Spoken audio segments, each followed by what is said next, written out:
So once you get done laughing, what's your response? Where is this guy coming from? And I mean, the odds are not in the favor of Caleb Williams. I'm not talking about his career. The odds are not in his favor to have a C.J. Stroud type of rookie season. Even if he did, C.J. Stroud didn't go to the Super Bowl. No. So that's my point. You know what I mean? You're talking about the high end of what a rookie quarterback was able to accomplish as a rookie. And I expect more from C.J. Stroud this year. I think they're a really good team. Obviously, they were in my power ranking. But I just don't see it from Caleb Williams. There is going to be some growth that has to happen. You don't come in as an all-pro quarterback. It's just you can. It's just extremely, extremely rare. Can he develop into that? Sure. Does he have really good weapons around him? Yes. Does he have a defense that is going to be a good defense? Yes. Not great. So you're looking at it going, I just don't see how they go from, especially, and one of the things I was talking about in my power rankings is the head coach. Now, Andy Reid, part of why Kansas City in my preseason power rankings, the reason Kansas City is partly there, one, Patrick Mahomes, two, Andy Reid. And then you think about Detroit. It's the weapons on offense, along with a qualified quarterback, an improved defense, and it's Dan Campbell. It's John Harbaugh. It's Nick Sirianni, and I have some questions about him. It's Kyle Shanahan, DeMeco Ryan. I just don't know that even if Caleb Williams is really good as a rookie and this offense is dynamic, I don't think Eberflus is the guy that get it done. I don't think he can lead this team in this league to a championship, especially with the rookie quarterback. Did you hear any of the, quote unquote, full team meeting where they had Eberflus? We heard from Dan Campbell on Hard Knocks, and it was motivating. It was all of these different things. And we've heard different coaches with different styles on Hard Knocks. And the highlight of it that they used in social media clips gave me Roy Hobbs vibes. Oh, no.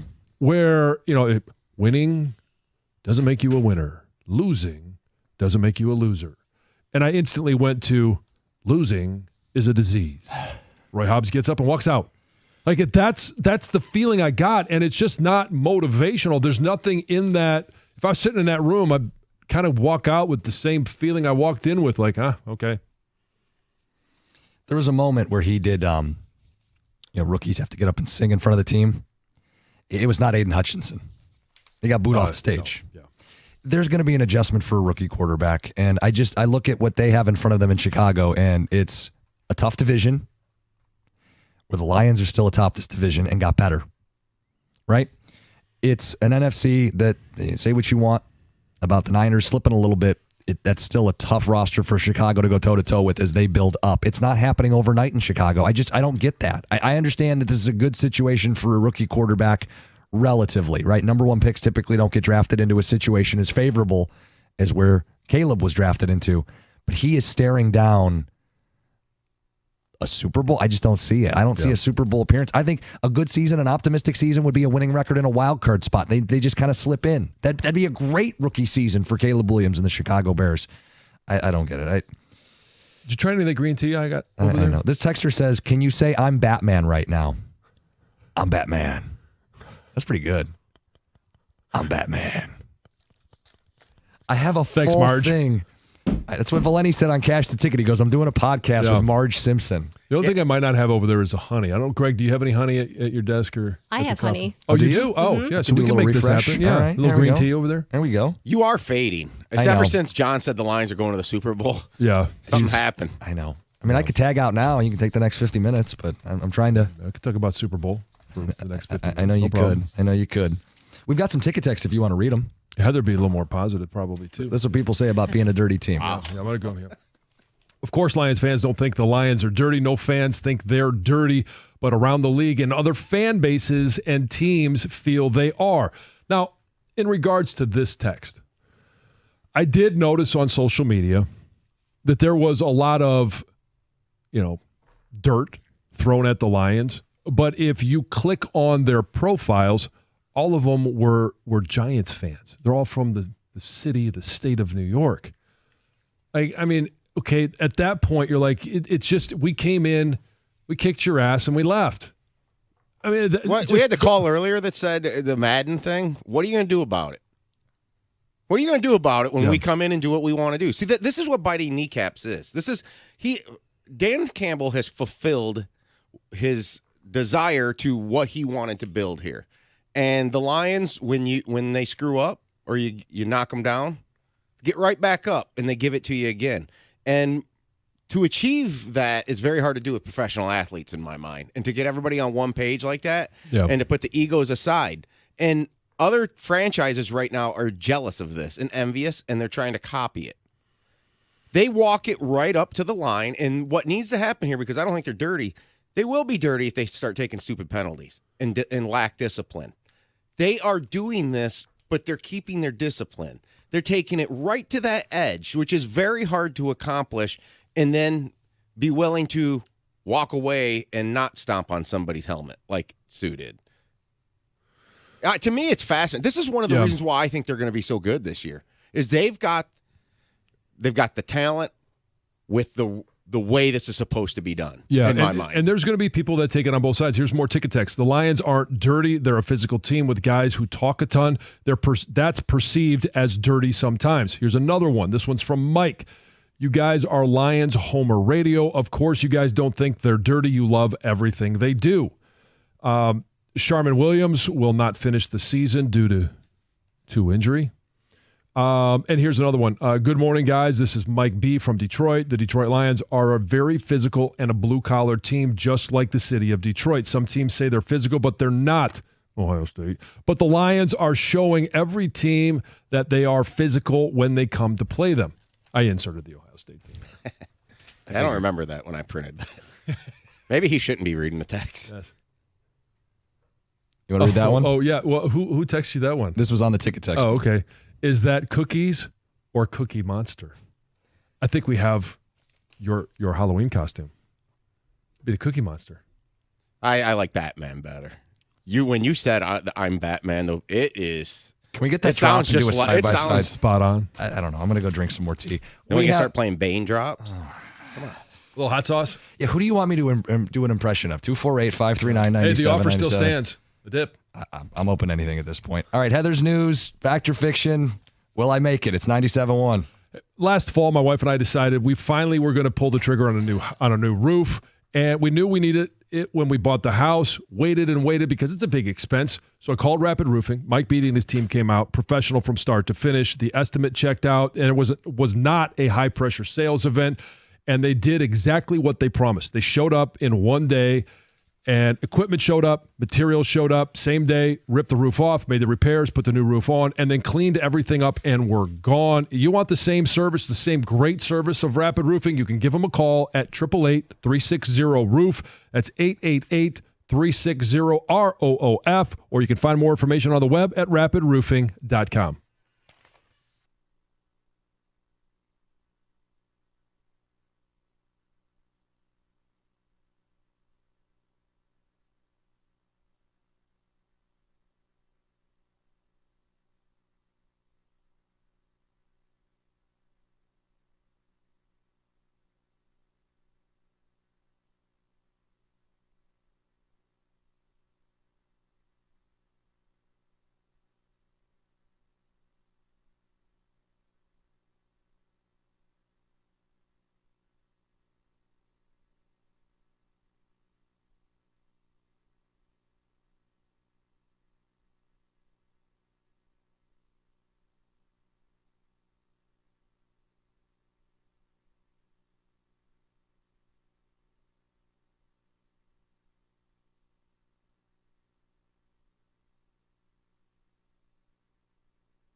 Greg, why? What's the context? You had used the phrase "I told you" in the previous segment. Okay. And I thought of that. Okay. That's good enough. Yeah. John, take a text. In regards to your health status and your voice, did I just hear Marge Simpson say, "I'm Batman"? That's from Ron. Everyone in the studio is sick, which is not necessarily true, but way to get it out of the way before football season starts. And here's another one. Do a Mark Ryan impression. Can I get an amen? It's got to have a little more juice than that. So bad. And then in regards to the Lions being, whether they're dirty or physical, opposing fan bases will call you dirty when you push their team around like a little brother. Know how that feels. People said the same thing about the Ravens defense back in the day. Not our fault. They have one ass cheek and three toes. That's from Scott in Tecumseh. That's Gov. That's your neighbor? Oh, yeah. Okay. Here's a couple more. C.J. Gardner-Johnson had a dirty play in the playoff game versus Debo. He's not on the team anymore. The Lions aren't dirty. They are nasty and hard to play against. I love it. That's from Doug in Sterling Heights. And dirty or not dirty is irrelevant. Are they disciplined or not? And the answer is yes. Great text. I really do believe what they put together here is like they mentioned the Ravens there. The 30 for 30 on the Ravens. Like the first 45 minutes of it, you find out why they were the way they were. They've put this element of just being tough, nasty. Those things were said about that Raven team, but then they won. And that's what they're going to have to do here. They're going to have to win and finish the deal. But there are elements. Somebody brought up Madden, I'd said earlier, of his Raiders. They do have elements, the way they built, the way they play, and they take it right to that line of a combination of the Steelers, the Ravens, the old Raiders, some, I think, 85 Bears similarities in terms of what their attitude is. They don't have their defense. I am not making that comparison, but I sit back here almost sometimes and I wonder, honestly, like when they wanted to change and do what they did and Spielman advised, they literally sit there and said, we want to be a combination of those teams. Is it really that hard if you commit yourself to it? But you have to get player commitment, and it's so hard to get a locker room full of players committed when guys are worried about other things. But if you get everybody on the same page and you trust and you believe and then you start winning, this is what happens. Yeah, I mean, it's not. When I say it that way, it doesn't seem like it's that hard. But that's why Brad Holmes is so important in this, because you do have to have the talent. Well, you got to have everything to go along with it, but it's a culture, it's a mindset, it's everything that you've been trying to breed in that facility, so that these guys come out and they do play tough, they play physical. You're going to run the football. That's a part of being physical. What have the Lions done on both sides of the ball? Good, even though the defense hasn't been great, but what have they done good? The offense runs the ball and the defense stops the run. That's where you have to start if you are going to build yourself into a good team. And now you start, hey, okay, we got a more athletic linebacker in Jack Campbell. Derek Barnes has really come on as a physical, athletic linebacker. Rodrigo, same thing. They talk about 4 starters. Defensive back-wise, they went and overhauled that room because they were doing the basics. They were stopping the run and running the football.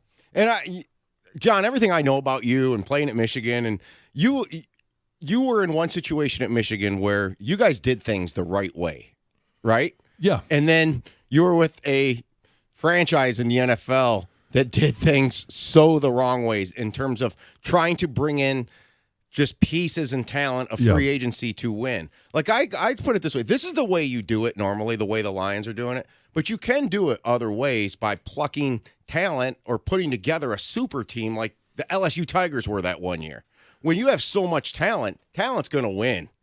But it's hard to get that talent and those right guys together. Right, because there's got to be a mindset, there's got to be a core of guys that you're complementing, whether it's through free agency or in college football through NIL. Like Joe Burrow went to LSU, and the first year that he was there as a starter, it's very pedestrian. Now all of a sudden, and yes, they had, Jamar Chase, Justin Jefferson. They had a great offensive. Like they had a lot of pieces. And then the second year, when they had been together for a little while, they were able to take that next step and be a dominant college football team and ultimately win a national championship. But my point in that is that Orgeron, we all know what kind of coach he was. He was almost a Barry Switzer type, where it was roll out the balls. There was no culture. There was nothing of establishing like that. But when you get it to click with the talent's still going to win. It's just, you better be careful just trying to do it the way, because that's the examples of failure, I think, outweigh significantly in sports history versus teams that try to do it the right way. Like your Redskins, man, I can't believe do you ever wonder if you got like cursed into that situation? Well, I would like to know what I did to be cursed. I just in general, like, what did I do to deserve this? Because you were probably on the most anti-John Jansen belief in building a team. And I had a lot of anger in the middle of my career simply because I was wasting the best years. Steve Spurrier did not work out as an NFL head coach. They had Marty Schottenheimer. We started 0-5, finished the season at 8-8, and then they fired the coach right when we got things going. It just felt like, they were hitting all the wrong buttons. Year one, we win a division, and we signed Bruce Smith, we signed Deion Sanders, Mark Carrier. Now, they're all individually great players, Jeff George, but they didn't fit the culture that we were building, and there were so many of them that we lost our way. Let's get to Heather with the news. Well, you might have heard Charles Barkley has changed his mind on retirement. Oh. Yeah, he announced on Tuesday that he will not retire next season, basically reversing his course on an announcement he made back in June. So he had said at the time that the 2024-25 season would be his last on television, no matter what eventually happened with the NBA's media deal negotiations. But that's all changed. TNT Sports announced that Barkley has reaffirmed his longtime commitment to the network, and they will see him exclusively contribute for many years to come. Good. He provides great content. Love it. Yep. So the Athletics Top 100 Freaks list, which I'd never heard of, but is basically a list of like elite athletes, right, from NCAA college football players, yes.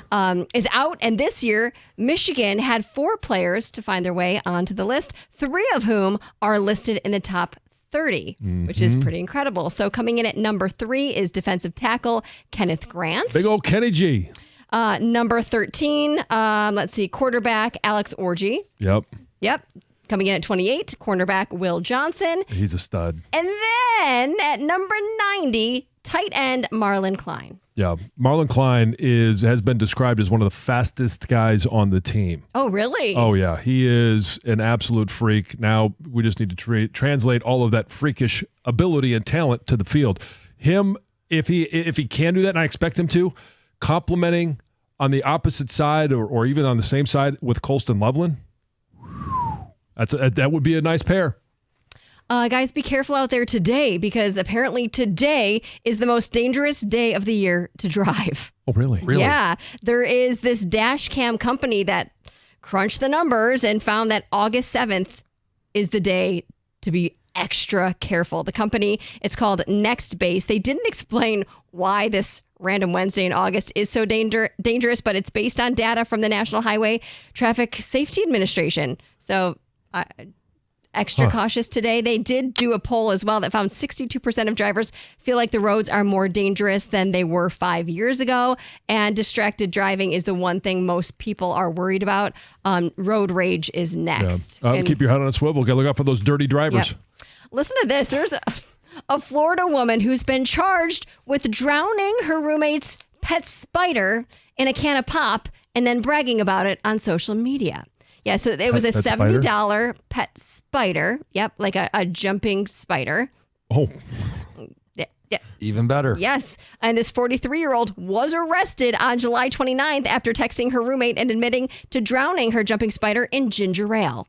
And now she's kind of having some fun with it on social media. She posted her mugshot as well and said, "It's me, LMFAO. Yes, I am an evil spider killer. Oh, the drama." And she started a GoFundMe page so she can raise money for her defense counsel. She's been charged with animal cruelty and 1 count of petty theft. I thought ginger ale was medicine. Okay, yeah, it would be for you. questions that you probably have no answer to. How big is this jumping spider? Okay, jumping spiders are typically no bigger than 3/4 of an inch in size and have nearly 360-degree vision thanks to their large, distinctive 8 eyes. In fact, apparently, even though they're like teeny little spiders, they're like admired by spider lovers. How did the spider not know she was coming? I mean, and didn't jump Yeah. out of the way. Don't need to put a head on a swivel. That's right. Yeah. They're dubbed as 8-legged cats. So, Oh, Jim, you might Jim, want to a get great some. addition to the catio. Yeah, no thanks. Jumping spider. And that is Heather with the news. Coming up next, fact or fiction for the Lions season. It's 97.1.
All right. I don't know how long they're going to be because I haven't timed it, but we'll see.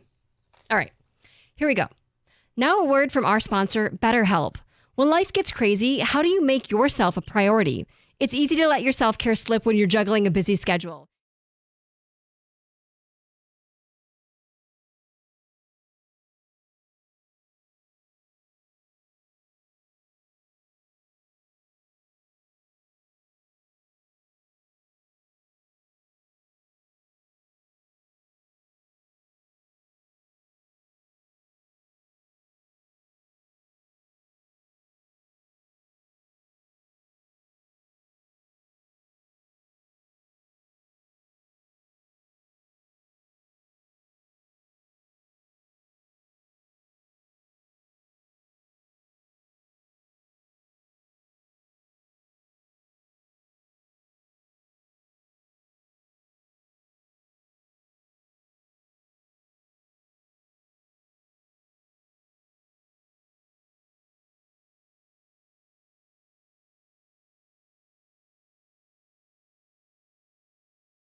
So this show has been really excited about the Olympics. Oh, yeah. And John, based on what you're seeing, it turns out we're not alone. Well, we're starting to get numbers for, the opening weekend and some of the primetime evenings.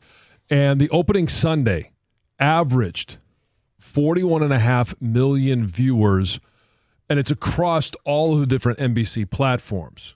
So it's, obviously NBC on network television, it's Peacock, it's MSNBC, it's everything that they're putting together. And to give that some context, 41.5 million viewers.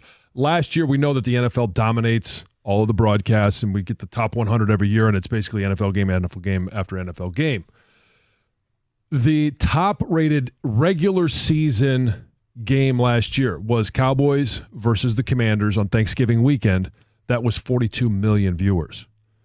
So on that first Sunday, they almost matched, you could call it close enough, they matched the NFL's best in-season game. But is that all day for the Olympics as opposed to like a 4-hour window? Well, they averaged 41 million. Oh, okay. 41.5 million. Yeah. So it is comparable then. Yeah. That's. Yeah. And I don't know. I mean, is anything singularly been appointment TV? No, but I feel like in our house has been on the background all week long, and there are certain events that you perk up for, right? Like the 100-meter, or Heather, you love the gymnastics. The 200-meter today. Yeah. For the dudes. The swimming. I mean, some of the Ledecky stuff. I mean, it's. There's been no shortage of, hey, you perk up and you want to see how they do. And while I don't know that there's been one singular great story, I think it's been a bunch of good stories. Well, and I think the easy thing is that when you turn the TV, you get down, you get home at night, and dinner's done, things are cleaned up. All of a sudden, you get a chance to sit down and you turn the TV on, and there's so many different channels that it's on because it's the USA Network, there's an NBC. Are you watching it on TV then? Most of mine I am watching on like what we'd call over-air TV. I have watched some of the Peacock feed, like when at night, if I'm laying in bed and Lisa's sleeping or whatever, and I'm not ready to go to sleep, I will pull out the iPad and pull up the Peacock app, and then I can choose which events, even if I missed it, which at that time I missed everything. I can go back and watch the entirety of it, or I can watch highlights of it. You've got the Gold Zone, which we've talked about. So there's just a lot of ways. They've saturated your ability to find them easily. I think that's been the biggest reason for me. It's easy to find. Yeah, I mean, the Gold Zone has made it so there's stuff I never would have watched, but it ends up in one of the 3 or 4 squares, and they go, hey, it's gold medal moment. All right, we'll take it live, and I end up watching something I never would have watched before. Mm-hmm. I watch everything on Peacock, but I'm kind of disappointed with some of their coverage. So there was one day. So for me, the gymnastics was appointment watching if I was able to watch it. And at one point I was watching, but I had to get out of the house. And I was like, okay, well, I'll just go back later, click on the gymnastics, watch the replay, right? Well, they don't post the replay like right after it happens. Really? Right. Yeah. So then I was like, oh, now I got to wait until it's on. Until they actually post it, and then you can go back and watch it. Which could sometimes it's sometimes later the next day even. Well, I don't know. Could it be because they want you to, if you missed it, watch it their version of live later on TV? Maybe. But that frustrated me a little bit because it was like I was right there about to watch whoever, Simone or whatnot, and then I missed it and had to wait forever. And there are entertaining moments too. Like anytime Snoop Dogg is on, it feels like it could be an entertaining moment, something you don't want to miss. What did you say in the news? How much is he getting paid to be there? Oh, $500,000 per day. Per day. Yep. So yeah, he's looking at this going, how many more days of this? Yes. Please don't end. Less than a week left. Are there any delays? Can we drag No. this out a little longer? When do we get Snoop out in Tahiti for the surfing? Because that'd be great. Or get him on a surfboard. You think he's ever surfed? I have no idea. Have you ever surfed? Yes. California. John? I have, yeah. Yeah, I have too. Yeah. It's fun. It's hard. It's really hard. It is. Balance. Yeah. Mm-hmm. And you have to be a pretty good swimmer. Yeah. I mean, you have to be comfortable in the water because you have to do a lot of diving pretty down deep to get underneath the waves. Under the waves, to get further out, Get low, knee bend. I mean, these sound like offensive lineman qualities. Oh, yeah. Balance. Absolutely. Balance. Set punch a wave. Mm-hmm. John, you could have been a Hall of Fame surfer. Let's not get carried away. Okay. Yes. Clearly, my voice is not 100%. Stoney's going to be in tomorrow morning. Give it a chance to rest. Right. Earlier, people wanted me to do the Batman impression. We have a side-by-side. Greg, could we go one and then the other?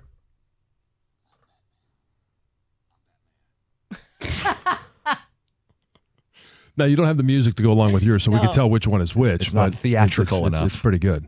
I can't see real good. Is that Michael Keaton over there? Nope, Marge. Or Marge Simpson, Marge as Valeni Simpson. called it yesterday. And cash tickets out, so you can check out the opening episode and hear more of this beautiful voice. Yeah, why not? You heard it for 4 hours. Why not keep on going?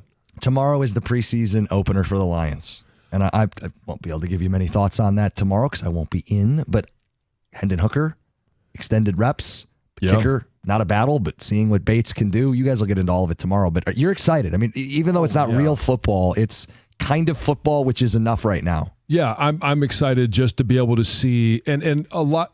We've dug deep into almost every player on this roster, and whether it's Betts on defense, you get a chance to see him a little bit. It's more exposure and a chance to see Hendon Hooker in a competitive environment. There might be some weather.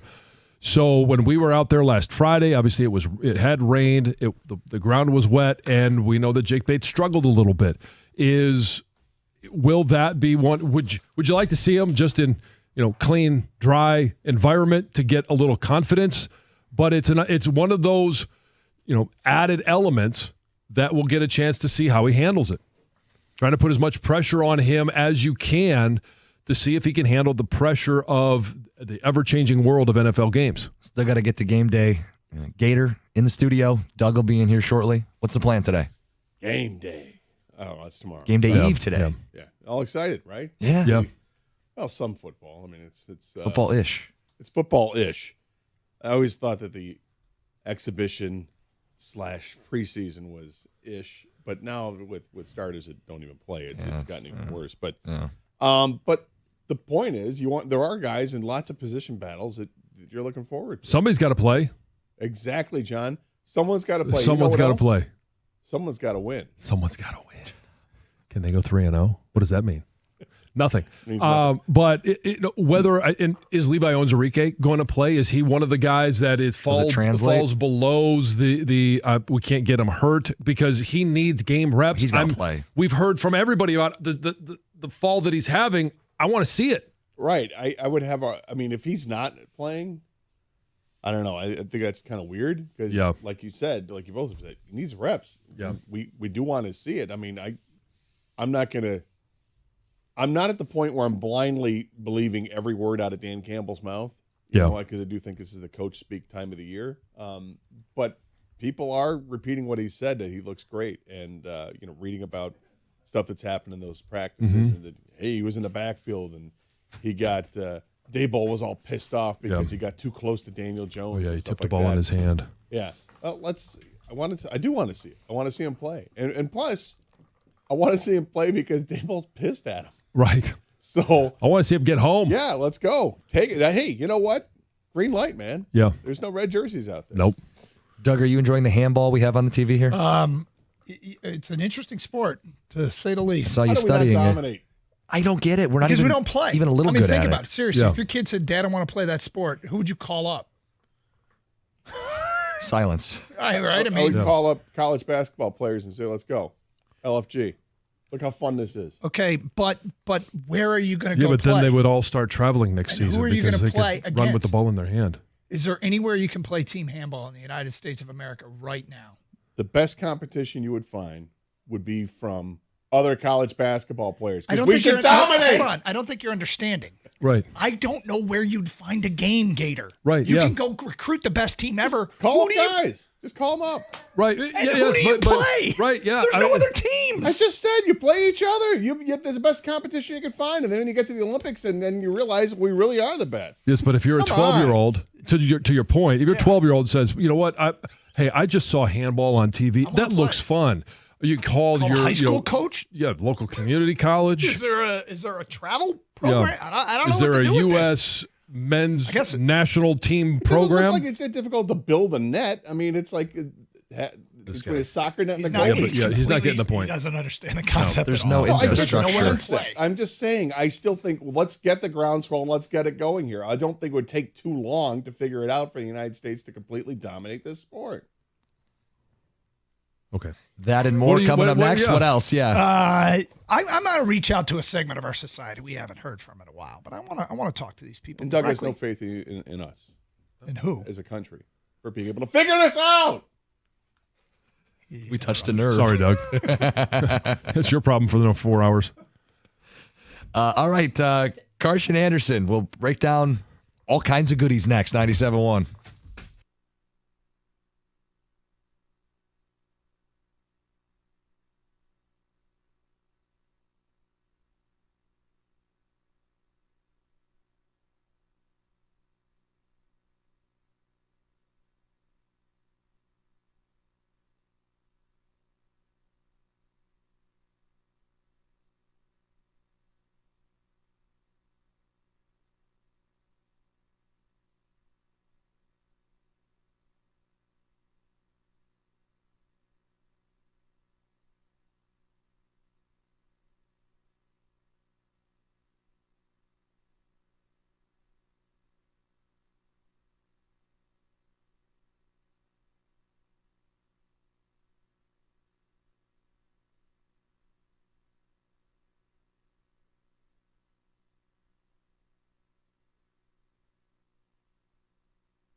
All right, Hump Day, Carson Anderson, 97.1 The Ticket. Hope you're doing well. Good to be with you. Glad to be here. And lots to talk about today, including, I'm going to start with this. This felt like football weather this morning. Sun's out, crisp day, little cool. The Lions play tomorrow. The Lions play football tomorrow. Maybe. You don't think they're going to play? I don't know. The weather's going to be severe. Is there a chance it's going to be severe weather? I didn't see that. I'm just asking. I don't know. We got a storm that's been brewing from south that's moving north. There's talk that it could be weather? I hadn't heard anything. Now you got me worried.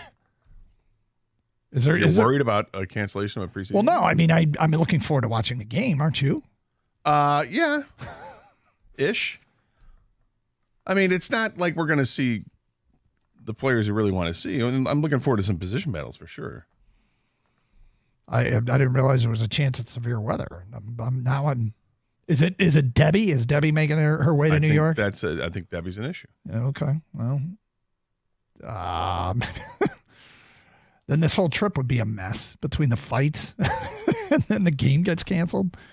I'm just looking it up now, and chance of rain. Yeah, I don't see anything about severe storms, but yep, football tomorrow. So it's time to start shifting into that gear, and we've called it the most anticipated Detroit professional season of all time. I suppose that can be debated. There are probably some hugely anticipated Red Wing seasons, and certainly the Pistons when they were competitive, Tigers, all that. I guess, Gator, the one thing I was thinking about today, how do you think the Lions free crowd is handling this anticipated season? I don't think there is a Lions free crowd. Well, hold on. They told us for years they were done with the Lions, right, and they're never coming back. I don't think there ever was a Lions free crowd. It's all talk. All big talk. You think people. those people were lying to us? Yep. I think 99% of them were lying. Yes. Yes. 100%. Huh. Absolutely. Huh. Well, I mean, look, everybody has a right to be committed to whatever it is that they're committed to. And if you were, we got those calls from people who were Lions free. I'm done with the Lions. I'm never going back. And I wondered how they would be, what they would be doing with this anticipated season. Are they just ignoring the news? Are they locked in with their other team? I mean, or do you think they're back? Yes. I think they're back, and I think they watched the game with their arms folded. Reformed Lions-free people? There is no such thing as a Lions-free person. You don't think so? No. Do you? Do you think these people really stay away? Yeah, they said they would. They said they would for life. Doug, these aren't Dan Campbell people that you just trust them at their word.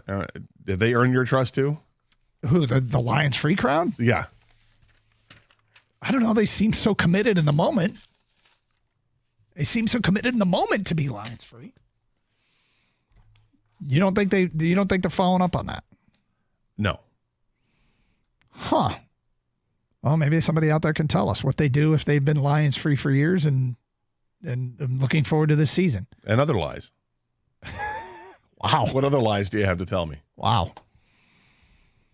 Kang, do you believe that there's a Lions-free crowd still? Yeah, I still believe it. I mean, I think it's a small number, but there's a Lions-free crowd still. Yeah. They hate the Lions for whatever reason. They hate the years Lions of pain, for misery, abuse. yeah, For years of abuse. We know the reason why.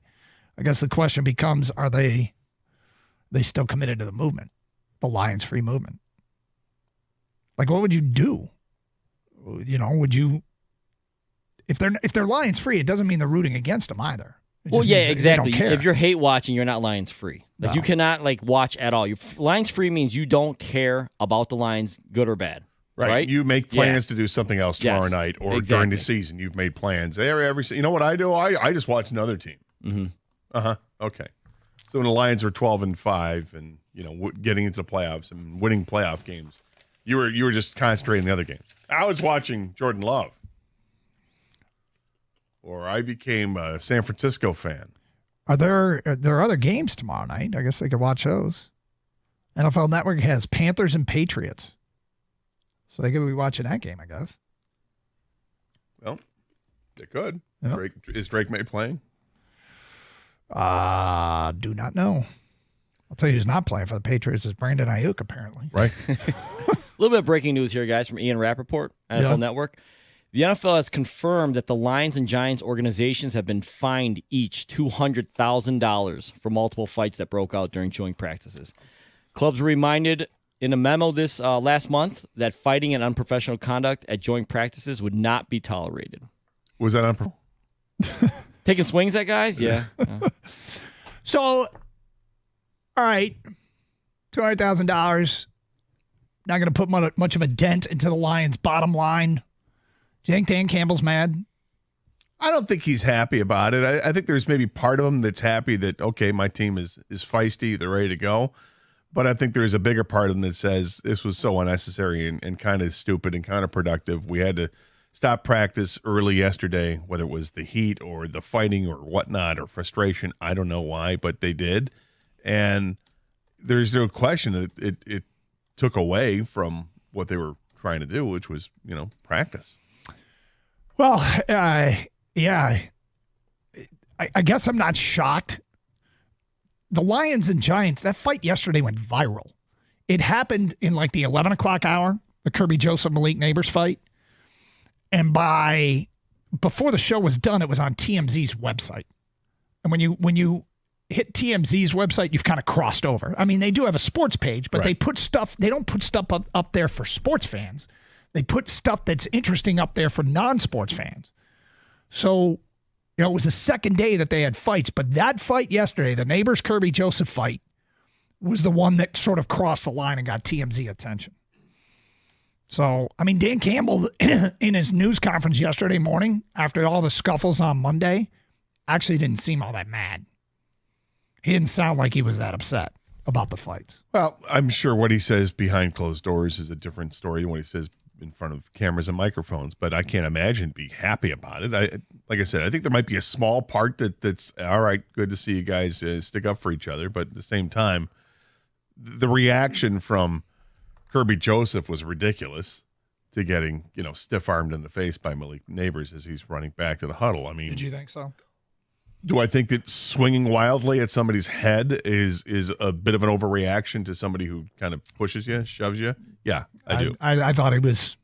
I'm not surprised he did it. I think a lot of people would have done it, but I mean, it's the NFL, right? I guess there's a code that's different than I would think in the real world it is. I don't know in the practice field. I'm not nailing the guy to the cross here. I mean, it's just I think it was overdone. You didn't need to do that, and it was kind of stupid. But it's part of the game, I guess, right? People they're venting their frustrations, they're venting whatever pent up excitement they have, and there you go. Well, speaking of Malik Nabers, do we have that sound, Kang? Okay, we got something that we want to play for you about Nabers, how it pertains to our Lions.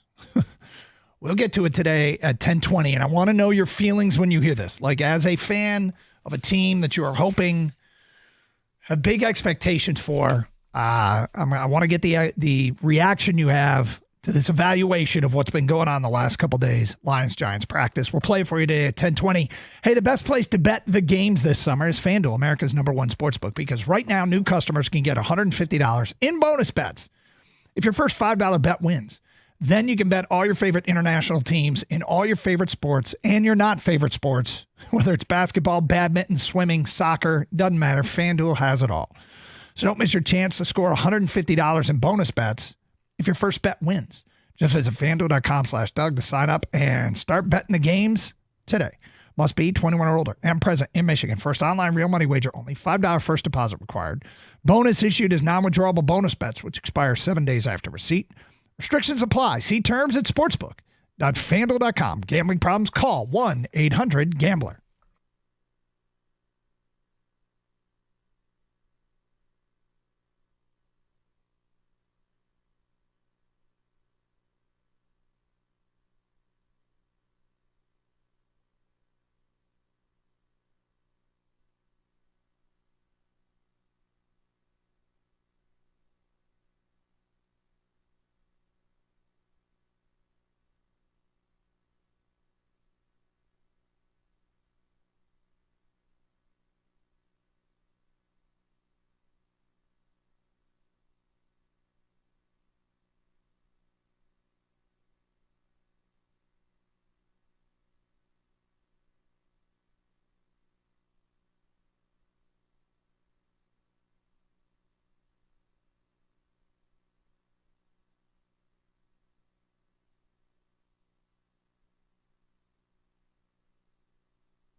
All right, we got football tomorrow, Lions and the Giants, and they've made headlines so much so that they ended up on TMZ, and now the NFL's fined both teams. Things got out of hand. I mean, I don't know if this is the beginning and end of joint practices or it'll be rethought, but certainly the last couple of days, things have been getting pretty violent between these two teams.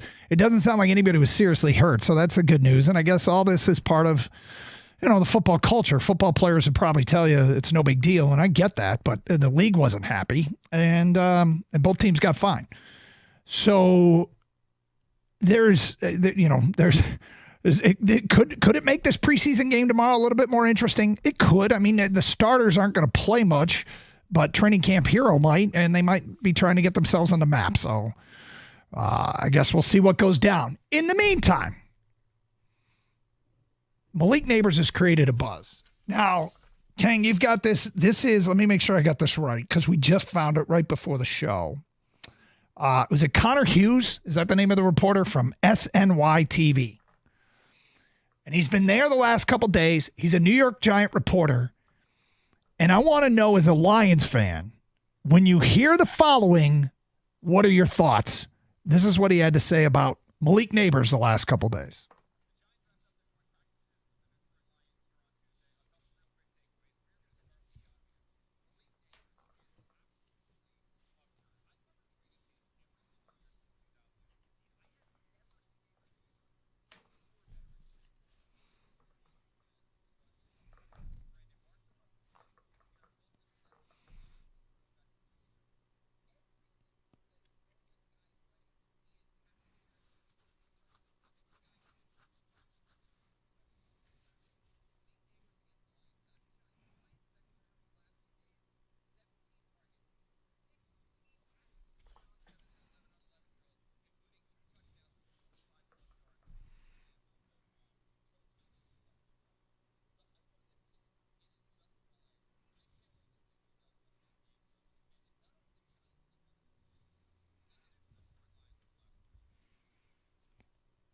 All right, we're Lions fans. Mm-hmm.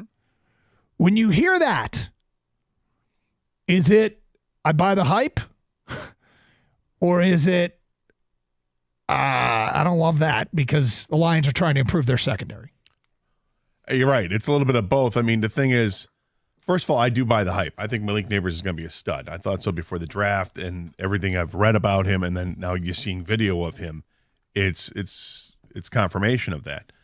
But I mean, I feel like nudging this reporter and say, that he's beating a rookie on the other side of him when he's making these catches. Or if it's not the rookie, it's guys that are lower on the depth chart. But I can't take it away because I think he's great. I do think he's great. Even the catch that he didn't make because he was out of bounds was a spectacular catch. So I guess, and that was... I think that was a 7-on-7, and those numbers he had were 11-on-11. But here's what we want to hear, and it's just a practice. But they practice for a reason, and practices are evaluated. And rosters are shaped in part because of what you see in practice. And then you go to the games, and a lot of those guys, I mean, the game serves essentially another data point in asking whether or not a player is good enough to make the team or whether or not a player is good enough to start. Like there is... we hope that Terrion Arnold is going to be able to help this team, but Terrion Arnold is a rookie. Rookie corners struggle. Rookie receivers can make an impact. It might. I would tend to think it's easier to make there's I think a lot of evidence that it's easier for a rookie wide receiver to come into the league and be good than it is for a rookie corner to come into the league and be good. But is this a bit? I mean, as a Lions fan, do you think people are and should be interpreting this information as just a little expectation setter that, they've put a lot into being better, but don't expect a miracle. Don't expect it to happen overnight. Yes, they could be better. And a lot of resources were put into it. But A, it might not work. B, it's going to take some time, even if they did make good decisions with the people that they brought in, the personnel they brought in. Another part of this might be the Connor Hughes of SNY TV has just decided to go all hot take. And when you start saying it's the best receiver performance you've ever seen. But then he mentioned names. He did back it up with the names that he's seen. He did. But, I mean, I think he makes it seem like I barely even know who Jack Campbell is. He loves himself some Malik Nabers. I don't know, man. The highlights that we've seen, he looks quite impressive. Yeah. And this guy gets to see everything. Yeah. So I'm not going to discount the hype. I think the hype is real. I think he's going to be a stud. So you don't look at it as any way a reflection on the Lions secondary, or in part a reflection? I think there's a part of that, that there's inexperience there, and I also think that it's just when you're in a practice situation, and it's hard to win the rep when you're a defensive back. It's just the position's harder to play than wide receiver. Not that wide receiver is easy or any position's easy, but I think playing defensive back in the NFL is damn near impossible with all the restrictions against you. And the number one thing why it's tough is because the offensive player knows what he's supposed to do. Defensive player doesn't know. The offensive player knows exactly what he's supposed to do. So he has the advantage from the get-go. And then you put together the combination that Nabers has with his route running ability and his catching ability and his elite speed, and there you go. There's a possibility that Malik Nabers might turn out to be the next, from day one, elite young wide receiver in this league. Yeah. That's possible. In which case, him torching the Lions secondary for 2 days in practice isn't particularly significant in terms of how much better the Lions secondary might be. It's also possible that it's the Lions secondary is going to be a work in progress. And I guess that's sort of the splash of cold water that this is to me, is that don't forget that it's a work in progress. Well, that's the thing. It's August 6th yesterday when they were talking about this stuff, right? I mean, this isn't November. I would expect the secondary to be good come November. I think there's going to be growing pains along the way, and there's going to be teaching moments where I read something where there was a play in practice where Arnold had Nabers covered. He covered him like a blanket. The pass is dropped in perfectly, and Terry Arnold just didn't turn around soon enough. Had he turned around, he would have made the play. The pass is great, and the route was run really well, but Arnold just didn't turn around quick enough, and that's something that he'll learn as he continues to matriculate through the NFL here. So it's on August 6th, Malik Nabers has the clear advantage. What will it look like in November? When you've got Terry and Arnold and going with the Lions schedule, and you've got games against the Bears, and you're taking on Roma Dunze, and the triumvirate receivers they have there, or when you're getting ready to take on the Green Bay on December 5th, and they've got all those young receivers. I mean, I expect him to be better there than say what he's going to be the first week of the season against Puka Nacua if he's able to play in the first game of the season. 248-539-9797. Lions fans, when you hear that Malik Nabers dominated the practices the last couple days, do you see it as a bit of a reflection on the Lions secondary? Does it concern you? Does it just reset your expectations maybe a little bit is a better way to put it? Say, hey, I'm not saying it's not going to work, but it's a reminder that this could be a work in progress. 248-539-9797, 97.1 The Ticket.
Okay, so we're obviously not doing Giants radio, but that is a Giants reporter raving about a player who is going up against the Detroit Lions pass defense. It's practice. It's not full go. It's not hitting. It's not actual game conditions. But practice matters. Practice are data points that coaches use to determine who's going to play, who's going to start, who's ready, who makes the roster. And if a rookie wide receiver is slicing and dicing the Lions, it's possible that he's the next Jerry Rice. It's possible that he's going to be that good. And maybe as a Lions fan, we want to know how you're processing that, because it also could be a reflection on the Lions secondary. And while optimism is high, and it should be high, one thing you got to keep in mind is there's always a plan how you're going to make yourself better, but the plan sometimes doesn't work because you get the wrong guys, or it just takes some time. I tend to fall into the category of this being a bit of a reminder that it takes some time, and we shouldn't be shocked if it does take some time. If at the beginning of the year the Lions' pass defense isn't what it might be, as you put it, Gator, what it might be in November. Yeah, I mean, everything is, when you've got a young team like this in the back end like that, it only makes sense that it's going to take some time before they gel. Now, can they get it done by week 3? Sure, they can, but I wouldn't expect it. You got really young players in the rookies, and then you've got guys that are switching teams, like Robertson and Davis, that haven't played here in Detroit, and there's different terminology, you get different coaching. It's going to take a while before these guys come together. But in the meantime, until they get to that point, is their talent going to be good enough where you can see a discernible difference right away compared to last year? And I think that there are going to be times where, like this, from right off the bat, we're going to say that they look different. This looks more competent. 248-539-9797. Feedback coming into the Carson Anderson inbox. We'll get to that in a minute. Kang, what do you make of this report out of New York? So obviously it's super early, and you don't want to really overreact one way or the other. So I'm trying to keep things level-headed here. Malik Nabers, I'm hoping it's the fact that this guy's the next Justin Jefferson. I mean, it's very plausible he is. He was the 6th overall pick, comes from a great pedigree, a wide receiving school, and he could just be that good off the bat. But he is a rookie, and it does usually take time for most rookies to get their feet wet. The receiver does have the advantage over the defensive back on almost all these drills, and even in the game, I agree with you there, Gator. But that doesn't mean you go 17 for 19 or 15 for 17, whatever it is. I mean, I feel like you gotta stop him a little bit more than twice. I don't know if he dropped those passes or they're pass breakups. You always have it in the back of your mind. You're worried. Jeff Okudah is pretty recent, right? The guy was the 3rd overall pick. I mean, you want Okudah? I'm not saying Terry Arnold's Okudah, but bust happen. But it happened. As much as I love Terry Arnold, I love the pick. I think he's going to be good. I didn't think Okudah was going to be that bad either. I chalk it up to it being really early, and Terry Arnold is still learning. And maybe right now, Malik Nabers is ahead of Terry Arnold, and that's okay. It's where we are in December, right? And so that's the important thing. I keep things in perspective. I'm not trying to overreact, Doug. No, but you take this. Sure. I mean, it means something. But you'd rather look good than bad. Yeah, you'd rather look good than bad. And it's pretty clear that Malik Nabers had I don't know if I want to say had his way, but he had a lot of success the last couple days against the Lions secondary. 248-539-9797. Matt's in Pinckney, and he's on 97.1. Hi, Matt. Hey now, guys. Hey, hello, Doug and Mike, or Doug and Gator, sorry. It's all right. Thanks for taking my call, and you guys are awesome. You make my drive so much better. But I think this is one of the greatest things that could have happened for the Lions, because for 2 reasons. One, iron sharpens iron. They're getting to look at somebody that they haven't seen in practice yet. So why not throw one of the best at him if this is really what he's going to be, one of the best? And then the second thing is this is going to totally be a coaching moment for this team, because they're going to say, look, the hype is, we're a Super Bowl contender. The hype is our secondary completely got revamped, and we're going to be awesome. And they kind of got smacked down a bit. And they're going to be like, hey, you guys, you got to go to work. You got to go to work every day. We got to get better. We're not where we need to be right now, and we got to keep working. And this is a perfect example of why we got to go to work. Yeah, it's a good way to put it. I think another healthy perspective, Matt. I think another thing to take into consideration here is that, okay, so Malik Nabers was a god, right, over the last 2 days? Yeah. Chalk it up there. That's fine. How was Wan'Dale Robinson? What about Isaiah Hodgins? Jalen Hyatt, Allen Robinson, Gunnar Olszewski, Miles Boykin, Isaiah McKenzie. Any of these names? Do you hear any of these names? No. Those are all the other receivers for the Giants. Okay? So maybe it's one guy who's a god and the rest of them were handled.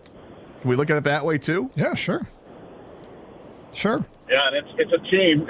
You don't know what they were doing. You don't know if they were leaving them necessarily on islands or what they were telling them in the defensive schemes. So, yeah, I'm not panicked at all. It's practice. That's all it is. You're right.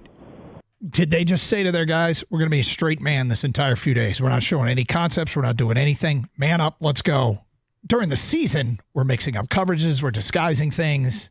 Well, yes, but the Lions do run a lot of man coverage. Is one thing they do. But to your point, absolutely. You said You're not doo-doo. I said doo-doo. One thing they're not going to do is show everything. Of course not. 248-539-9797. Freddie, you're next on 97.1. Hi, Freddie. Hey, boys. Hey. So, couple questions. These reps, they're not 100% reps, right? Like, I say friendly practice, but they've been fighting, so, the friendly is a very loose term. Yeah. But the other thing to worry about is, didn't Dayball throw a fit Yes. about them getting too close to the quarterback? Yeah, he got So very now the upset because quarterback- Levi Onwuzurike got too close to Daniel Jones and he tipped a pass and he got So nuts now- got up in his face. Now they're sitting in the pocket without any fear of getting hit at all, so they can place that ball wherever they want it because they're not rushed or hurried. I think that maybe you put a pin in this that okay, maybe he's getting beat, but I think it's more of a nothing burger, and I think it's just hey, get out there, get some reps, and let's see where you're at. And now they can do adjustments when we get back into Allen Park and be like, okay, so here's what we see. You got to jam him off the line, or you got to turn quicker, like you were saying, or something like that. I wouldn't push the panic button by any means. Well, I don't think anybody is, but it's just, like you said, put a pin in this moment, circle back, stuff that happens in practice. Lions had a terrible joint practice last year. I think it was with the Giants, and everybody had this moment of, that was a bad day. The reporters that were there said it was a bad day. And then remember the next day it was like, okay, they bounced back. They had a good day today. The good thing about joint practices is when you do something right, it doesn't mean your team did something else wrong, right? If Goff in a normal practice, if Goff hits Jameson Williams on a deep ball, it doesn't mean a Lion got burned. You can read some things into a joint practice that you can get a better sense for where they stack up against the rest of the league. Malik Nabers might just be really, really good. I think he's going to be really good. And when the reporter throws a number like 16 out of 17, it's pretty impressive. And I'm just tipping my hat. I think Malik Nabers is going to be great. Doesn't mean that Terry and Arnold or whoever was covering him in the secondary, they're not good. I'm just saying I think this guy's going to be great. And we'll wait and see how the Lions secondary is. I think they're going to be okay to start the season. I think they're going to be good to finish the season. Mm-hmm. Now, if I'm a Giants fan, you got to be loving it. I am loving it, but I'm also saying, okay, this wasn't against Seattle's secondary. It was against a secondary that struggled. That's breaking in some new parts too. Well, I was going to ask you guys, how would you feel and how would you think the fans would feel if the reports were from a Lions reporter saying Terry Arnold just completely shut down Malik Nabers these last 48 hours? I mean, the man only caught one pass out of 19 targets. I think people would be going berserk over here. I think they would, and I think what we would probably say is that, all right, let's relax. It's rookie on rookie, and one rookie is ahead of the other. That's all. So I'm not blowing this up other than everything I've read and heard and seen with my own eyes tells me Malik Nabers is good. It doesn't mean anything. I'm not even looking at Terry Arnold and saying he can't handle it, because I don't think that's the case. I think he'll be fine. 248-539-9797. Much has been made about the new kickoff rule in the NFL and how it's going to take some adjusting. Something else may take some huge adjusting for fans. We'll get to that today at 11:02 here on Carson Anderson on 97.1 The Ticket. Having a Connecticut water softener installed by CGC Water has so many benefits. This month, get a free A200 Connecticut reverse osmosis system with the purchase of a Connecticut Premier softener. when you call 855-339-4242 or visit cgcwater.com. If you're not filtering your water, you are the filter. Don't be the filter. This month, you can also save 10% off any residential job, over $500 when you let CGC Water Treatment and Plumbing take care of all your plumbing needs. CGC Water, your authorized independent Connecticut dealer. Call 855-339-4242.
Doug Harsh, Scott Anderson, 97.1 The Ticket.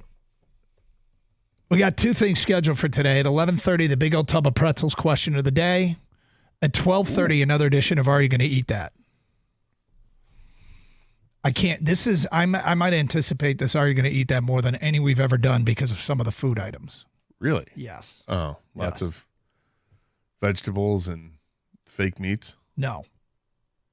Lots of stuff that I think is really going to test the boundaries of what you and Kang would actually ingest. But we'll get to that at 12:30. All right. Feedback coming in. Look, we got a couple things out there. One is, how's the Lions Free crowd doing today? I bet you know someone who's Lions Free, who said they were Lions Free. Have they stuck with it? And I mean, by definition, Lions Free meant they weren't along for the ride last year, and they aren't anticipating this season, right? If you were Lions Free, that means you weren't paying attention, nor did you any longer care. So how is your Lions Free friends? How are your Lions Free friends handling all of this? And I've said this a bunch in the air because we got Lions Free calls for pretty much as long as we've been doing this show. I'm Lions Free, I'm Lions Free, I'm Lions Free, which I can't state enough. You have every right to be. Don't use it as some sort of badge that means you're better than us, which is what some people wanted to do.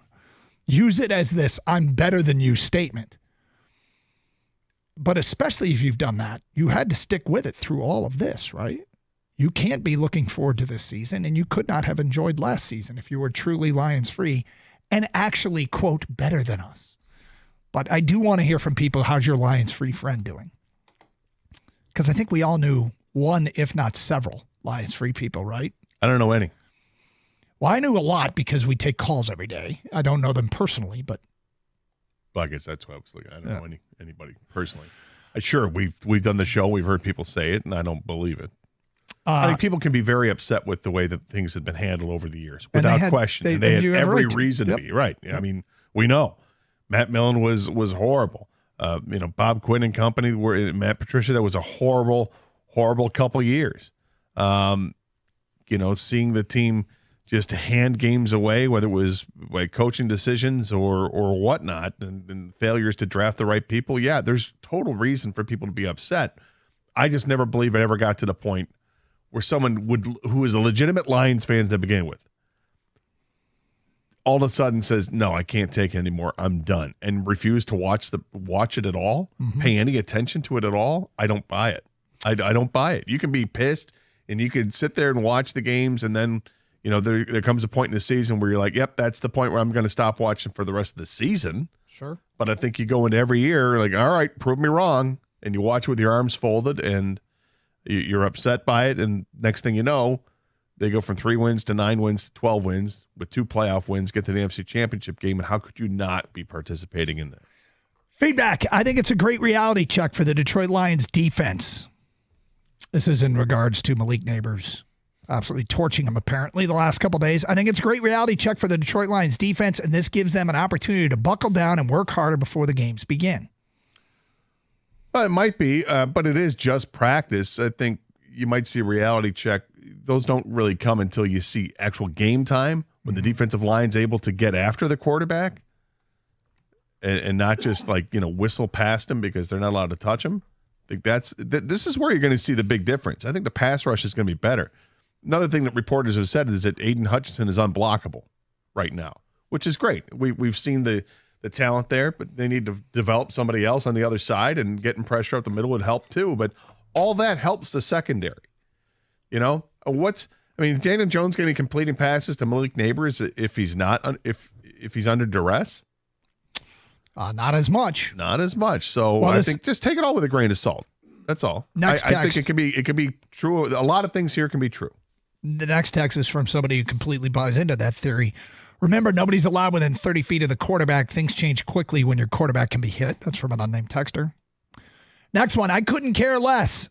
Well done. There you go. This person writes, I couldn't care less what kind of news comes out of preseason joint practices unless there's some kind of major injury.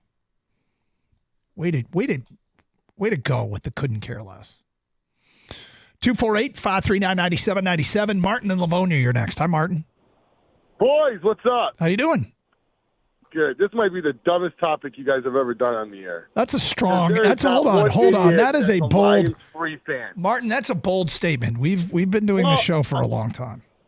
I mean, you guys have done some dumb ones, but this is by far the dumbest one. There isn't a person out there that's Lions free. Not one. All that crap they're talking, I'm Lions free since 70. Shut your ass up. No, you're not. You're watching these Lions. Now that they're even this good, everybody's on the bandwagon, and anybody that says they're Lions free is full of crap. And if you don't like it, Chaldean Martin here, find me on Twitter. Wow. They're full of crap. I'm telling you, they're not Lions free. There's not a soul in the state of Michigan that's Lions free because we're going to the damn Super Bowl, and there is not a fan in the world that's not going to follow these Lions. I'm telling you, they're full of crap.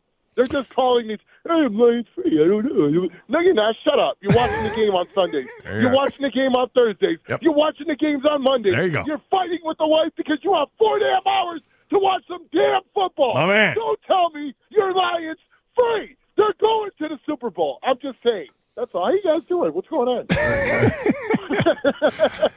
We're good. We're looking forward to the season. Real with you guys. No, I'm see just being real with you. I don't think there is anybody that should be or is Lions free. I think they're just trying to get on the air to talk to Doug and Gator because they love you guys so much. Well, Martin, I'll just say this. If there's somebody out there that claims to be Lions free, you've probably just provoked them to call and can try and convince us. I will stay on call all day with you guys to tell this guy or this lady, you're full of crap. There is not a soul in the state of Michigan that's Lions free. I will drink to shoot the boot because everybody's watching this team. The whole world's talking about our team. We're finally on the table as the head of the table next to Kansas City Chiefs. We are that team, and everybody's watching us.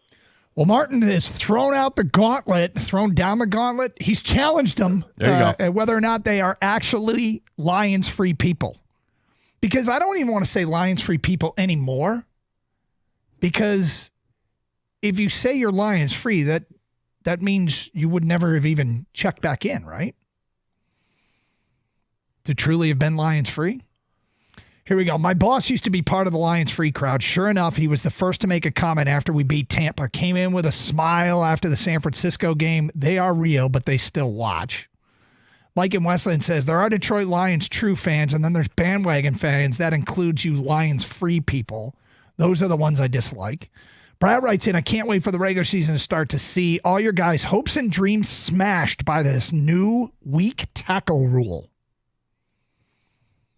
I can't wait for the regular season to start to see all your guys' hopes and dreams smashed by this new weak tackle rule. What the hell is Brad referencing? The hip drop tackle? The hip drop? But everyone's got to deal with that. Yeah, That's just the Lions. Yeah, why is that specific to the Lions? Do you think that the Lions do it more than other teams do it? Well, first of all, we appreciate the kind words of encouragement that you are looking forward to our hopes and dreams being smashed. And I feel sad because I thought we had a chance, but apparently not. That's it. The Lions, let's be clear here. Had they not invoked the new hip drop tackle rule, they had a chance. But now it's done.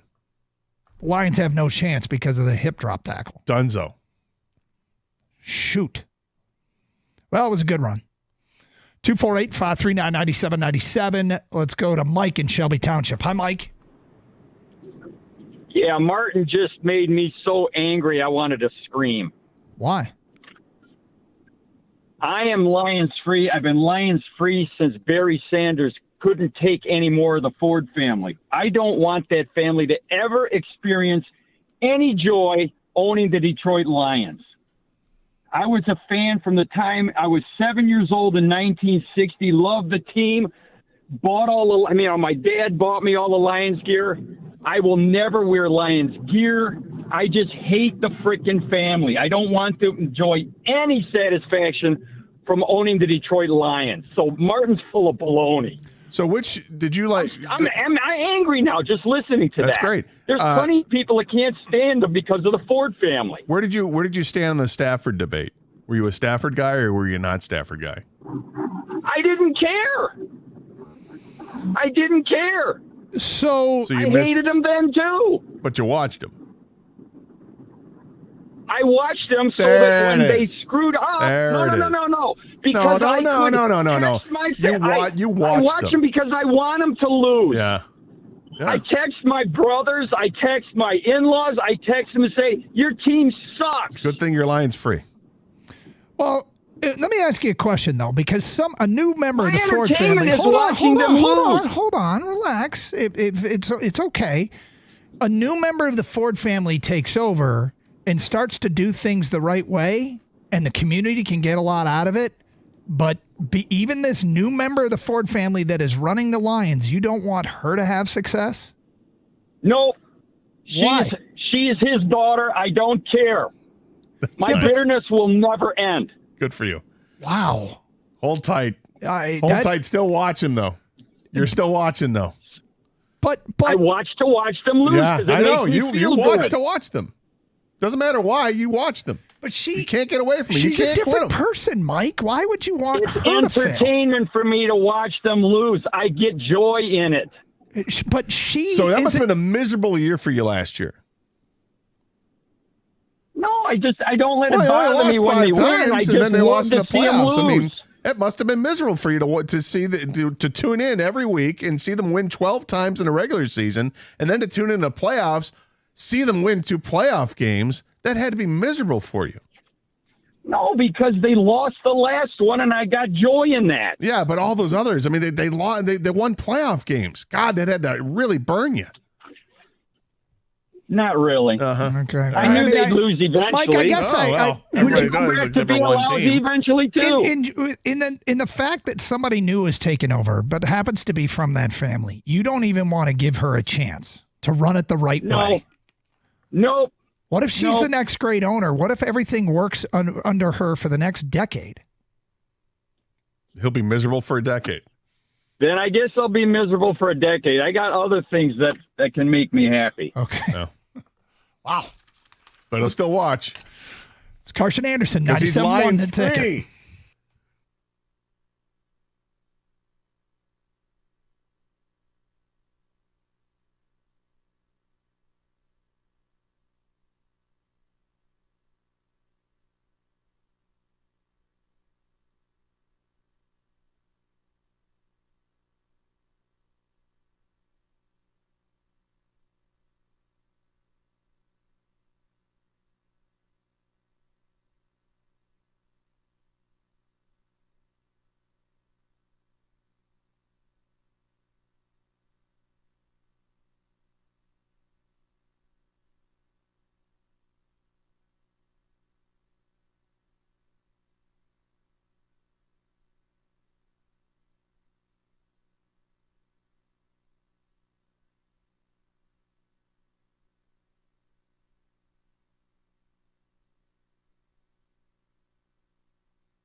Brought to you by CGC Water Treatment. We're one day away from an actual Lions football game, exhibition or not. The team is doing walkthroughs today in preparation for their tilt against the Giants tomorrow night in New Jersey. The NFL also said that both teams were fined $200,000 for the multiple fights that broke out during their joint practices. Dan Campbell even acknowledged that all the fighting was not helpful.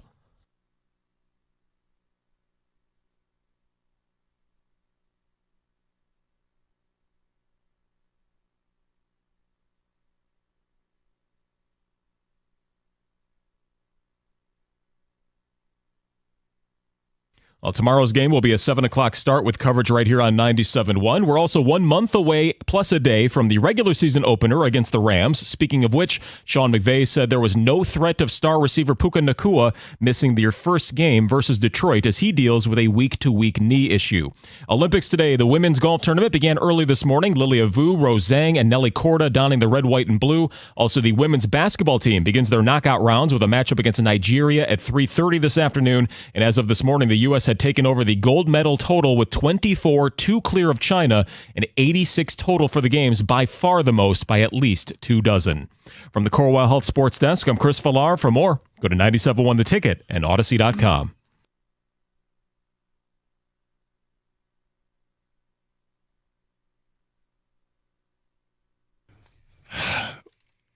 Well, that dude was fired up, Gator. He was fired up. Fired up about his Lions. Well, he can't stand to see him win. Loves to see him lose. I don't. You know what though? Doesn't make you Lions. I guess. I feel like he's missing out. You think? And I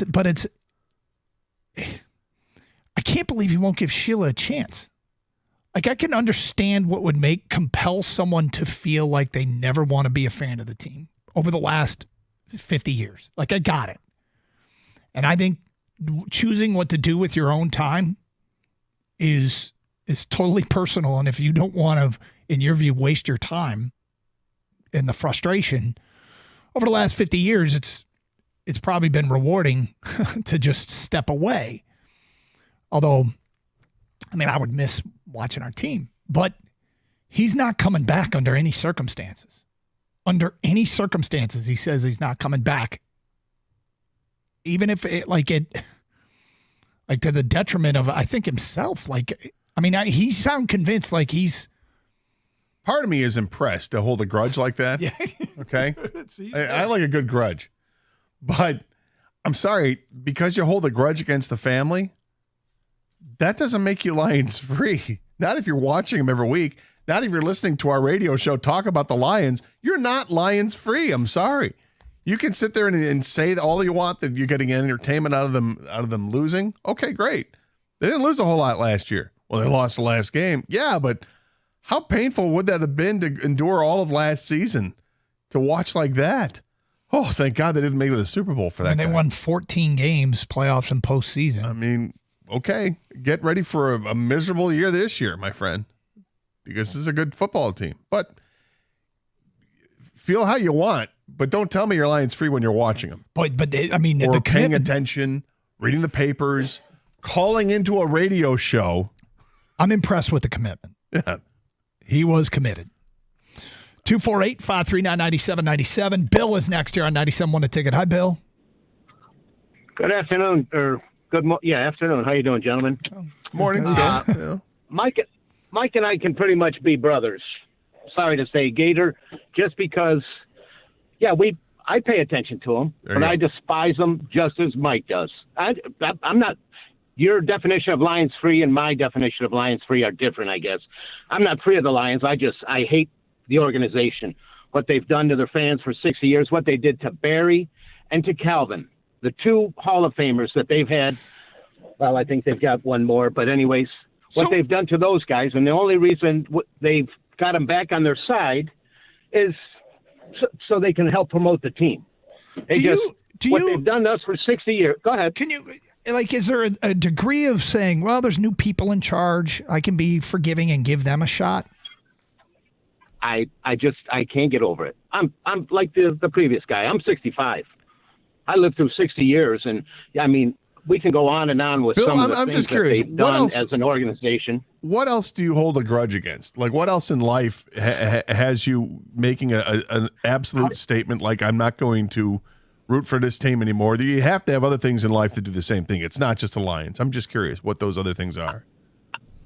I don't think I have, Gator. That can't be. This is. That can't be. This is. You're dealing in absolutes right here, where somebody. you're saying that the organization, because the family that owned the team, that they ruined Barry and they ruined Calvin, that's it. You're done with them. You'll never get away from it. Even though, Sheila's doing a fantastic job with his team, and you're going to refuse to acknowledge any of that.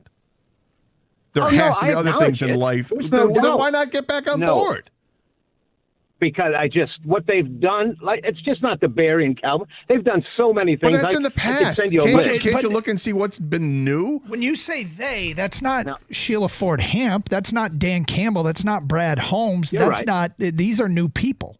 Well, it's their egos. The father.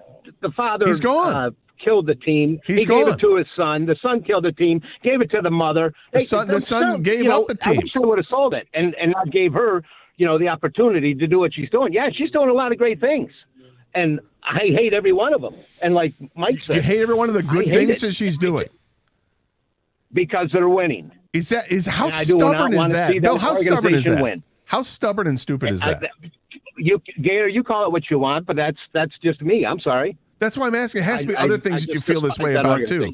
Somebody does something that is so reprehensible in your life, and you refuse to give that up. Nobody's done this for 60 years. Oh.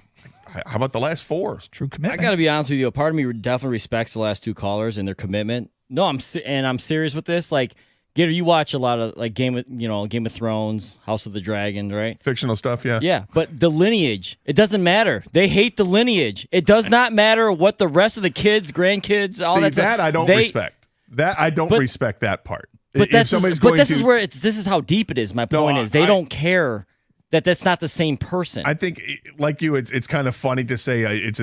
It's interesting to see how these people are that committed to it. But when it comes to like what you're putting, it's the lineage. When you see somebody that's clearly different in the way that they're handling things as the owner of the team, and you're not going to give that any credence because simply the bloodline. Well, the last name was Ford for a while before she got married. I can't. That's just so stupid. No, they're actually. It's not treating people differently, and people are different. Everyone's different. Yeah, I think actually the last caller gave him credit. He just doesn't like it. I just I get. You know what part of this is? I don't think it's healthy. I'll get some feedback every once in a while that says, "I hate you guys at 97.1." I might respond to somebody and say, "What did I say?" And they'll say, "All you guys talk about is something," and it might be nothing that we're talking about. And I go, "Well, I didn't say that." And they go, "Yeah, but you're all the same." And I'm like, "Are we?" Like guilt by association. Yeah, and that shouldn't. Would you? How would I don't know. The frustration is real. The fact that there's somebody new in charge that is hired, that's brought in Brad Holmes, the most competent Lions GM we've seen in our lifetime, that's brought in Dan Campbell. I mean, this happened under Sheila's watch. Should she be judged, for what she's done? And only for what she's done? I guess, are you, when people say things like that in the previous couple callers, Calvin and Barry, right? Big thing. Mm-hmm. Barry quit. He just didn't want to play anymore, right? Yep. And a lot of it had to do with the organizational stuff. Calvin quit. His body broke down on him. It wasn't the organization. It was his body that made him say, I'm done. I can't play anymore. And then both players had issues with the team because of money that was owed to them, or the money that the team wanted back on signing bonus, because both didn't live out their contracts and they wanted the money back. And there was an issue with that. And I can understand that, why people would be upset with that. The fact that both players have worked out those issues, and now I don't think that Calvin did it, the Calvin reconciled with the team, and that reconciliation is only just for the Lions' benefit. I think it's for the benefit of all fans, really, more so than anything else. The fact that Calvin has embraced this new organization, if you will, yep, This is completely different than what it was 10 years ago when Bill Ford Sr. owned the team. Completely different than what it was when Bill Ford Jr. took over the team. This is, things changed kind of dramatically when Martha took over. And then when Martha ceded the team to her daughter, it's such a different ball game. And I feel sorry for people like the last two callers that refuse to give that regime a chance simply because Ford's in the name. And I think about guys that have a response with it, like Spielman. Who doesn't love Spielman? Spielman's had some influence here. Who doesn't love Jared Goff? And the way he's embraced this California kid who probably didn't want to be here has come to a morbid organization and helped resurrect them and has made Detroit like he loves it here now and speaks glowing. He was on a podcast the other day, the Tail of the Wine, whatever that thing's called, and he was going, yeah, Detroit, it matters. This is so much fun to be a part of. And like there's so much that's awesome about him now. And I feel like the last two callers are completely missing out. Like hanging on to real anger. Refusing to let it go. I don't see how that could possibly be helped. We'll get to more of your phone calls and feedback coming up. 97.1 The Ticket. So everybody likes to hear about great customer service, right? Well, let me tell you about Precision Garage Door. They are amazing. And when it comes to customer service, you want things like, I don't know, maybe doing things on your time and your schedule, because it's so hard when you get a company to come out to do it on your time. Usually you have to take a day off or have somebody cover for you or whatever the case is. That's not the case with Precision Garage Door. Look, I need a new garage doors. These guys came out on my time. Right away, we scheduled an appointment, and they came out, and they were true professionals, and they walked me through the entire process, and they were absolutely amazing. I'm so happy that I did. They're available weekends at no extra charge. They offer the industry's leading warranty, and you can schedule an appointment on their website for a time that works for your schedule. It's not just dependent on what they need. And if you mention 97.1 The Ticket, they're going to waive your service fee. That is awesome. So call them now. Fix your issues today. 1-800-DOOR-REPAIR is the telephone number, or you can visit precisiondoormi.com and schedule that appointment.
got up this morning, looked at the forecast, and it read football.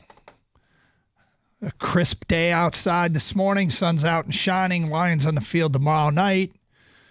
We kind of brought up at the beginning of the show the Lions free crowd and whether or not, how they're handling the expectations of what is probably the most anticipated Detroit professional season in our lifetime. And, it's far from a sure thing, man. They got work to do. And, the last couple of days there's been good and there's been bad. And we talked about it. Malik Nabers, it's apparently the story of the joint practices, but then, of course, he's going up against the Lions secondary that we hope is rebuilt and better and that the new pieces develop into being, God, they don't even have to be great. They probably don't even have to be good. If they are average this year, it'll be such a step in the positive direction that it could help propel this team to greater things than it was a year ago.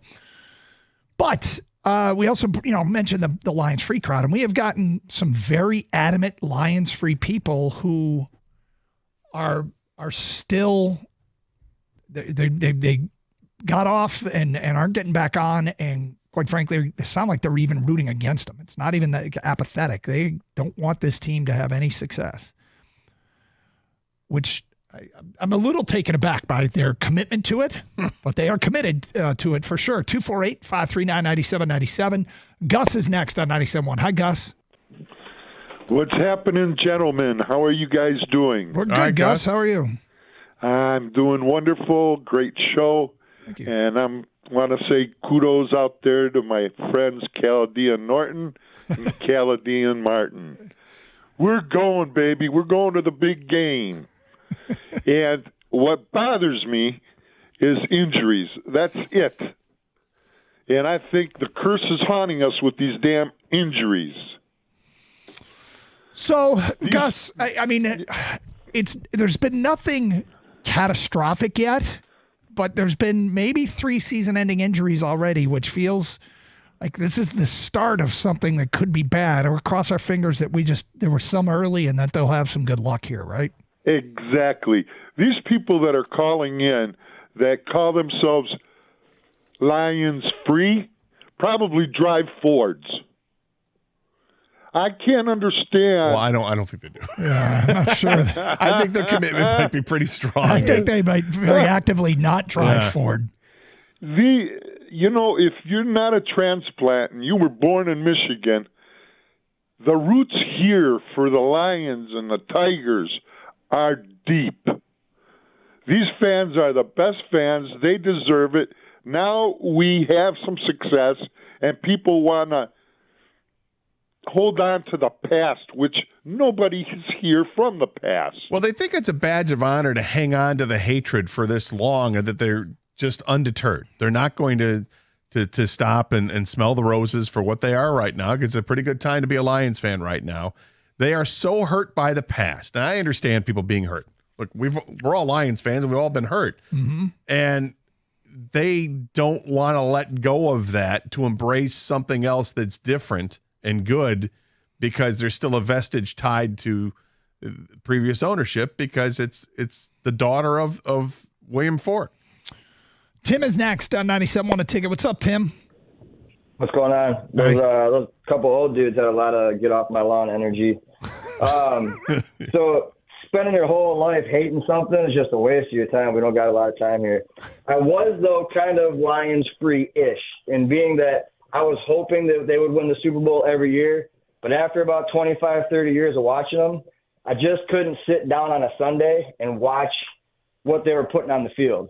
So I was watching the Lions free, but I was still hoping the guys would do good eventually and become a decent team. I could care less who owns it. If you're worried about the owners of your team and what they do, I don't think anybody would like any team, because there's a lot of, skeletons in all those guys' closets. So, but spending your whole life hating a team, that's just a waste of your life. I mean, look, it's it feels like there'd be a lot of negative energy. You're right about that, and I don't know that I could, I'm not sure I could. I don't think I could do it. Let me just say that. I don't think I could do that. Well, I mean, I've held grudges, right? I still hold a grudge against Jim Belushi for throwing the broom on the ice after the Blackhawks swept the Red Wings back in the early 90s. I was mad at Sears for a lot of years. I mean, I hold that grudge. Will I ever watch a Jim Belushi vehicle again? No, I won't. Now, would I hold that to, let's say he's got a daughter or a son that gets into acting? Am I going to hold that against those kids? No. Who then puts together a movie about the Lions Super Bowl season? No, I'm just saying, like, even with my grudge, it's like, okay, I get the grudge, but when something is different, you're holding on to that grudge because of a common name? It seems foolish. What about Belushi and other movies with like actors that you love? I mean, I watched the movies when I watched the movies. I stopped watching them in like 1993. I honestly haven't seen anything he's done since then. And if one of my favorite actors is in, I probably wouldn't watch it. Okay, so now we've got another branch of this conversation. 248-539-9797. Are you Jim Belushi free? It's just Jim, not the brother, not any other No, family I love member. John Belushi. Was great. You left us too soon. I had no problem with John Belushi. And like I said, if Jim had offspring that became actors, I'd give them a chance. It's just him. So it's like if you're lying, you're pissed off at William Ford Sr. for being the owner of this franchise for all those years and just dashing your hopes and dreams and crushing your soul. I get it. But why hold that against his daughter? Let's get back to your open line calls. Dan in Hazel Park. Hi, Dan. Hey, guys. Listen, if you live in Metro Detroit, you can't be Lions free, number one, because they're everywhere. And if you hate the Lions, you're not Lions free either because you hate the Lions. They affect your feelings. I'm Lions. I watch the Lions, but I can remember the day I gave up on the Lions and gave up caring about the Lions. So, and there's nothing worse that I hate than a bandwagon fan. So I'm not going to be that guy who and I'm 57 years old. I lost my Lions fandom on Thanksgiving Day of 1980. And for 40 years, it has served me pretty well. I haven't had, I don't care. They don't affect my feelings one way or the other. And I'm not going to be that guy who goes all of a sudden, oh, look, they're good. I'm going to jump on the bandwagon. I'm just not that guy. I've been a U of M guy my entire life. I will always be a U of M guy. And like I said, the Lions, I'll sit and watch them, and I don't care, other than maybe my fantasy players, one way or the other, what happens in the game. So last year when they had the run and get into the playoffs and win the first playoff games that we've seen in 30-something years, and then win back-to-back playoff games for the first time since the 50s, it didn't move the needle at all for you? Not a bit. You don't think you're going to miss? You're going to miss out on enjoying it? No one's going to label you a bandwagon fan. Only you're doing that. But here's the thing. I've gone 40 years of my life. I mean, do you have anything that you've done for 35 years that's silly, but you won't give up? Jim Belushi, yeah. There we go. You can relate. Randy in Westland, you're on 97.1 The Ticket. Hi, Randy. Hey, guys. How you doing? Good. Let me turn this. I'm in my truck. I was waiting for you to answer. This Lions free thing, a lot of it's already been touched on, what I was going to say. I was going to start out saying in 1972, my dad and I were sitting on the couch watching the Lions. I was probably 6 or 7 years old. Hello? Can you guys hear me okay? Yeah, we got you. Yeah, go ahead. Randy, go ahead. Oh, can you hear me okay? I don't know. Can we? Yes, we can. Go ahead, please, or don't. John, you're next on 97.1 The Ticket. Hi, John.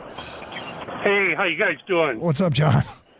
Hey, first time, long time, 65 years old, and I get some of their angst against the family because I was in that group. William Clay and Martha made bad hire after bad hire, hung on to coaches way too long.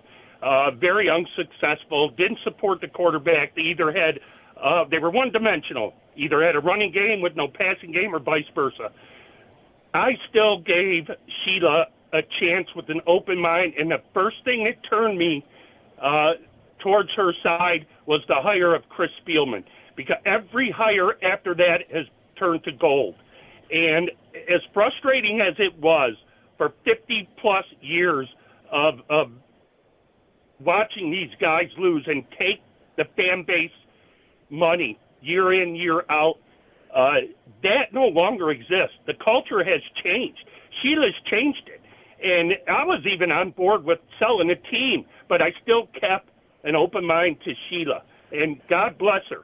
She's done the right thing. She's exactly like every hurting Detroit fan in the history of the Lions football season. She won you over, John. She won you over. She absolutely won me over, and God bless her. God bless her hires, and and I would argue that the people that are saying they're Lions free, they have a right to feel how they want, but I would argue that they're actually more involved with the Lions than maybe when they wanted them to win and they were actually on their side way back in the year, because they're controlling all this pent-up anger and emotion in them. So if you're going to really, truly be Lions free, you're not even calling because you're not listening about the Lions. You're turning the station immediately. That's my opinion. Thank you, John. Appreciate it. The Spielman hire. It's fun to rally around one of Detroit's all-time greats. It is. And give him credit. All right, we are going to move on and open up the big old tub of pretzels for the question of the day. Next here on 97.1 The Ticket.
Before we get to the big old tub of pretzels, I do want to take one call here. Jeff, you're on 97. Want to take it? Hi, Jeff. Hey, guys. How's it going this morning? We're doing good. How are you? All right. Well, listen, I got to shoot the boot, but I want to just tell you this first. I've been a diehard Lion fan for years. I'm 68 years old, so I've just been diehard. And my goal is to them to get to the Super Bowl at least. Winning would be great, but we've never been there, so I want to at least get there and say we got there. If we win it, that's icing on the cake. Now my shoot the boot. Yep. My shoot the boot is this. We are aware of the new rule in the NFL about tackling. My shoot the boot is this. Out of these 17, Kansas City, San Francisco, Dallas, Philadelphia, Los Angeles, Green Bay, we will finish ahead of them being the most penalized team for that new rule coming this year. And I would be willing to bet 50% of your listeners will agree with me. The Lions will always get the short end of the stick, especially when a new rule is implemented in the NFL. We always come up the losers on that deal. So nobody can deny that. Nobody can deny that. The hip drop tackle. That's why shoot the boot. Okay, we got you down there, Jeff. The hip drop tackle is what you're referencing. And I think typically, historically, he's right that when there is a new rule, rest assured the Lions will be one of the first teams to get screwed by it.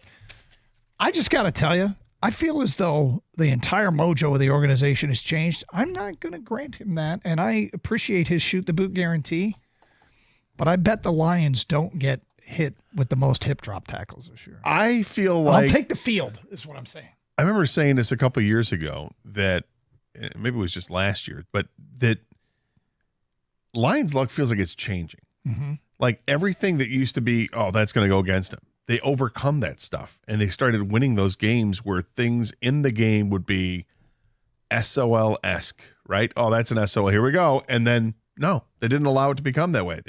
They overcame it. They adapted, and they win the game. It didn't matter. It didn't matter that somebody, got, on 3rd and 15, there's a dumb penalty away from the play and gives an automatic first down. They buckled down. They got the job done. Whereas years past, that would be the one that would cause them to lose. Oh, here's a late field goal. They're done. Nah, not so fast. Jared Goff and the offense, they got this. Mm-hmm. They'll come down the field, they'll march down and score a touchdown to win it. Things have changed over the last few years. I mean, largely you're right, Gator, because they got so far. But, I mean, the final game, Lions' luck did not help Well, them. that was. I mean, the off-the-face mask, incredible reception by Ayuk. Too many plays to overcome. But, I mean, Lions' luck. I mean, other plays are plays. Natural football plays. That was extraordinary. Yes, that was unnatural. exactly. You know what I mean? That's completely something. unnatural. Yes. Yeah. And for the hip drop thing, would it be Lions' luck if a hip drop tackle made by Brian Branch costed him a penalty, led to a field goal that got him ousted in the playoffs? I hate that rule. Well, by the way. I don't like under the worst case scenario, yes, you just brought it up. Thank you. There are rules in place that I really do feel like are in the spirit of let's go for the safety of the players. I think this is one of them that is doing that as well. I think this is kind of like it feels like the horse collar to me. Like when you watch somebody get tackled by a horse collar and you see how violent their body, reacts to that, the person being tackled, you're like, well, yeah, that should be penalty. We need to outlaw that.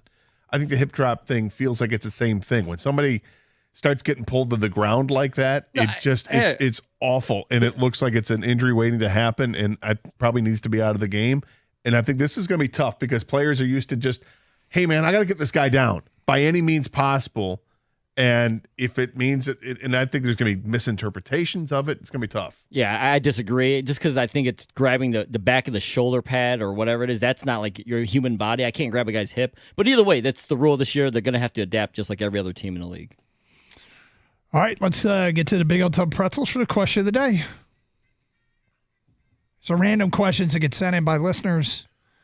Text at 248-539-9797 if you have any random questions, arguments you have with your friends, debates you'd like us to settle, sports or otherwise. Kang's got a giant tub of empty pretzels that now is filled with questions. Question 1. Ready? Who's going first? I guess you don't have to. I figure. It's not like the... It's not like the wide hat night Omaha 4 down around League. Totally Blitz. different. All right, yeah. Whoever just feels like answering first is fine with me. All right, here we go, guys. No matter how tall you are, what's your limit on how much taller a woman can be than you for you to feel uncomfortable to date her in terms of inches? So, Doug, you're a tall guy. You're like, what, almost 6'4"? Yes. What's your, if you were dating still, you're not dating anymore. Could you date Lisa Leslie and feel comfortable? If I loved her, if I loved Lisa Leslie. You don't know yet. You're dating, man. Matter. You don't know yet. You don't know. Okay, you got it would have to show a lot of promise because I'm insecure. Gator? Well, I used to be 6'1", it's probably around 6 feet now.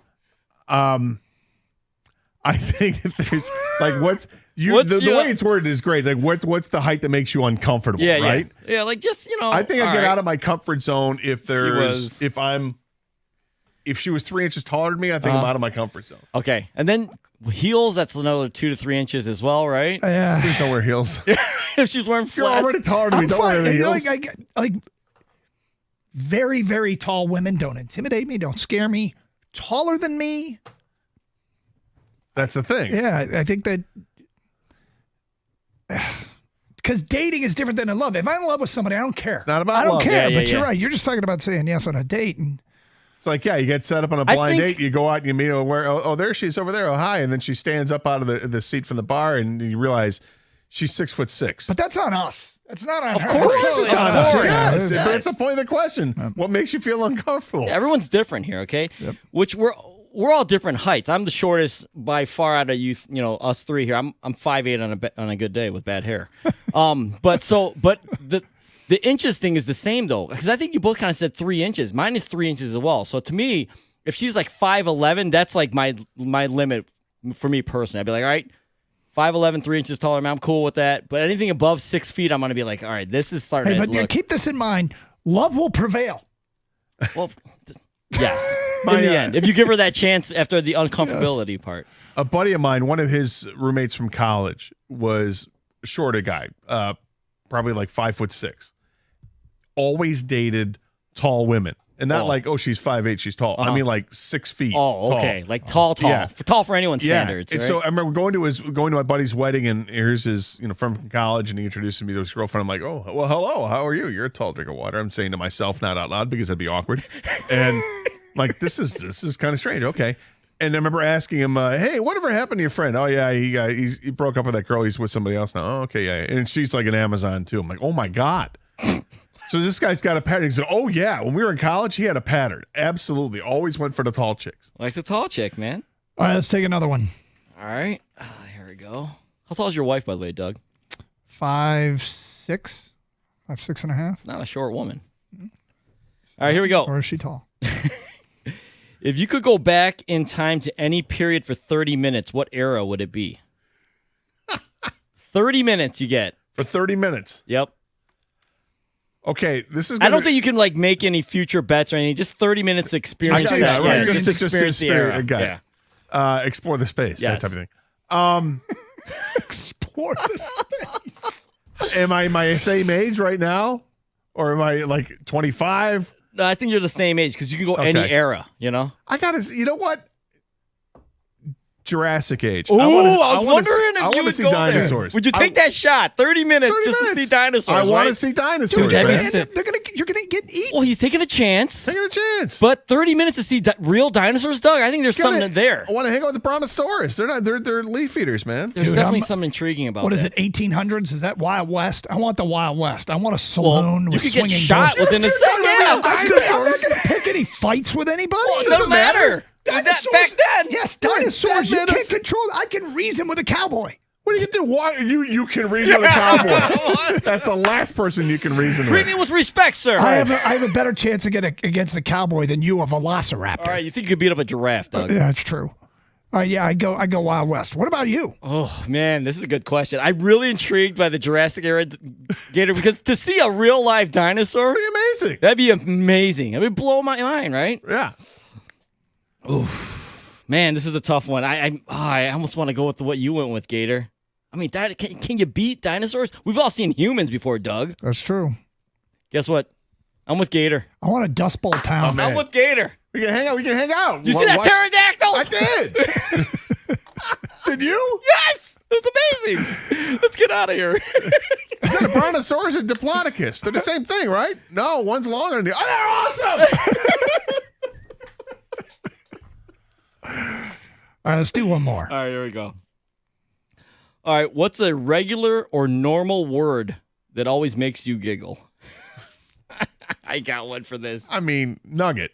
Nugget, yeah, that's a good one. Nugget's hysterical for me. Fiduciary. Oh, we hear that in commercials. Fiduciary, Yeah, yeah. fiduciary. Yeah. Yep.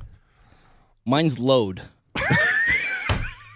I cannot stop laughing when I hear that word. Load of laundry. Load. I just focus on load. I just hit the mother load. Yes. Load management. I'm dying over here, man. Stop it. Great word. I got load. You got nugget. You got fiduciary. There you go. And that is the big old tub of pretzels question of the day. Now's a great time to get them over. Kang is monitoring ticket text. Send them over 248-539-9797, and they could be a future question on the big old tub of pretzels question of the day. We got sidetracked. The new kickoff rule isn't the only thing we're going to have to get used to this year. There might be something else, and I think it's pretty significant. We'll get to that at 11:50. You're on 97.1 The Ticket. Hey, Twin Peaks has made a change for the summer. Your favorite bourbon and brews has a new twist. It's tequilas and cervezas, and there's no better way to celebrate on Wednesdays than tequilas and cervezas. They sample your best drafts and bottles along with high-end and special tequilas. Twin Peaks girls in their red lingerie ready to help you cure those midweek blues. Sampling take place from 5 to 7. So get in early and see why it's the hottest night of the week. You're really going to want to cure those midweek blues with an awesome night out at Twin Peaks. There isn't a better bar in the state to enjoy all the action. And the best part is the beautiful Twin Peaks girls serving up scratch food, craft cocktails, teeth-chattering 29-degree draft beer that you've grown to love. You can even take advantage of the special tequila pricing on your favorite cocktails like the Casamigos Old Fashioned, the Corazon Tequila Sunrise, or the Big Baller Sincoro Hall of Fame Margarita. Come see why Twin Peaks has the hottest party in town, especially on game day.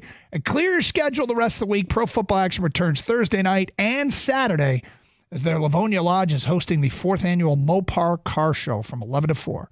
You won't want to miss it. Twin Peaks eats, drinks, scenic views.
By the way, if you want to go back to the Old West, if that was the period of time you want to go back for 30 minutes, yeah.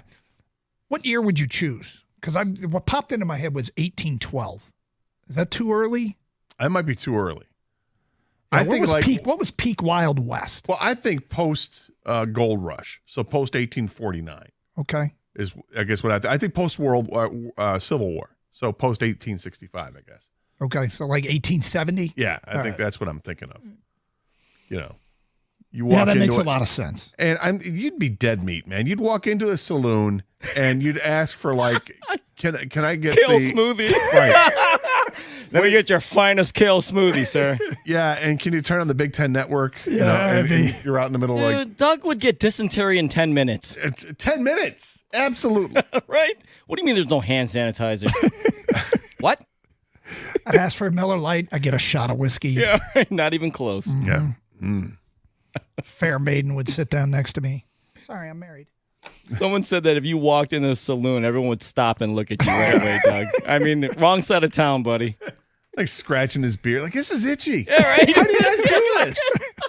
How do you put up with this? Hey, so can somebody get some deodorant up in here, man? Yeah, that's the other thing is personal hygiene. That'd be kind of tough. Yeah. I'd struggle in the Wild West. But I'd like to visit. Would you let somebody shave you? Oh, with like the knife? The old straight way. edge? Oh. I probably wouldn't. Gotta grow it then, man. Yeah, what do you... There's no other razor. It's 30 on that. minutes, man. It's not like I'm going to grow a beard in 30 minutes. I don't know. You're pretty hairy, man. You want to be well groomed if you're going there. You're in all the wrong spots. That's a great question. Which era and time? I mean, there's so much, right? Dude, I love the word that makes you giggle because none of us had to think. No, there was no hesitation. We all knew exactly. Okay, we talked a little bit about the new kickoff rule. It was on display in the Hall of Fame game. Lions will see what Fipp has up his sleeve tomorrow night. But something else we might have to get used to, and we've all seen, I shouldn't say we all, but many of us out there, and we've tweeted out, have seen the practice fights between the Lions and the Giants.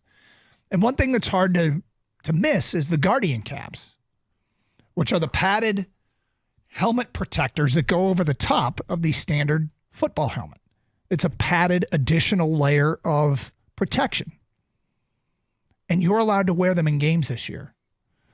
And for the first time, I've seen a team in the NFL wear the Guardian caps in practice that have the helmet logo on the side. The Washington Foot Commanders have the helmet logo on the side of the Guardian cap.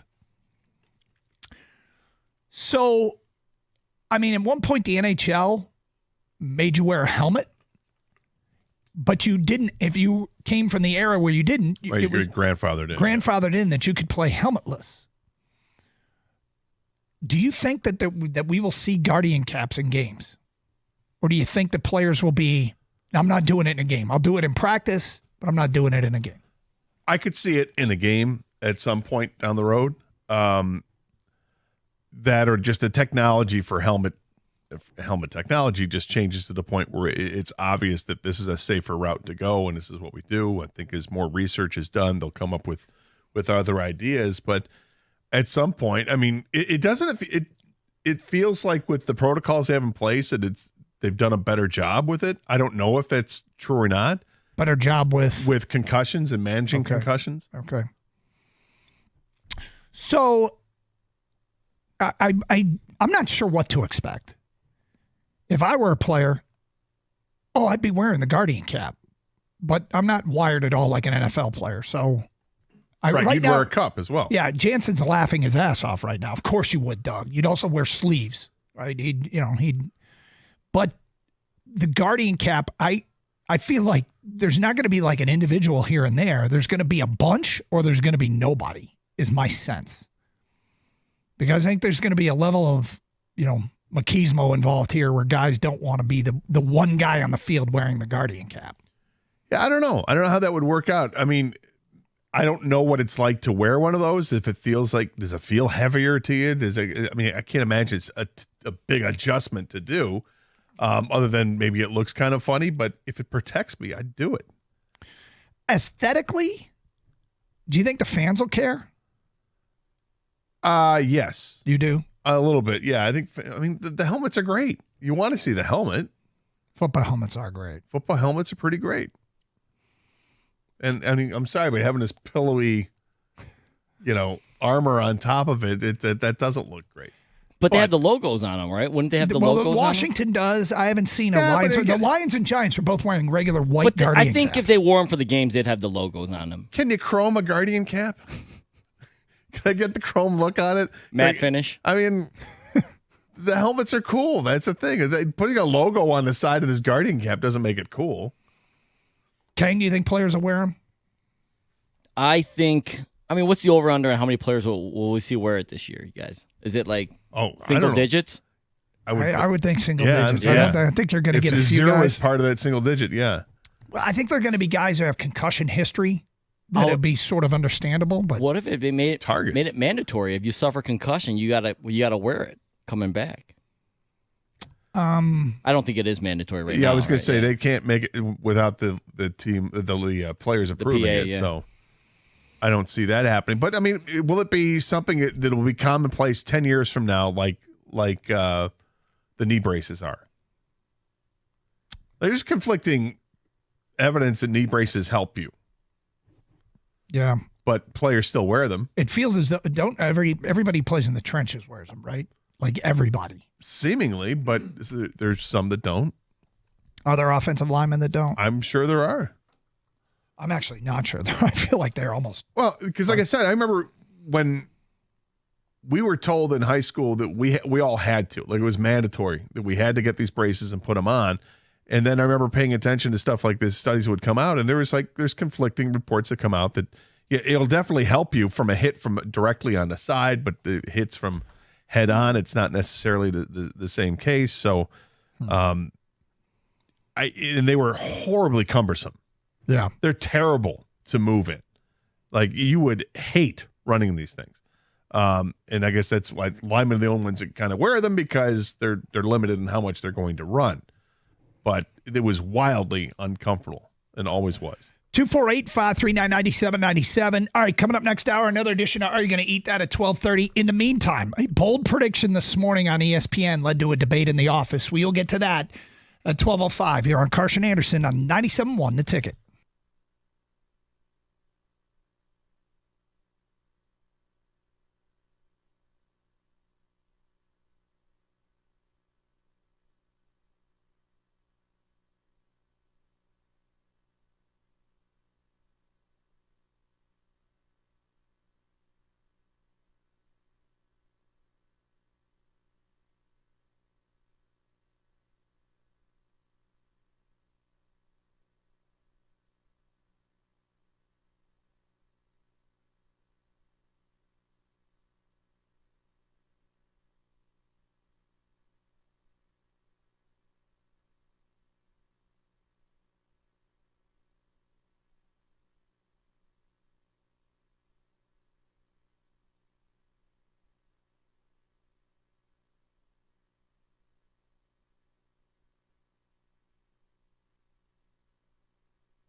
The car, Scott Anderson, 97 on the ticket. Open lines, 248-539-9797. Good to be with you on a hump day, halfway through the week. And we got Lions football tomorrow. We'll get back to some football stuff in a minute. Tigers won last night. Cater Montero. Is he making you raise your voice a little bit? Yes. Okay. Yeah, maybe he's. Yeah, absolutely. My voice is changing on him. Mm-hmm. What do we got Again, here? I mean, last night was more evidence. His pitches have so much movement, like wicked movement, and he gets so many swings and misses. Swing and miss stuff is exciting. Yeah, he got into trouble in one inning and got out of it in a hurry. Like, did a great job to get out of it. Got the double play ball, got a strikeout or pop up, whatever he needed to get, and it was done. And then he made one mistake on a solo home run. Guy crushed it straightaway center field, no doubt. And beyond that, he was great. I think he have like 8 strikeouts in the game or whatever. He looked great. The young players on this team stepped up. Perez had a couple of hits, and you saw Parker Meadows with a couple of hits, including a long home run to right field, a solo shot that gave him the 4th run. And then I saw a stat on the broadcast last night that made me go, wow.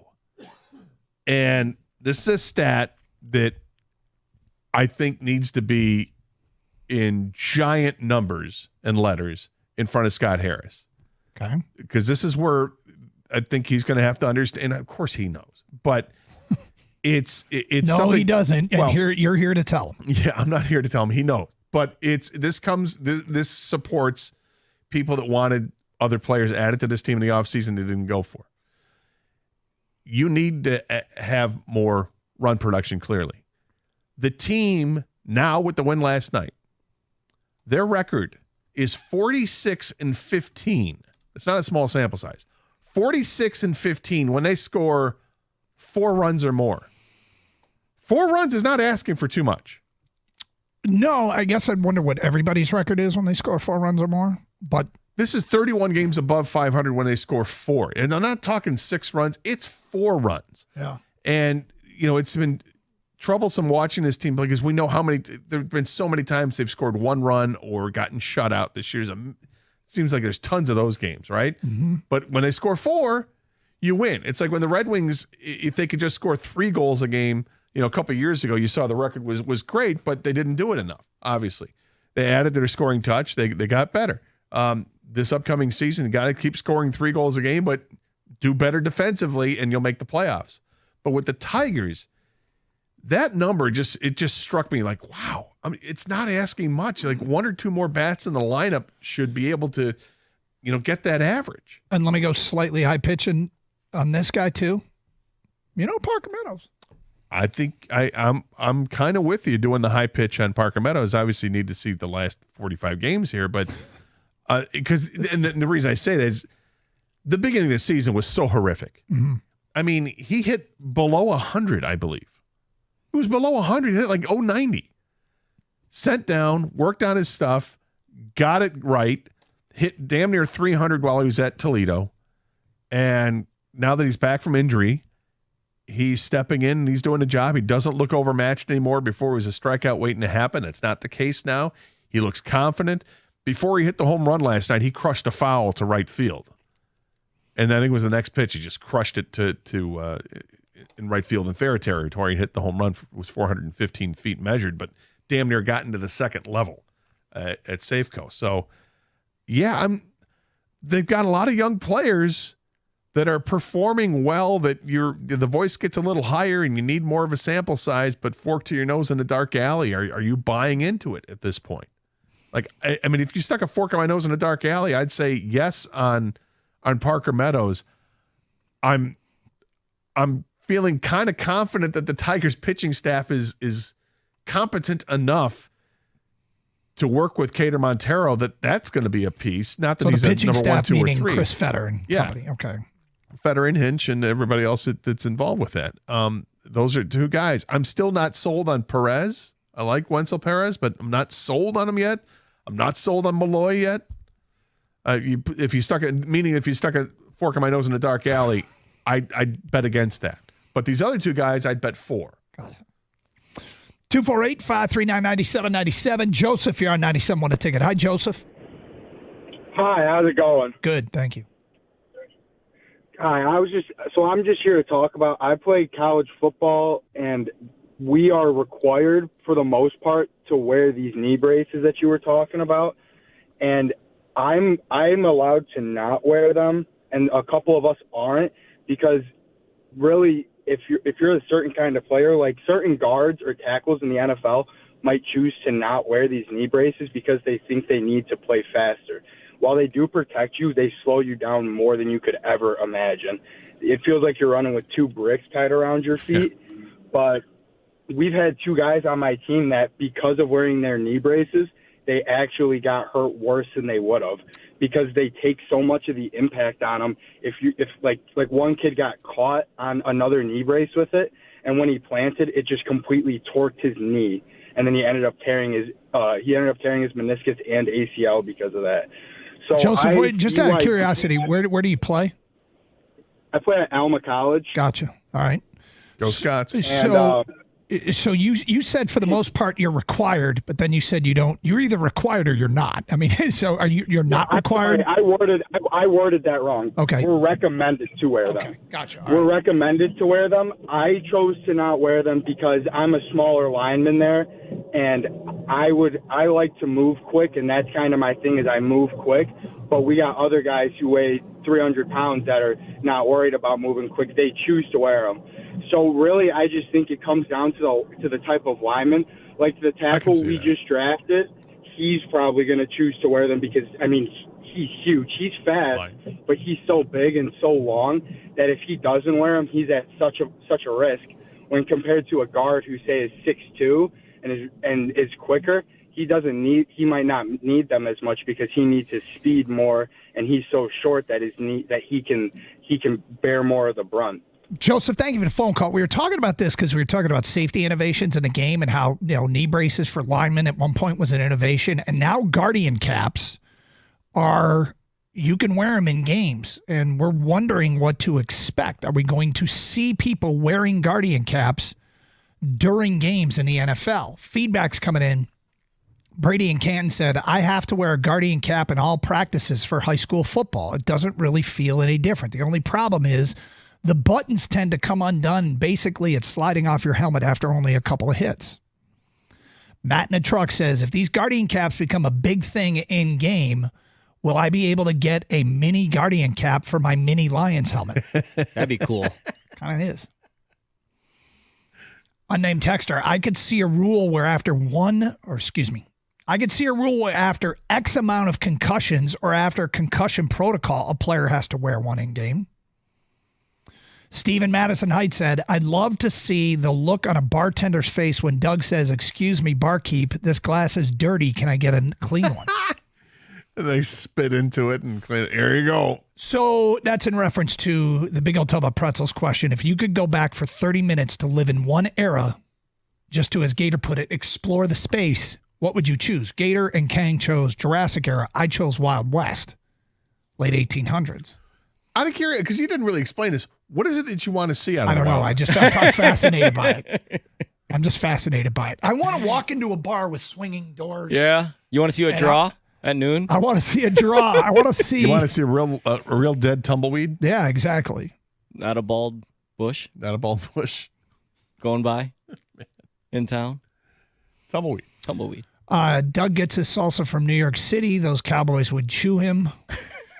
What? What does that even mean? Is that I get my salsa from New York City? Yeah, everyone knows salsa. Real salsa doesn't come from New York City. New York City. Oh, I see.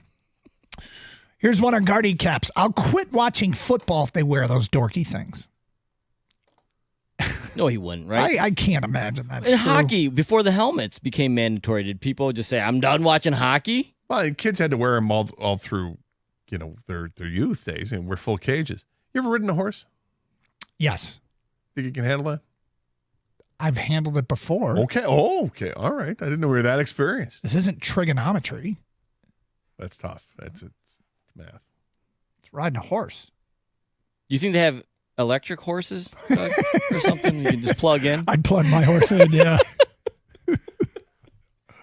Excuse me, sir. Is there a supercharging station around here? Is there a fast charger? 248. Look, whores. 248. That's a whorehouse. Oh my God. That's old now school. I know why you want to go to the Wild West. Actually, I can find whorehouses today. If you look hard enough. Yeah, but back then it's like, not frowned upon. Yeah, Oh, that's true. just ask for a game of billiards, and they'll meet you out front. All right, we got sidetracked straight ahead. This bold prediction. Sidetracked? Yeah. Bold prediction in the NFL got us to thinking and debating in the office. We will get to that bold prediction at 12:16 here on 97.1 The Ticket.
Doug Carr, Scott Anderson, 97.1 The Ticket.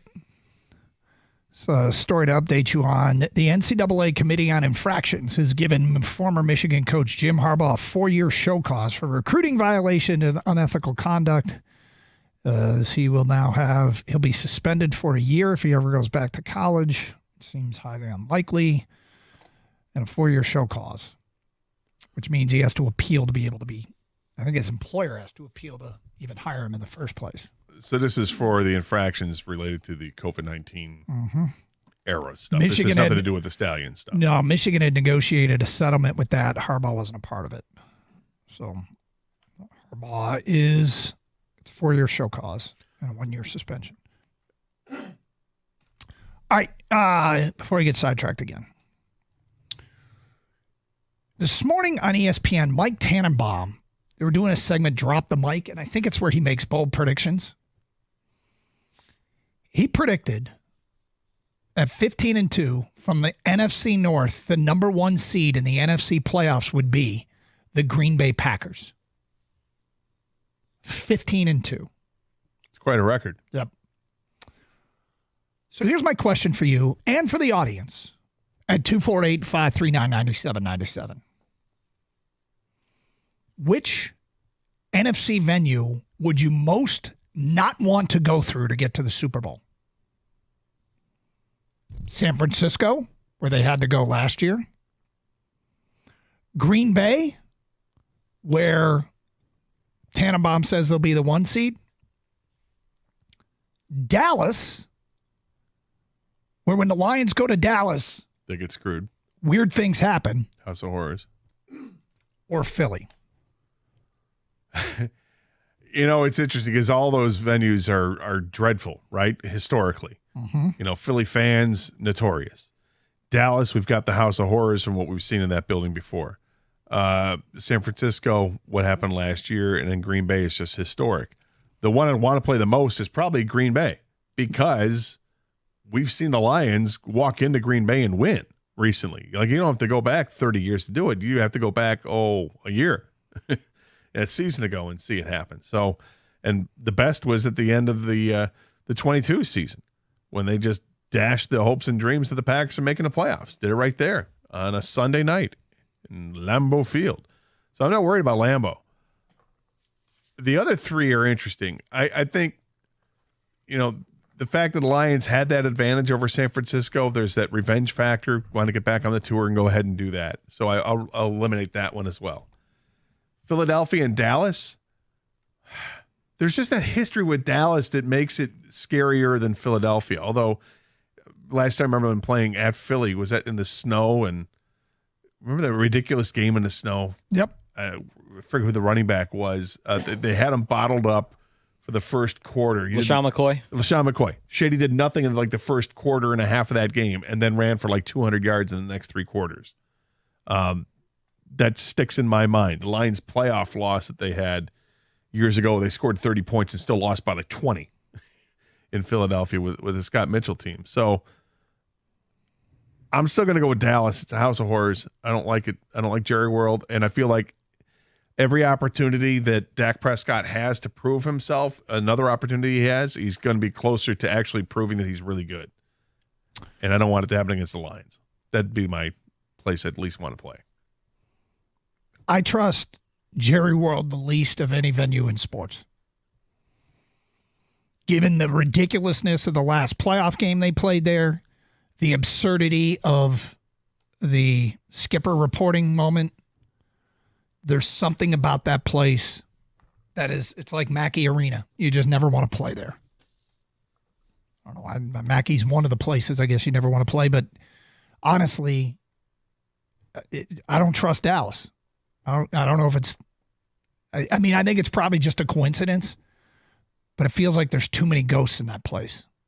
And it hasn't even been open that long, Yep. Oh, I know. I don't like that place. Kang, which place do you most not want to go to?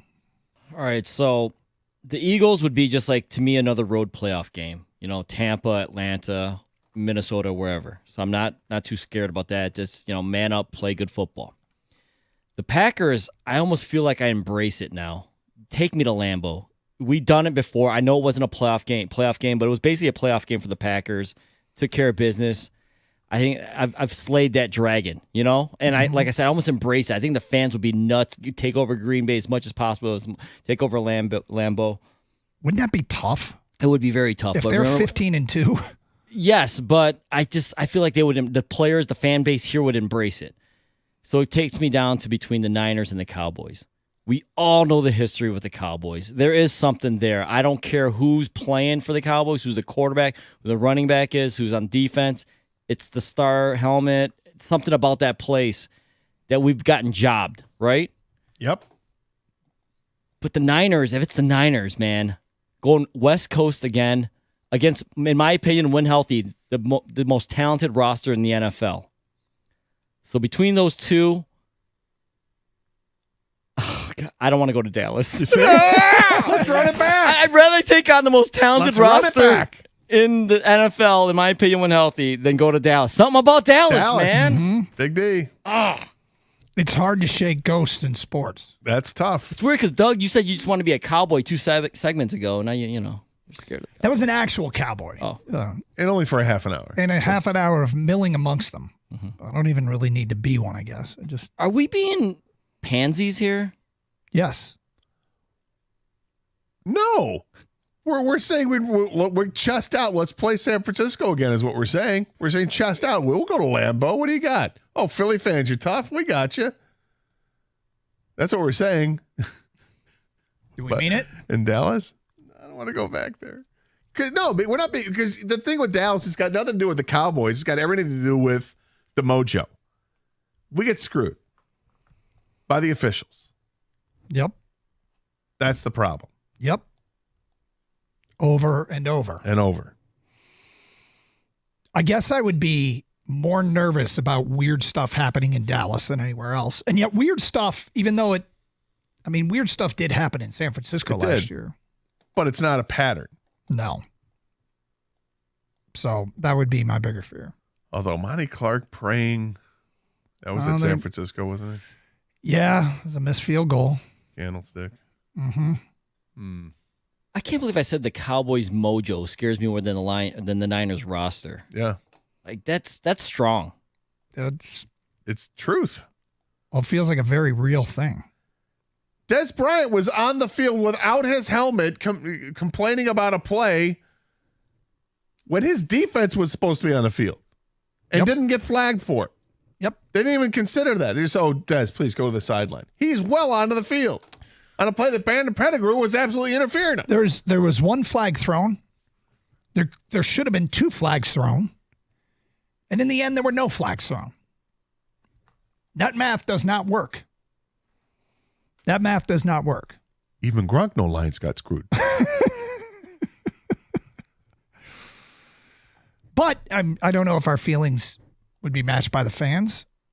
It's the reason we're having this discussion is Mike Tannenbaum this morning on ESPN and his Drop the Mic Bold Prediction segment said that the Packers would go 15-2 and be the number 1 seed in the NFC North. So of the venues, the likely venues, if the Lions have to go on the road in the postseason, which venue do you want to go to the least? San Francisco, Green Bay, Dallas, or Philly?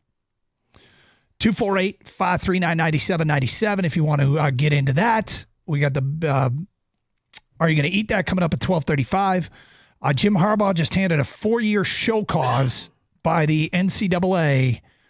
Just reading some of the stuff because this is a breaking story. A big part of this is his failure to cooperate with them. He said he didn't remember stuff. They're not buying it. He gets a 4-year show cause and a 1-year suspension if he ever goes back to college, which I don't suspect we will see him in college again. But if he ever wanted to go back, he'd be dealing with a show cause and a 1-year suspension.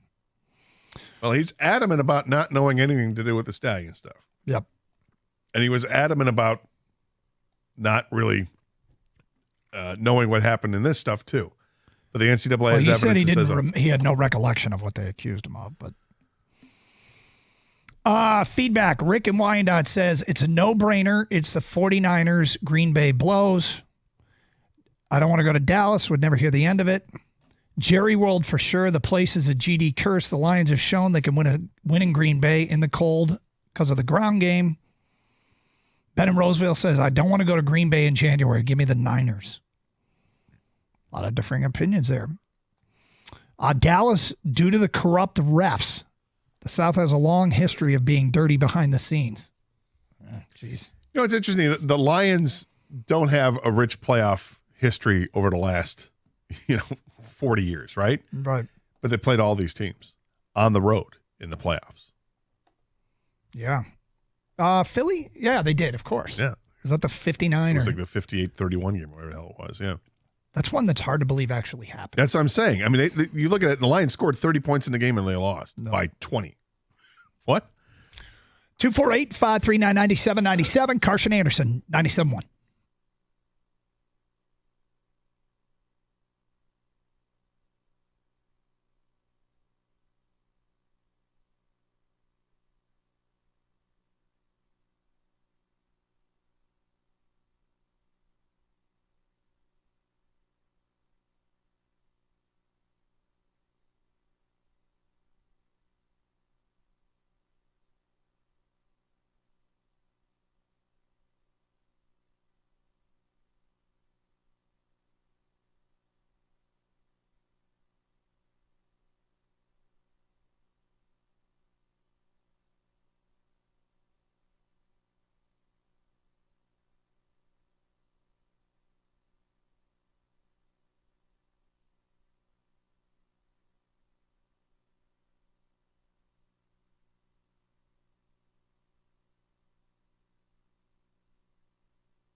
you ever done that?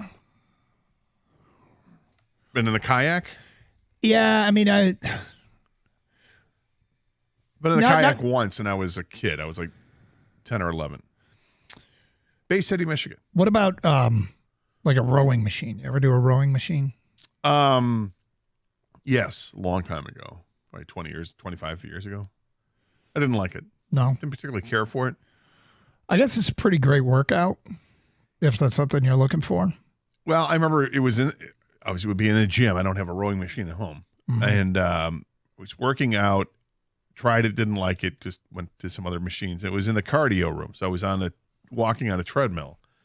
And there was this dude who would come in every time that I was there, he was there, and I would go once or twice. I would probably go twice a week to the gym at the time. So this guy, I'm guessing, was a diehard gym guy. Okay. And he would do his workout, and then he would go into the rowing machine. And I was really put off by it, by the amount of sweat that poured out of this man's body. It was just gross and disgusting and slimy, and most of the time he cleaned up after himself, thankfully.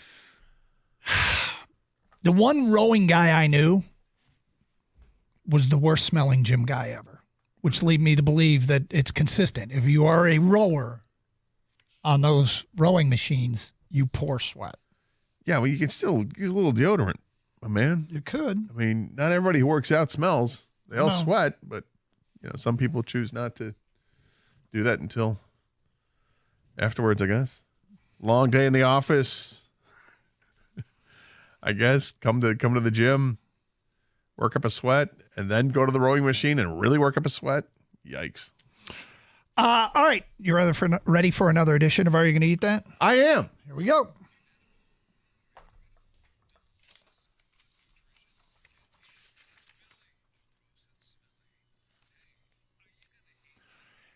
This is one of the more interesting collections of new menu items that we've ever come across. We're going to start at the Minnesota State Fair. Great place to start. Yep. They have some new beers to highlight. Okay. The first one is Blueberry Pancake Lager. It's a fun breakfast-inspired brew that perfectly combines the zing of tart blueberries with a maple sweetness and a smooth, malty finish. The playful notes of caramel and brown sugar and blueberry will bring you back to a summer morning at the breakfast table.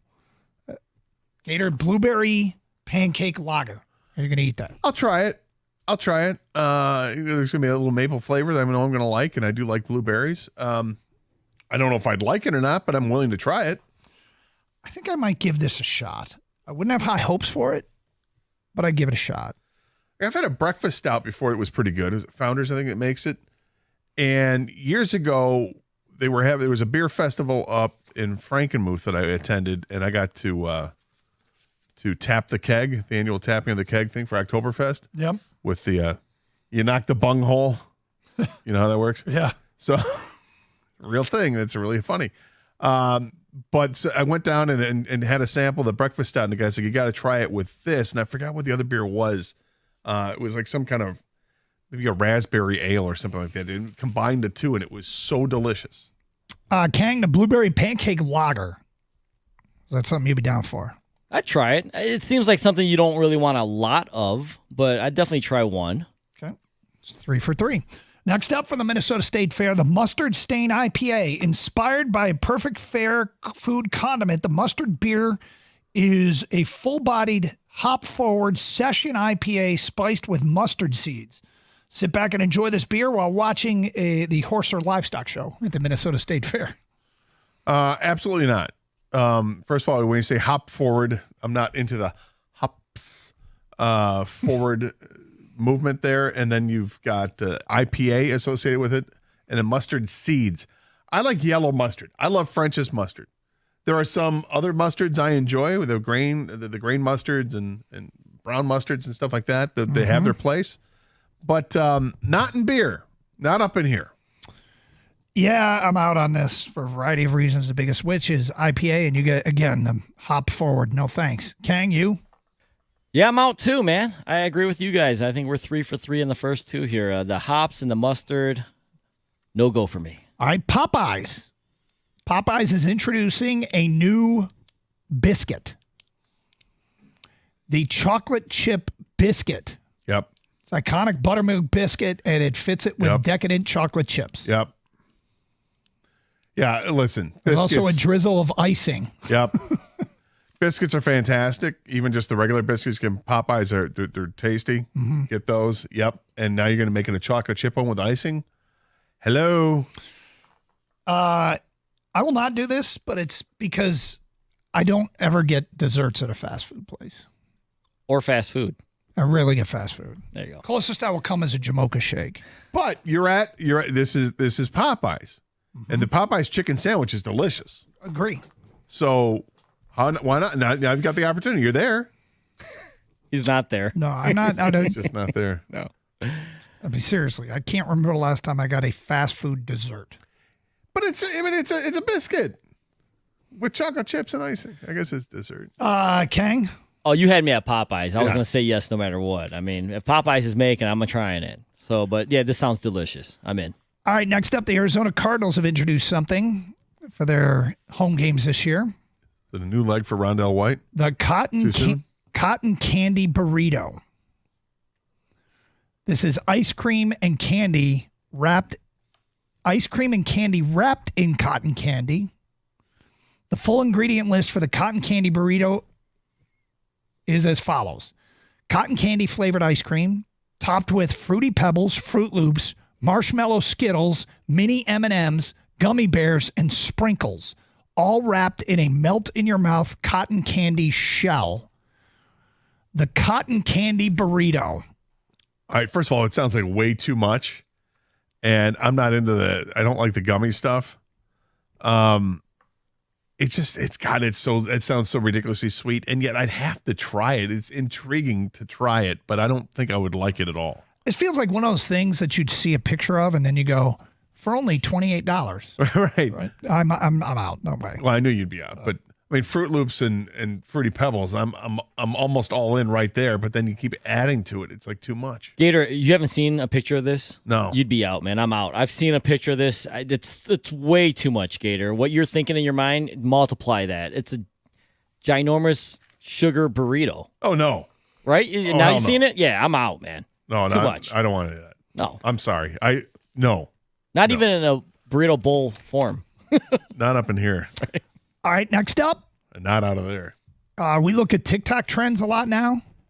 The most recent TikTok trend has people putting pickles in Dr. Pepper.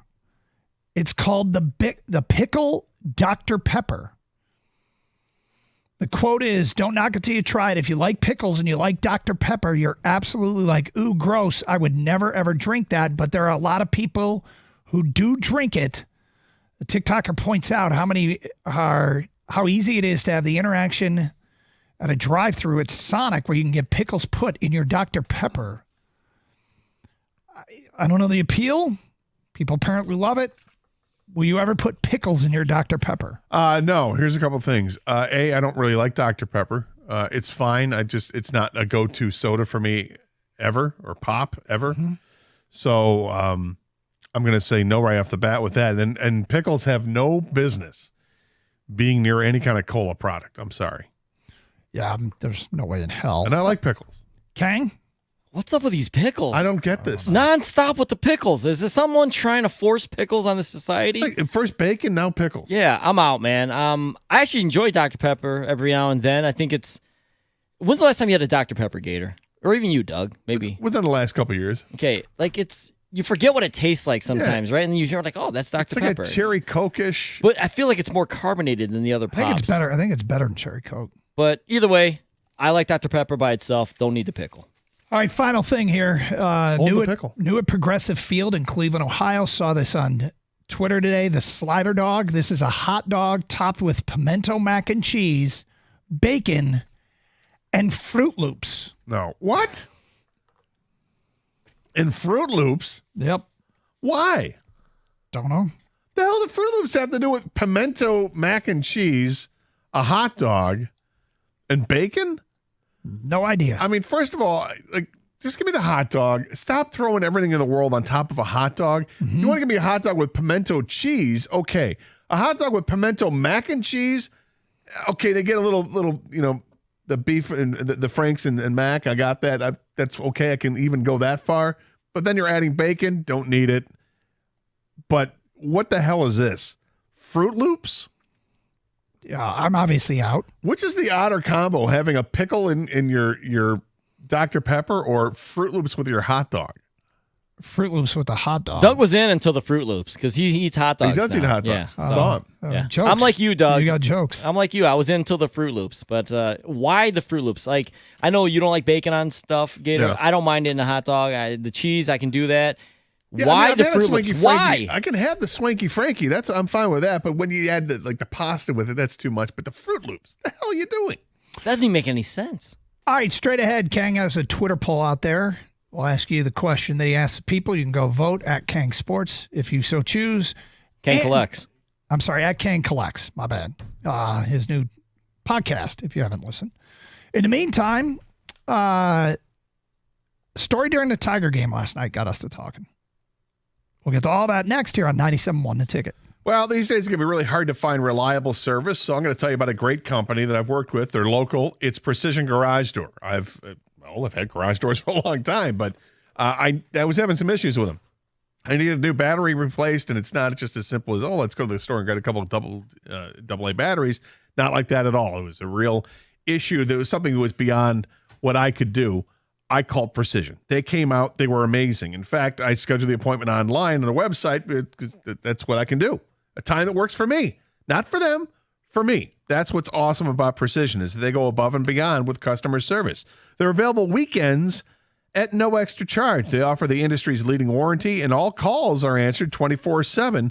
And if you mention 97.1 The Ticket, well, they're going to waive your service fee. And if you're looking for a career, Precision Garage Door is always hiring. When it comes to garage doors, trust the only company you need to trust, and that is Precision Garage Door. Give them a call today, 1-800-DOOR-REPAIR, or visit precisiondoormi.com and schedule that appointment.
Doug Harsh, Scott Anderson, Kang behind the glass, Kenny on phones, open lines 248-539-9797. Breaking news at this hour, Jim Harbaugh gets a 4-year show cause from the NCAA and a 1-year suspension. Harmony Michigan fans are just saying happy it's over as far as Harbaugh is concerned. Others, really like Coach and certainly feel like he, got wronged by the NCAA. I know people that feel that way, but at the end of the day, I always wait till these cases are fully adjudicated. But I just wonder how many Michigan fans are glad it's over. Did you vote on Kang's poll on Twitter? I did not. I haven't seen Kang's. Okay, go to @KangCollects on Twitter. Okay. I have a feeling I know what you're going to say. He's got a new podcast. Yes. What's on the podcast this week? To be determined still. We're efforting the interview, but you'll be nobody to talk about. If you can collect it, Doug, I'll talk about it. There we go. All right. I see his new web poll. Yep. The question is, what would you want to get for winning first place in anything? A medal, a trophy, a ring, or a belt? It's a great question. It's like an additional big old tub of pretzels question. Bonus round. I like it. I mean, I'm not a jewelry guy too much. I have very little jewelry, and I really don't wear it often. So a ring doesn't really. So that takes away the medal and ring? Kind of takes away the ring. The medal is different. That's medal is jewelry, like, man. I mean, first of all, they're both talking pieces that you can wear, but the medal is like, you can't ignore the medal. You sit that thing is right on your chest, and you just, hi, how are you? You can't, within 10 seconds, someone's like, what's with the medal, dude? And then you get to explain it. Trophy, I mean, display in your case. People only see it if they're in your house. Being a wrestling fan, I can appreciate that the belt is pretty cool. It's really cool. Go ahead and vote. Where am I going to vote? I'm going to. You're letting Doug or letting I'm Gator letting Gator vote? do it. I'm letting Gator do it. Because you guys only get one vote since you have the one account. Yep. Yeah. It's been retweeted from our account @DougAndGator971. Yeah, there it is. You voted? I did. Let me refresh and see what you voted for. Yep. All right. So updating the voting. Medal has 15.1% of the vote. The others are within 3% of one another. At 26.8% of the vote, a trophy. At 28.5% of the vote, a ring. And at 29.6% of the vote, and what Gator voted for, a belt. Of course. Well, I'm thinking, look at it this way, right? A trophy, it feels like, look, they give away participation trophies. Anyone can get a trophy. Well, and growing up, a ring. Everybody gets a trophy at some point. Right. A ring. Okay, a ring like, it's like you're a part of a team. It's class ring type thing, or you're part of a football team that won a championship together. That feels like it's something done as a team.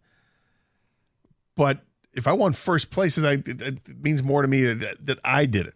So then it comes between medal and belt. And medal would be great. But belt, you're really throwing it in somebody's face and you're walking around with a belt over your shoulder, or you wear the belt around your waist. And, that's some substance right there. I feel like most of these things you wouldn't bring them out in public. Maybe a ring. You're not walking around town with a trophy. No, you don't walk around with a trophy. You don't wear a belt to the bar. Or do you? You don't. I mean, I know. What about over the shoulder, Doug? Yeah, I mean, that's how you really don't. Like, I get that you joke about it, but you really don't. The ring is the only thing. You wouldn't wear an Olympic medal to the bar.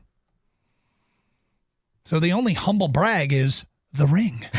That's the thing, though. It's like the belt is so obvious that it's not a humble brag. Like, you're just having fun with it. I've got a belt, man. I just won. What'd you win? You don't need to worry about that. But I won. Okay, I've got the belt. That's pretty great.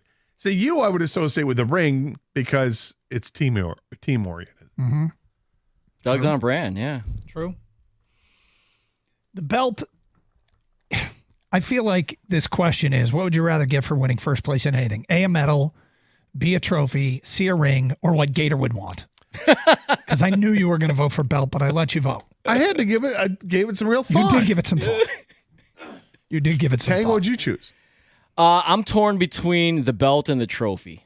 For me, the belt, I'm a big fight fan, and that's what you get when you win an MMA fight, boxing fight, right? But I also, the trophy thing, I know you say everyone gets a participation trophy, but there's a clear first place trophy. Well, that trophy is better than all the other trophies, and everyone knows it. At some level, when you're a kid, you start getting participation. Yeah, but not even participation trophy. I would say that a high percentage of kids at one point or another win a trophy, not just a participation trophy. Yes. So I am going to go with trophy. I think having like a trophy case in your house, maybe whether you put above the fireplace or there's in the den or whatever it is, I think that's really cool to just stack up. We should have known this. I mean, King's got the 4-foot trophy. He's got a 4-foot trophy. What was that trophy for again? Karate. Yeah, but what event was it? Do you remember exactly what you got it from? Fighting. Was it the All Valley tournament? Yeah. All Valley tournament. Yeah. Come on now. Sorry. It was in Midland, Michigan. All right. All right. Don't take it away from me. It is 4 feet tall. Yeah, it literally is 4 feet tall. Giant trophy. So yeah, second and third place, they weren't 4 feet tall. No, they weren't. That's why I think that must be the winner right there. Exactly. So yeah, I'm going trophy in the end. I think trophy's cool. Whether it's a 4-foot trophy or it's the Oscars or you know what I mean, winning a Grammy. I think that trophy, like what do we got? The Marconi back there somewhere still. I think trophies are cool, man. Yeah, we got a couple of them. Actually, that's right. Got a couple of those. Remember when you're the best, We went a long way to bring it back to that, but mission accomplished, boys. It would be pretty cool if Jimmy came back with a belt, though. I'm saying, guys, we want it, and he's got the belt strapped over his shoulder. Well, here's the thing: when you have a belt, when you win a belt, and you wear it over your shoulder, you know what has to happen next? Interview. You can't just. I mean, you're going to be approached with a camera and a microphone at some point because you've got the belt. Do you own any belts? Any replica belts? No, that was a Ryan Woolley thing. He's got a bunch of those. Yeah, you could order them. You can, you can. And I never did. And I remember Evan asked me one time. He said, "What if you could order one of those belts? What would it be? Or which championship belt did you like the best?" I think maybe Woolley asked me that too. And for me, it would have been like the early '80s NWA, the National Wrestling Alliance heavyweight championship belt that Ric Flair used to wear back in the day, Dusty Rhodes and Harley Race. And then they changed the belt when they became WCW. But the old NWA belt was sweet.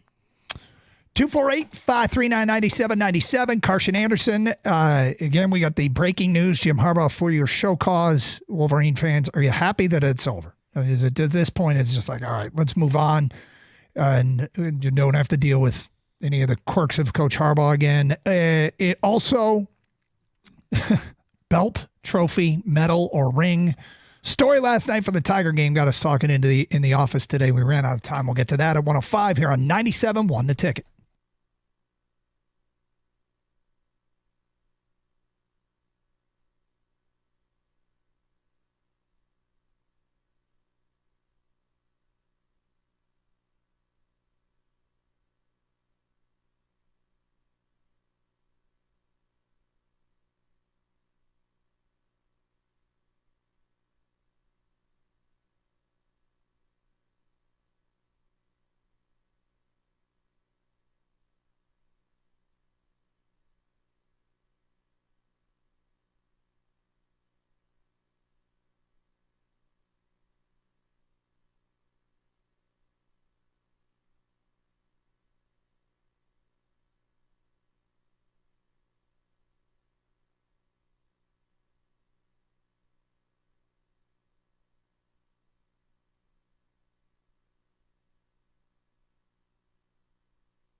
Open lines. Let's go. Anything on your mind? Fair game. Talked a lot of football today. Mixing a little Tigers, Kings. Poll out there in the Twitterverse regarding the question, if you won first place in anything, medal, trophy, belt, or what was the other one? Medal, trophy, belt, or ring. We're getting a ton of feedback on that. I think a belt is pretty cool. My cousin, welterweight power slap champion Anthony Babyface Blackburn brought the belt home, and it was legit. Have you guys ever held a real championship belt before? No. They're heavy. We've been fortunate enough to have a couple of UFC fighters come through here. Yeah. Like Max Holloway's one for sure, I remember. He brought his UFC title belt with him. It's got some weight to it, man. Those replica belts, those are no joke. Those are heavy as hell. I mean, I think they're legitimate weight. That belt would be awesome. Every time I walked into a place with a belt over my shoulder, I would yell out, "Woo!" See? Gator, would you do that? I think you'd have to do it once. If I I had the announce your NWA presence? championship, yeah, just let them know what's up. I would totally wear a medal to the bar. Are you kidding me? Total conversation starter with people. I'd be too worried. Like an Olympic gold medal. I wouldn't want to deal with that. I'd be paranoid. That's what I wouldn't want to deal with, the paranoia. All right. Original winner of my golf league, so I bought a championship belt. Most amazing prize for a golf league. That's from DJ at work. I assume the belt gets passed around. Joe in a car says, trophies are definitely the highest honor for winning anything. Unnamed texter, if it's a national championship win, it's a ring all day long. If it's a three-legged race at the company picnic, give me a belt, and I would rock it to work on Monday. Makes some sense. All right, Gator, you were watching the Tiger game last night, and Benetti told a story about, well, they had Brock Hurd in which is random. I know they're in Seattle, and they played for Washington, and he's from Seattle, Yep. or from the area, not I guess Seattle, but further south. But yeah, he was in the booth because he's Benetti's broadcast partner, I guess, when they do college games. Mm-hmm. So he's in the booth, and he was talking about how they had gone out to dinner the night before, and it was at some restaurant that he had been to a million times, that he wanted to bring Benetti and the crew with him and go and meet the owner and all that. And apparently Dan Dickerson was with him as well, our own Double D from the radio broadcast. Yep. And those that know Dan Dickerson, if you've seen a picture of him, if you watched the game last night, you heard the story and you saw the pictures. Dan looks a lot like former Seahawks coach Pete Carroll.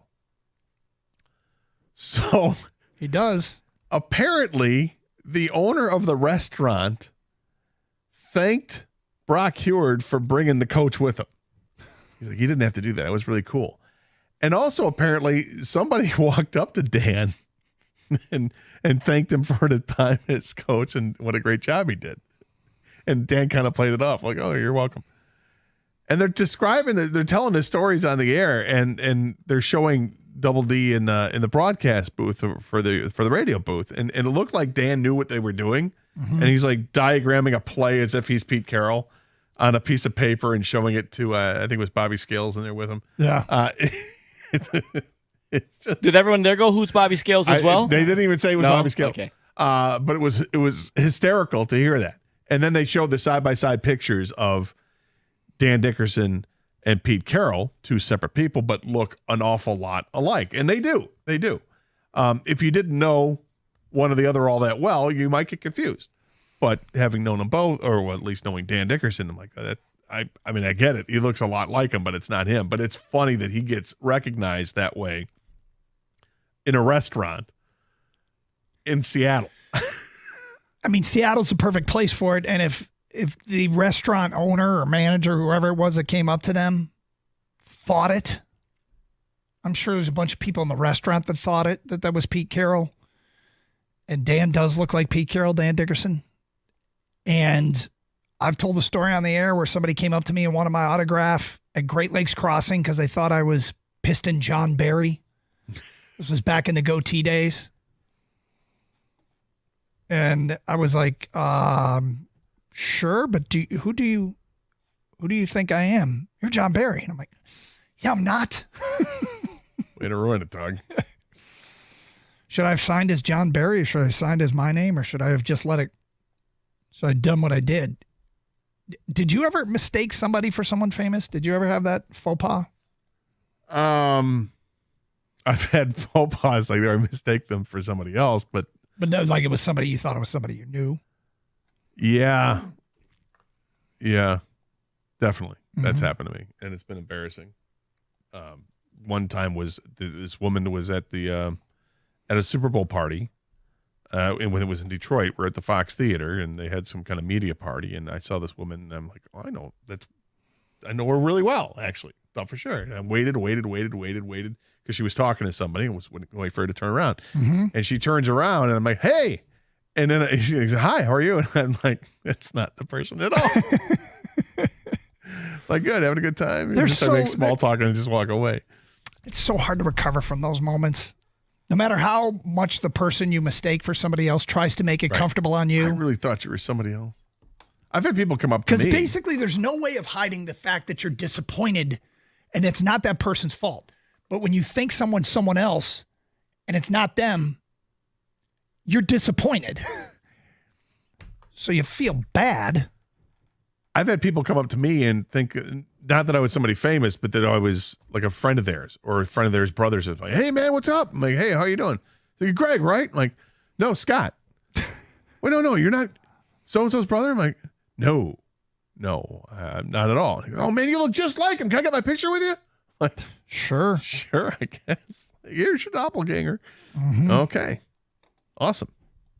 This just happened to me when I mistaken someone else's identity too, Gator. I was at a card show, and I knew a couple. I know a few dealers at card shows, whatever. And I knew these two dealers. I said, hey, Jason, what's going on? Hey, what's up, man? Hey, Mike, what's going on? How's the deals? How's the shows been? Show been good? Selling this, selling that, yeah, all this stuff. And my buddy Jason, the other dealer, starts laughing, cracking up. Goes, you think that's Mike, huh? That's Mike's twin brother. It was his twin. I didn't know he had a twin. That's forgivable. And I was just, and he looked at me, he started laughing. He goes, it happens all the time. I mean, that's definitely forgivable because they're identical twins. Don't you have to have like something that a name tag? Name tags would be convenient with twins, yes. Right? But I mean, that's fair game. He looked a little different, but I mean, similar enough where I'm like, oh, this is him. So these are twin brothers that both work card shows? Yeah. You're forgiven. 248-539-9797. By the way, during the commercial break, I was reading some of this Harbaugh ruling, his 4-year show cause. My takeaway from this is they really wanted to hammer Jim Harbaugh for what they believe was his noncompliance with their investigation.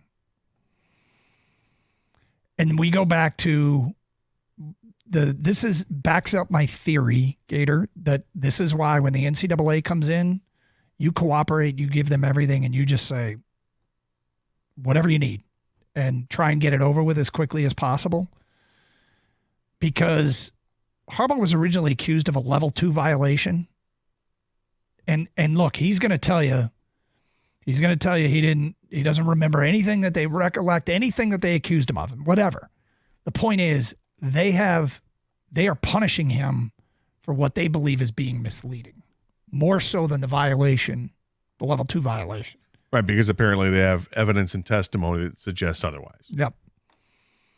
Which I think is a template for Michigan for anything else that comes their way as how to get through it. Well, I think they wanted to initially.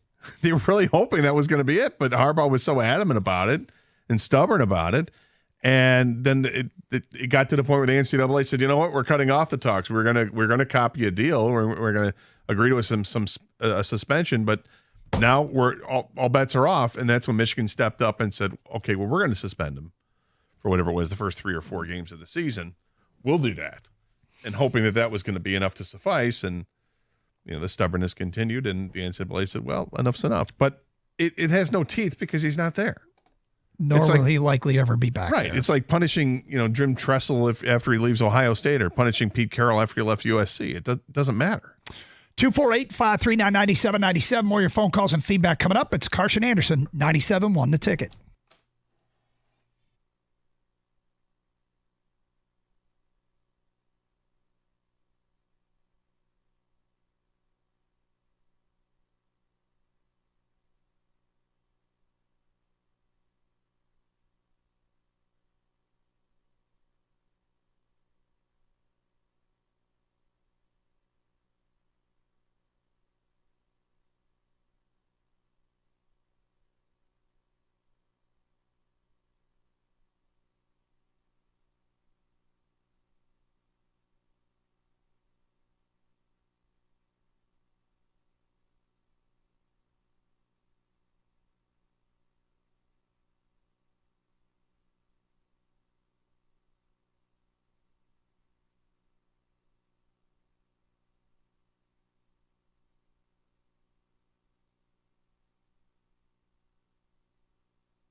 All right, so there is a story with that's developing today in the National Football League that, again, has an indirect impact on us.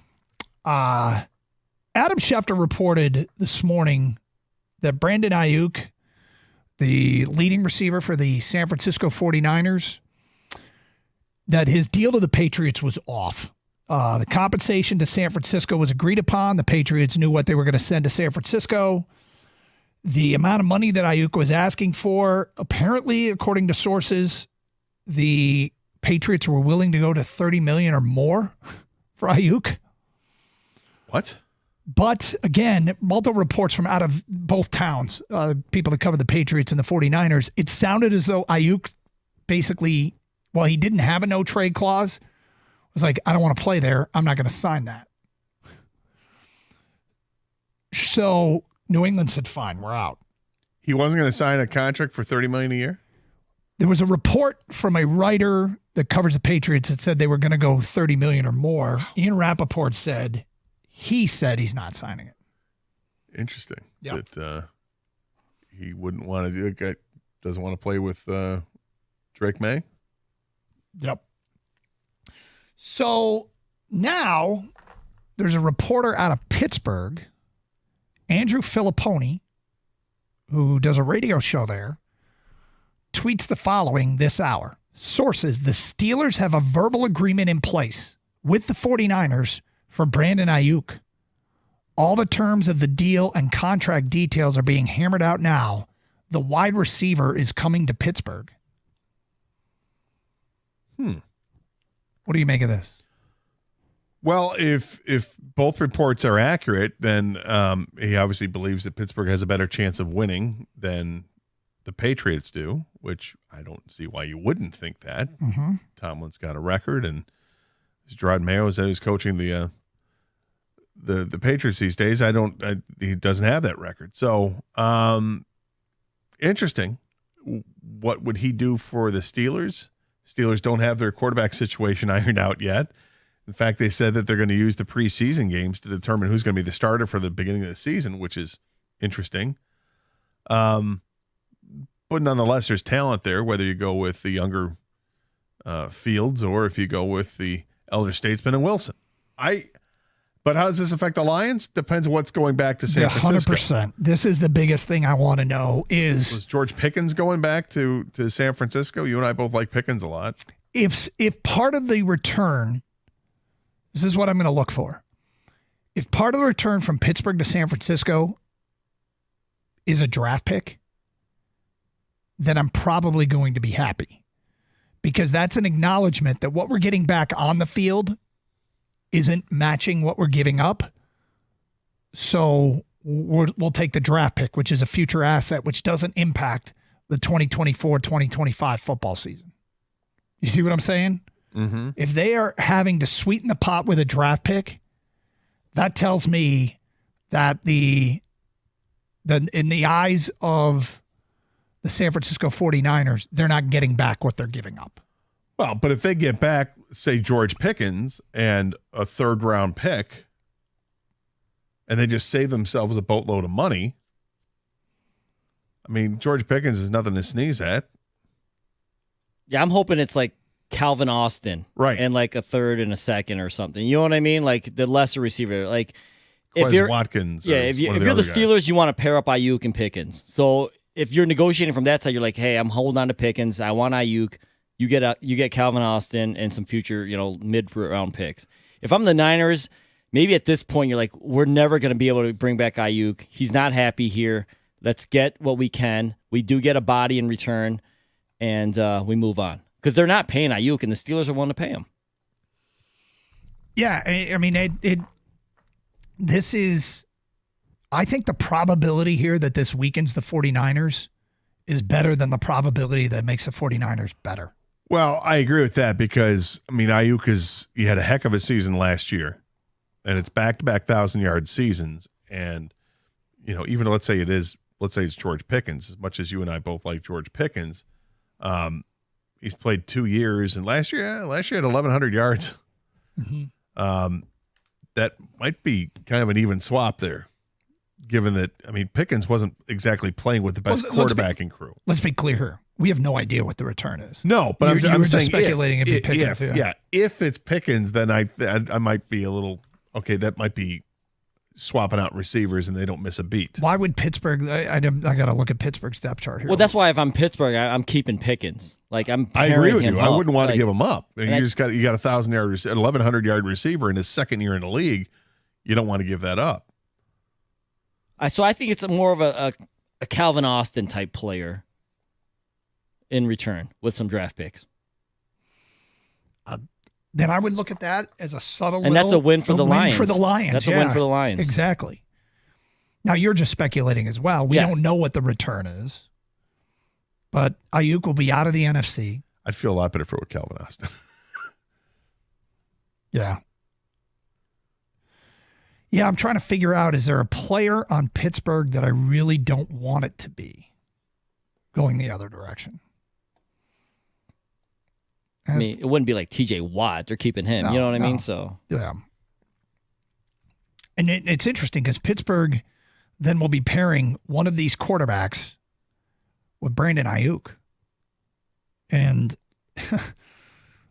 the other thing about this doesn't feel very Pittsburgh-y. Does Pittsburgh make moves like this typically? No.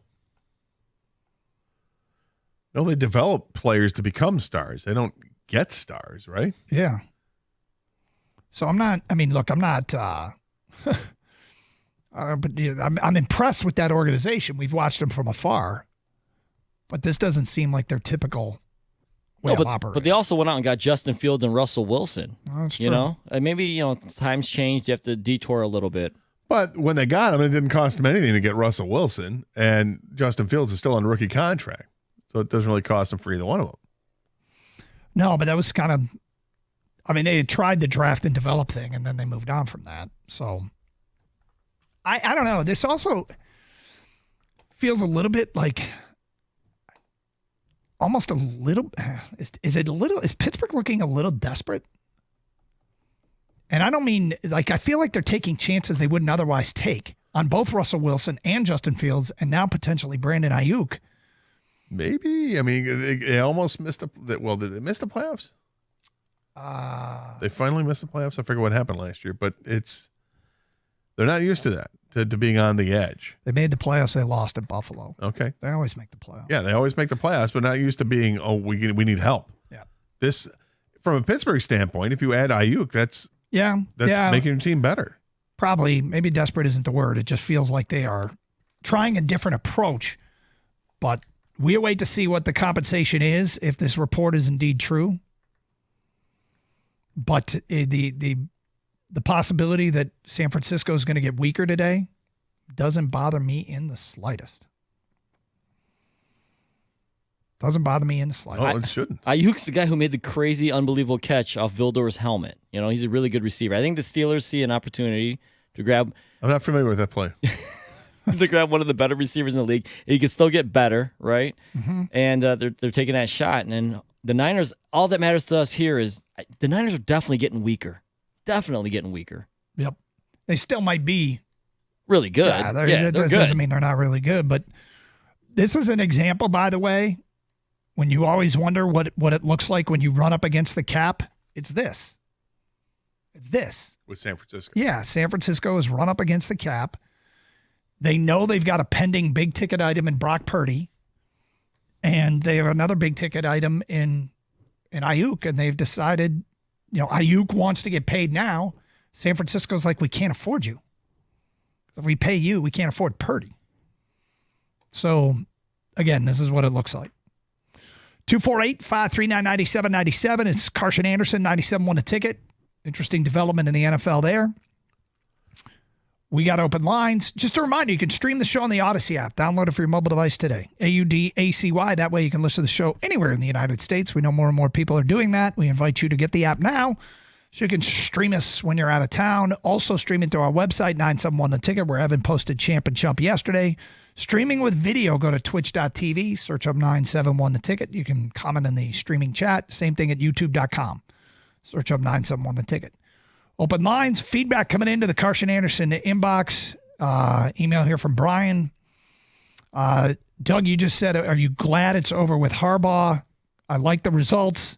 I didn't like the nonsense. It's from Brian, a Michigan fan. Imagine that's how a lot of people feel. Yeah. I mean, we said it yesterday when he made that comment.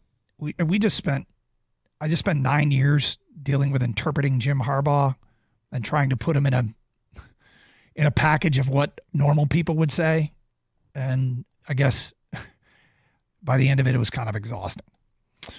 Back in the mid-1990s, I stopped the Joe Louis Arena because I looked like NHL coach Mike Keenan.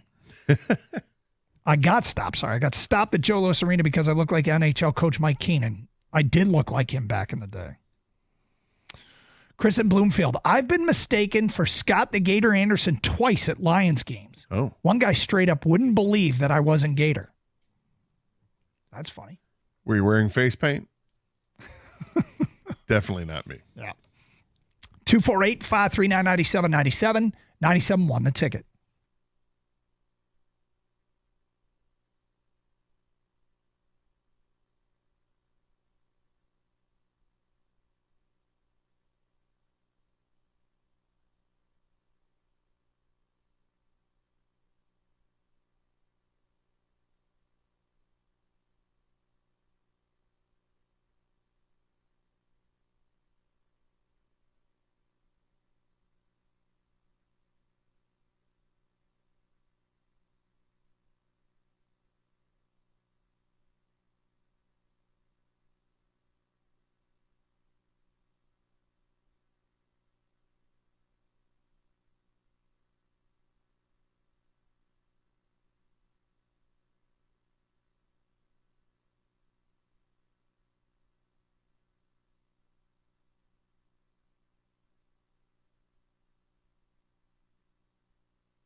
Gator, did you see what today is? Lee Corso's 89th birthday? Not what I was looking for, but happy birthday to Lee. Today, on August 7th, is National Regatta Day. All right. Can you claim you've ever been part of a regatta? No. It's a race on the lake. Is it a race or is it a parade of boats? If somebody said they were going on a regatta, is that a competition or is it just a bunch of people in boats? Go to a regatta or is it on a regatta? I think you go to a regatta, which I always thought was a race among like skiffs. The rowboats with teams, the crew. Isn't that crew competes in regattas? Isn't that how that works? I don't know. I'm so not a regatta guy. No? No. I could see as a regatta guy. You could see me as a regatta guy? No, actually not at all. Not at all. That to me, that crew, that crowd is where the sweater that you tie around your waist. Mm-hmm. It's hoi polloi, yes. Oh, yeah, sure. This regatta is the best one we had in the last 17 years. We haven't seen anything this fabulous in a while. Honey, my gin and tonic, please. Who's the most regatta guy at the station? At the station? Yep. We don't really have the uppity here at the station. I'll tell you who could play the role. I know somebody who might want to be, but he's not because he's such a jackass, and it's Turner. Oh, yeah. As far as the on-air people, though. On-air people, Huh. I'll tell you who I think could play the role the best. Okay. Birchie. Yeah, I bet you Birchie's been to a regatta. No. But... Because he's an East Coast kid. Now, he's a guy I can absolutely see wearing a sweater around the waist, but he'd also be, a few beers into it. Mm-hmm. And I say a few, I mean, more than a few. I mean, he went to a prep school, right? Yeah. A prep school / regatta, they go together. But he's not, there's so many things that he would make him not fit in a regatta. Oh, yeah. But he's got the look, though. Yep. He has the wardrobe. Sure. Costa? I don't see it. Jim's too down to earth. No, but if you had to pick somebody. I know. I'm going through. Oh, Falar. Yeah, I can see Falar. I mean, golf snob Falar? Yeah. Sure. Total regatta guy. I could see that. Yeah. Yeah, definitely not Jansen. Oh, God, no. Would Heather? Would she be regatta? I think she could play the role. She could play the role. Yeah. Obviously not you or I. I don't see Kang as being a regatta person. Let's be clear here. We're not even sure what the actual definition of regatta is. If only there was a way we could figure it out. I just think it's like a bunch of boats floating together. But is it you think it might be a sporting race? event consisting of a series of boats or yacht races. A series? Well, it's like I would imagine you have heats. It's okay. Yeah. It's boat racing. Yeah, I'm more into ricotta. Right? Like, I know you are, Gator. Yeah. Am I wrong? Come on. I do like ricotta. What about Stoney? Stoney's interesting, being an East Coast guy, but he's kind of too sloppy. Yeah, I know. Just as a general by rule. accident would he be? Yeah, he would just wander onto one. Yeah, he would end up. Yeah. Right? What are you doing here? He's a former I don't boat, know. but he's a former boat owner. Mm-hmm. Not like me, pontoon boat, but it's an interesting question. Yep. And I don't know. I wouldn't know the first thing. In fact, I don't think I've actually at any point out in the wild naturally used the term regatta in a sentence my entire life. I knew some guys that were into crew, so I have, I guess, but not often. Yeah. By the way, does being part of crew, does that sound a little pretentious too? Crew? Yeah. Yeah. Like you're a rower, right? I think that's the name, though, isn't it? Like I the guess, technical. but isn't it kind of weird? Like crew. What is rowboats? Like that? Is that what you would say to like, him? Like the thing where you sit and you have somebody barking at you with a mini bullhorn, that thing? Yeah, it's crew. Like rowing. Yeah. Crew. You're on a rowboat. Don't call it canoeing.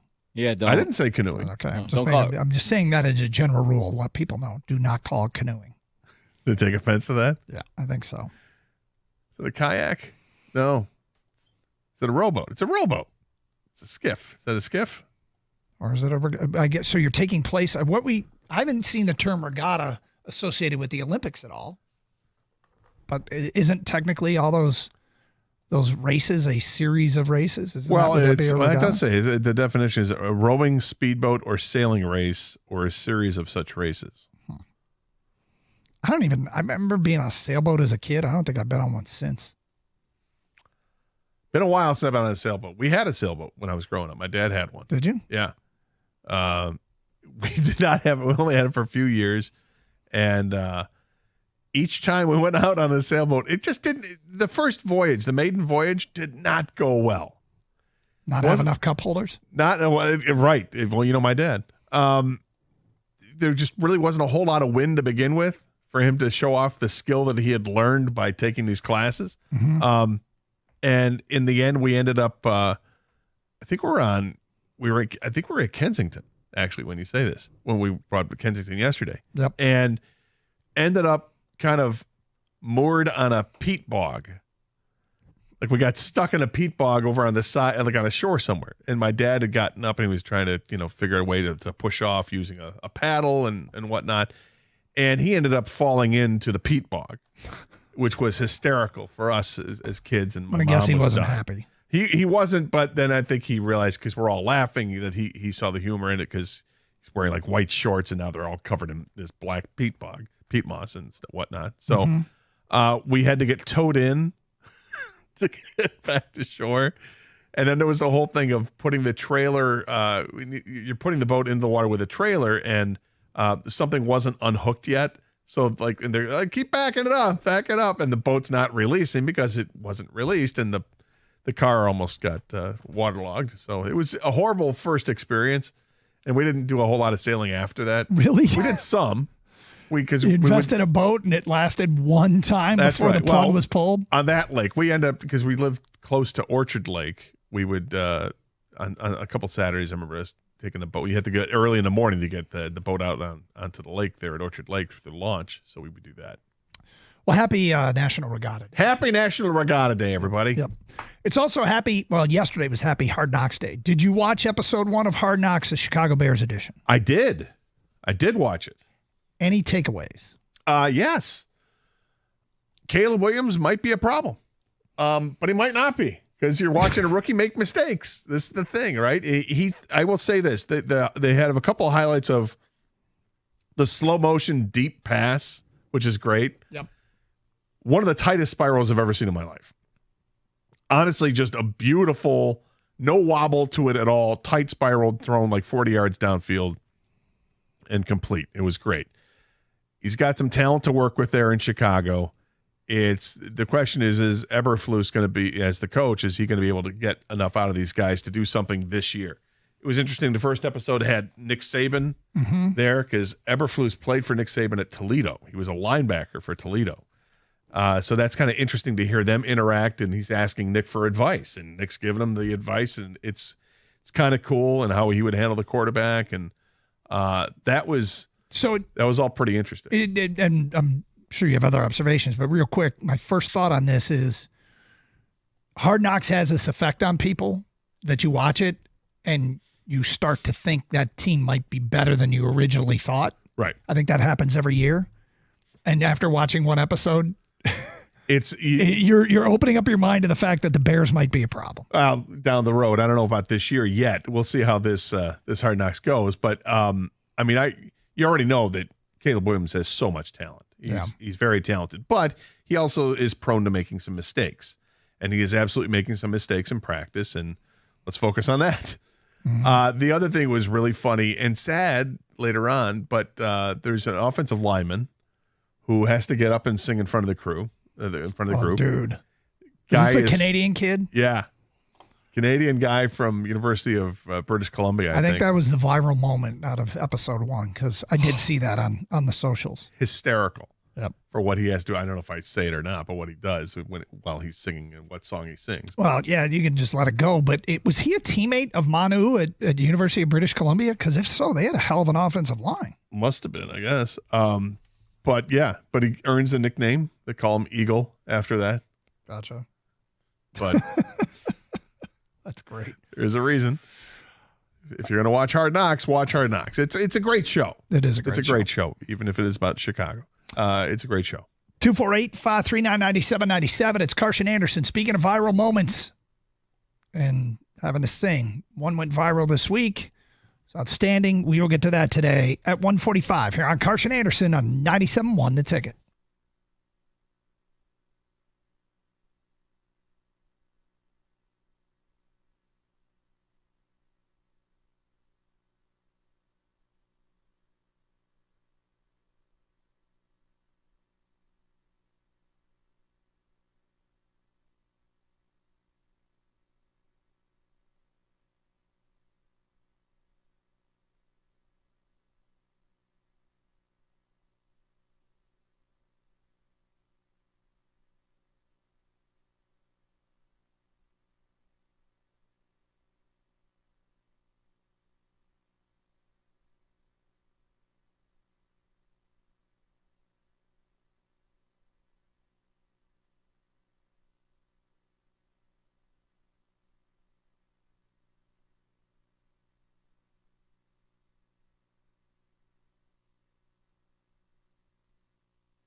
Doug Carr, Scott Anderson, 97 on the ticket. Open lines, 248-539-9797. Tomorrow, we got a football game to preview.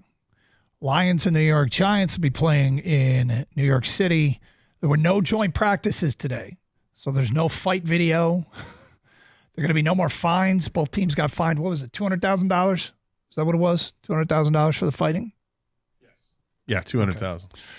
Both teams got a $200,000 fine for what ended up on TMZ yesterday. I don't know if it's going to set either organization back significantly. But they'll be playing football, and we'll have a lot to talk about tomorrow, and I'm excited for it.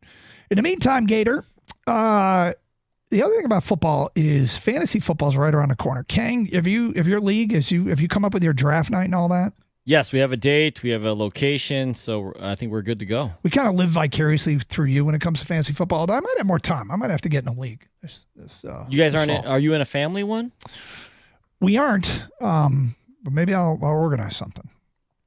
Yeah, you got to get one at least with the family going, right? Yeah, you guys have changed, though, the last place punishment.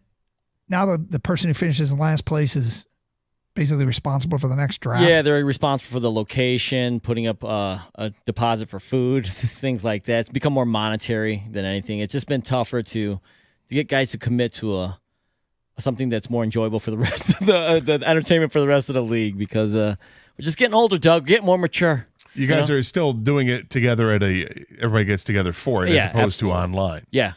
I mean, there might be one or two guys that have to do it online, but yeah, we always have a draft date and location because honestly, that's the best thing of the NFL or the fantasy football draft is the best part. Yeah, you get to see each other, hang out, razz each other's picks live in person. You guys snake it up and down, or do you do the auction? Snake it up and down. Doug, you want to be the?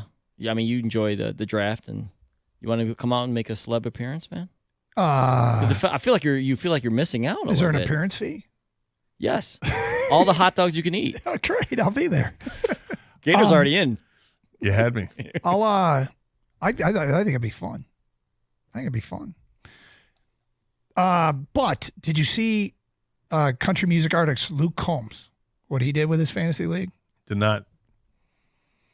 So he's in a fantasy league with guys he grew up with. And apparently there was a tie for last place. And the loser this year in Luke Combs' fantasy football league, whoever finished last, had to take the stage and sing a song at one of his concerts. That's because two teams finished tied for last, they both had to do it. Two guys had to get up on stage. He just had a concert in Cincinnati. And these two dudes had to sing in front of a packed stadium. And, he mentioned what he was going to do, and everybody went crazy. And then these two normies came out, and they were handed microphones, and they sang Walking in Memphis. Mm-hmm. It was terrible. Of course. And, when it's terrible but entertaining, people get into it. The audio's too bad. I was hoping we could play it on the air. The audio's too bad. It sounded like the audience, based upon what we could see, were like, this is awful. Did they turn on him? I don't know that they turned on him. Like, Luke, don't subject us to this. But they weren't cheering as far as I could tell. That's a pretty good punishment. That's a great punishment. But I mean, obviously you have to have the famous friend who's going to do that. Yep. But that's awesome. Yep. Yeah, I thought that was kind of a. Should we entertain something like that here? Like with the last place finisher in Kang's league, they have to come and sing on the air.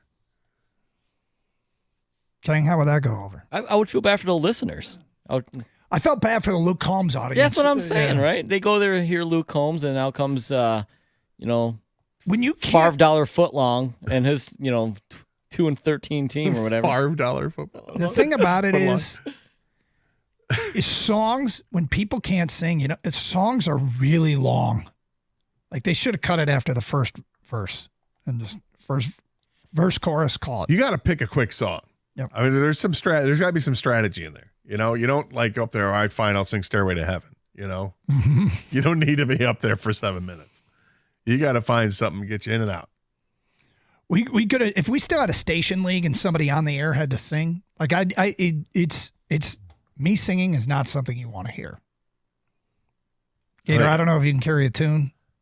I mean, I think on some days I think I can, but when you turn the music up so loud you can't hear yourself. But there's some nerves that get in there, and it's a whole different ballgame. I've done karaoke in front of a lot of people before. Yep. I've had mixed thoughts on it. Sometimes I did well, sometimes I didn't do so well. I think I have not only picked a song I love for karaoke, I think it's safe and easy to navigate. Your song is a great song to do, and you know it backwards and forwards. Yep. Brandy from Looking Glass, and you got it down. Well, you can basically just kind of talk your way through that song. There's very little pitch to carry, so it's an escape hatch for those of us that can't sing. Yeah, I thought of like Devil Went Down to Georgia is kind of like that, but it's fast. You got to know the words. Right. You can't stumble through it. The problem that I have singing in front of people like that is when the music starts, it's different. I don't know what it is. It's singing with the music is tough. Singing with the song that like it's on the radio, that's easy because you've got background, if you will, the actual song. Yep. But when it's just the music and there's nobody else singing, it's just you, and then you start to hear yourself, it becomes difficult. Well, in the first couple of seconds, you will know how painful this is or is going to be. Yeah. And that realization that I have just started the song is terrifying. I've made some bad choices with karaoke, and then I just narrowed it down and do the one thing and the one thing only. But all right, so we got Lions football tomorrow. We got Tigers baseball tonight. Scooble tonight, right? Yes, it's a Scooble start. Okay. Tigers beat Seattle last night, 4-2. Parker Meadows, big shot for them. Home run, added another hit.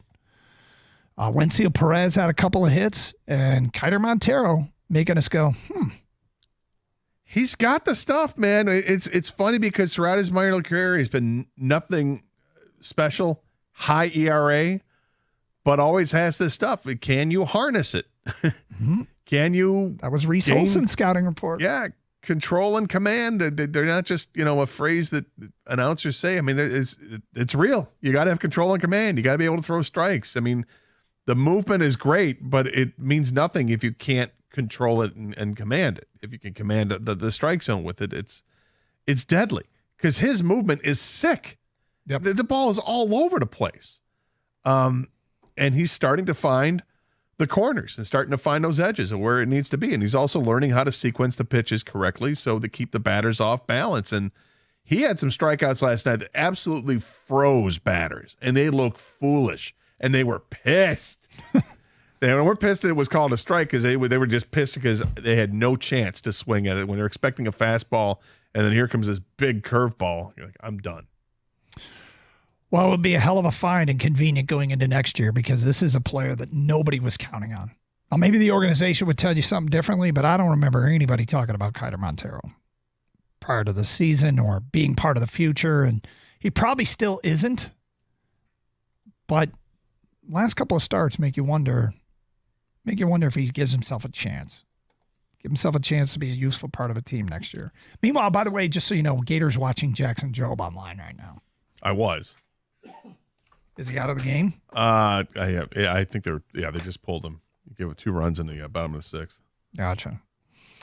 So now Erie is down 2-1, although things have changed. I stopped watching it once we came back on the air. It's Gator being Gator. Rico Beard has made his way in studio. You don't play fantasy football, do you? No, I actually had this conversation with David. I gave it up. It was a great 20-year run, and now I'm retired. Are you? You can hire me as a consultant.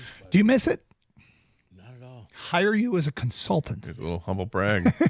No, I don't miss it at all. I thought maybe like, I'm going to people are like, hey, you want to? I don't care for the daily grind. Did your league have a unique punishment? For what? For finishing last. Sorry. No, we didn't do the whole, you got to do this or no. Right. You just didn't want to finish last. As a matter of fact, we had the opposite. We gave, so you wouldn't tank. In week 17, we had everybody put in an extra $20, and it was a winner take all. Whoever scored the most amount of points that week took the pot. It's totally separate. Season was over.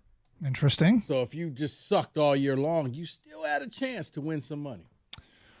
Well, the availability of legal sports gambling probably has made some people say, I don't need to play fantasy football anymore. I can, save a couple $100 and invest it. Yep. And you got to negotiate. Come on, Gator, make the trade. You know you want to do it. That stuff can be fun, but what do you guys got planned coming up next?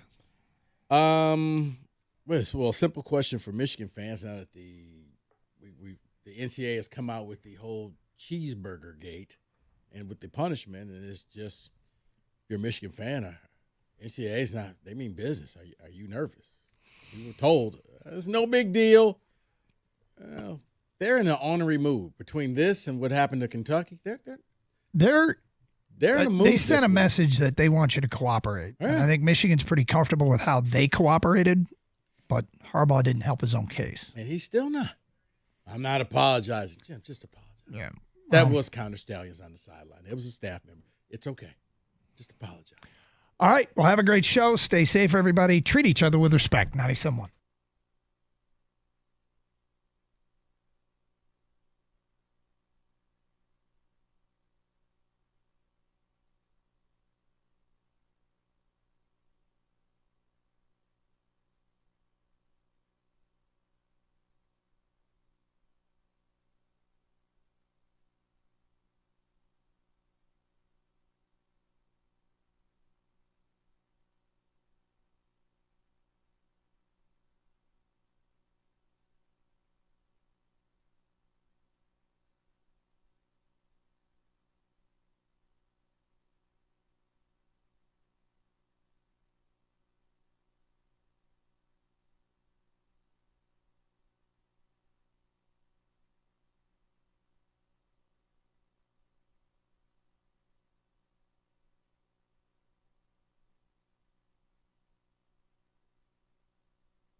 Former Michigan head coach Jim Harbaugh has officially been punished by the NCAA. Should he return to coach a college football program between now and 2028, he would have to sit out a full 1-year extension in which he would not be allowed to participate in athletically related activities, including team travel, practice, video study, recruiting, and team meetings. The NCAA says... So being a coach, basically.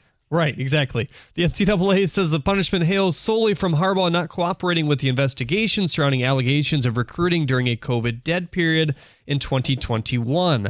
Both the Lions and Giants have been fined $200,000 for excessive fighting and unsportsmanlike conduct during joint practices on Tuesday and Monday as well. Tigers beat writer Chris McCoskey wrote about the possibility of the Tigers letting go of Gio Urshela yesterday. He explained more to me today.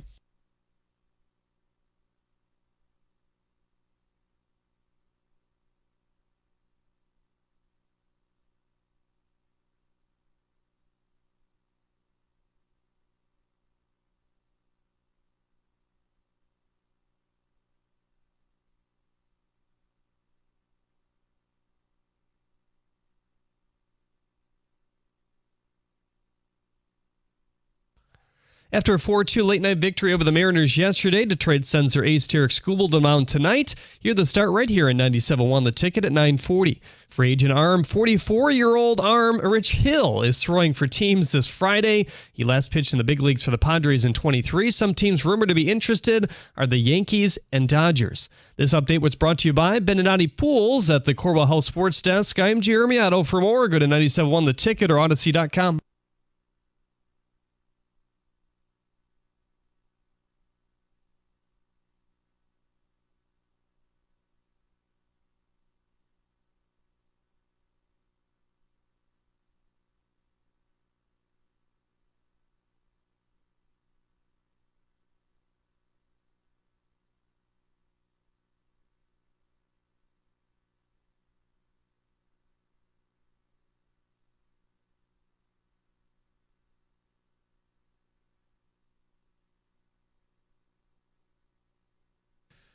Really wish you wouldn't have played that, but it's appropriate, I guess. Hi. How is everybody? Hey, buddy. Anybody hungry for a cheeseburger? How expensive will a cheeseburger be? No, look, I was fully prepared to not do this. We had a great show planned. I happen to have a very busy morning. I didn't hear the news. Then Rico pulls a Cat Williams in the pre-show meeting and is like, whatever you're talking about, because the nothing burger that was never a nothing burger, even though your useful idiots in the media told you it was a nothing burger, the ruling came down today. So we're not going to re-adjudicate that whole deal. All the people who said it was nothing and it was over a cheeseburger, it was never about that. It was lying and misleading and not cooperating. It's like the IRS. You don't like them either. You don't lie to them. You play it straight. So basically hours after Jim Harbaugh rubs his booty in the NCAA's face again, they come down on him for the other, if you're keeping track at home, the other scandal at Michigan. And look, here's my deal. I don't care what side you're on. I'm not trying to convince you of anything. I don't need to. It doesn't matter. I just would like to know, we've seen in the last week, the NCAA, which I will read this, and it's a lot of legalese, but the NCAA dropped a bomb on Kentucky for a collection of level 2s. And now they went over the top on Harbaugh, which, again, when you lie to them, they are apt to do. But see, that was why. And they explained that. Like, basically, if you would have worked with us, we would have treated you the way we treated the other coaches last year. You chose not to. So here's what it says. I'll read it once, no more. Division I Committee on Infractions determined former Michigan head football coach Jim Harbaugh violated recruiting and inducement rules, engaged in unethical conduct, failed to promote an atmosphere of compliance, and violated his responsibilities and obligations, resulting in a 4-year show cause, a.k.a. he can't work in college football. Who cares? Because he's an NFL coach. More on that in a moment. Harbaugh's violations of the COVID-19 recruiting dead period were level 2, but his unethical conduct and failure to cooperate with the membership infractions process, specifically his provision of false or misleading information, aka he's a liar, is a level 1 violation, which I'm pretty sure we tried to tell you the whole time. Head coaches are presumed responsible for violations that occur within their program. More on that later. Due to Harbaugh's personal involvement in the violations and his failure to monitor his staff, he could not rebut the presumption, resulting in a violation of the responsibility rules. Here's the other thing. He can stomp his feet, and Tom Mars can stomp his feet, and they can do all the peacocking they want on X. They're not taking this to court because they will lose. They will get eviscerated. Sign the amicus brief. So, look, we're losing Rico. The point is, that's the other scandal. Why would it have anything to do with your sign stealing saga? Well, it only does in this point. Guys like Sharon Moore are now repeat offenders. Jim Harbaugh's program is the one that was doing these things. The way that they just dropped a bomb on him, and again, it's largely symbolic. He's in L.A. Could Goodell suspend him? Yes, Goodell's on record saying you can't run to the NFL to escape your collegiate problems. I don't have a dog in that fight. I really am not into suspend NFL guy because he did bad things in college. I'm being straight up with you, Rico. Right. I want to ask a question to Michigan fans. It's just easy. And again, I'm not trying to convince you of anything. Does this make you nervous? Or maybe a better way, does it get your attention? The NCAA, I've never argued. They got a hard-on for Harbaugh. And he has always reciprocated with a little bump and grind to make sure the blood flow keeps going. They were meant for each other. But this is, it would seem like, this is a table setter for like, we're going to bury you. Now, do I have faith in them? I don't. No, I don't, Rico. But I want to know, like, if I were a Michigan fan, this would at least get my attention going, wait, my useful idiots in the media told me this was a nothing, and they did all of this where basically Harbaugh is never going to be allowed back in college. Not that he would, but I think it's symbolic. And you have certain coaches who are a part of that investigation who are still here. Sharon Moore, who was suspended last year. Right. Now he's your head coach. If they did this on a first-time basis, and now your program is a repeat violator, and your head coach is a repeat violator, does this get your attention at all? And if your answer is no, it doesn't change my day. I'm fine. You can tell me why. Well, I can tell you that because, only Sparties and Buckeyes care about this type of stuff, except today, the NCAA, that organization that people said is toothless and they have no power, they got angry. And they said, you wanted to make it personal. Guess what? We just upped the ante. We made it personal as well. So here's what's going to happen. And Harbaugh got a separate penalty from everybody else. If I'm a Michigan fan and we're asking the question, does this concern you? I would be concerned simply based off of Harbaugh's statement 48 hours ago where he came out and I don't lie, I don't cheat, I don't steal. Well, first of all, the NCAA just said you did all of that in this statement. And I have nothing to apologize for. You're dragging this out even further. And I think that the NCAA took note of what he said and said, okay, phase 1 is done. We've now moved on to phase 2. And if you keep this up, this act of defiance, you're not going to like it. You're not going to like the ruling that we come down with. So if you're a Michigan fan, everything that's happened this week, does this concern you? Are you bothered? I'm or is fine. this a nothing burger? Well, you can't say that anymore. I mean, come on. That was always a silly Michigan media thing. It was never about the burger. It was about the act that while other coaches were stuck behind Zoom, you were busy trying to preserve your 5-star quarterback's commitment. While we were in the middle of a pandemic, you were above it. And then you lied about it. And then that's what it was about. But look, Rico, I don't know if I would be concerned. It would have my attention. I still have major doubts the NCAA will do. I don't want to say anything, but do things to Michigan that would make them bleed. I don't know if they'll do that. And that's just based on UNC got hit in the pocketbook for the fake classes thing, but they didn't shut them down. They're not going to do that. I mean, I want to see. But for me, it's I said from the very beginning, and I can throw the number out, 248-539-9797. All I wanted was it proven they were filth, which they are, and that they cheated, which they did. And that's cool, because then I don't have to care. The rest of this, you're right, it's probably show. Will they make them vacate wins? Here's me with the confused. I'm Tayshaun Prince. I'm confused. I don't know. No, because at this point, Harbaugh's gone. So there's really only one way you can get back at Jim Harbaugh. I can take away your wins. Your wins that you had at Michigan, I'll strip you of all of them. I know you're in the NFL. I know this means nothing, but I know you'll remember this day when we remove titles and we remove wins from you. Well, the one that would bother me is Sharon Moore has multiple violations, and he's the guy who's supposed to lead your team, a team that, look, I think Michigan will be fine. They're taking a step back, clearly. I mean, it was a wonderful football team, regardless of cheating. But this is where I would wonder, is the NCAA going to view Sharon Moore's hiring as an act of defiance? This guy already was under investigation. Plus, he's embroiled in this NOA or draft of an NOA. And he's your head coach. You didn't self-impose a suspension. Deleted text messages I don't that know. got picked back up. I'm asking. See, I'm sorry to cut you off. You're fine. How are you, Dave? I'm wonderful. That's How a beautiful are sweatshirt.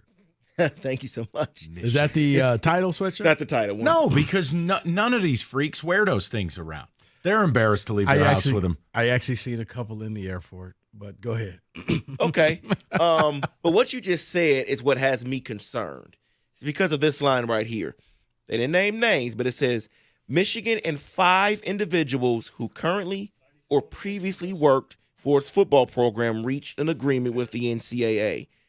The 5 individuals there, no names, has me concerned when it comes to the future. Because Harbaugh's gone. Yeah. Whatever you give Harbaugh, whatever, it is what it is. He's gone. He's with the Los Angeles Chargers. But if one of those individuals is Sharon Moore, who is now your head coach, who has now been known to delete text messages when it comes to the next investigation, that has me concerned as a Michigan fan. See, that part alone. I just don't have concern because I don't think the NCAA ever really hits blue bloods. They don't really hit them. So I can't go to concern. It would just have my attention because, as Rico pointed out, the NCAA is kind of like woken up in a bad mood this week. I was shocked at what they did to Kentucky, and I'm surprised it was this much. But then again, it's like. But see, I think, Mike, it's how and the level of cheating that happened that every organization has that one thing you can't cross the line. Think of it like gambling in the NBA or the NFL. There are other more heinous crimes that you could do, and they'll work with you because we don't want to get rid of our star players. But if we find out that star player was involved in gambling, yeah, you're right. We can't tolerate that. They're finding out that Blue Blood program had a budget and had a plan to go and visit and scheme to get other teams' plays, not by watching film, but by illegally obtaining it. That's different.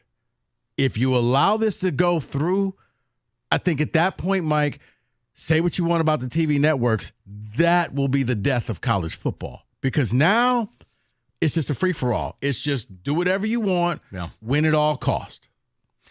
248-539-9797. And again, just because I know we run into this, I'm not trying to convince you anything.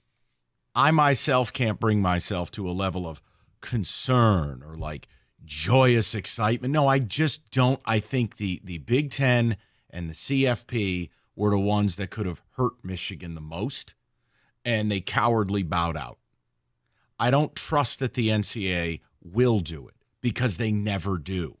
They just don't. Like, it's the old the Jerry Tarkanian line. It's like if UNLV gets in trouble, Cleveland State goes on probation. So it's never about that. All I needed was the establishment that you're filth.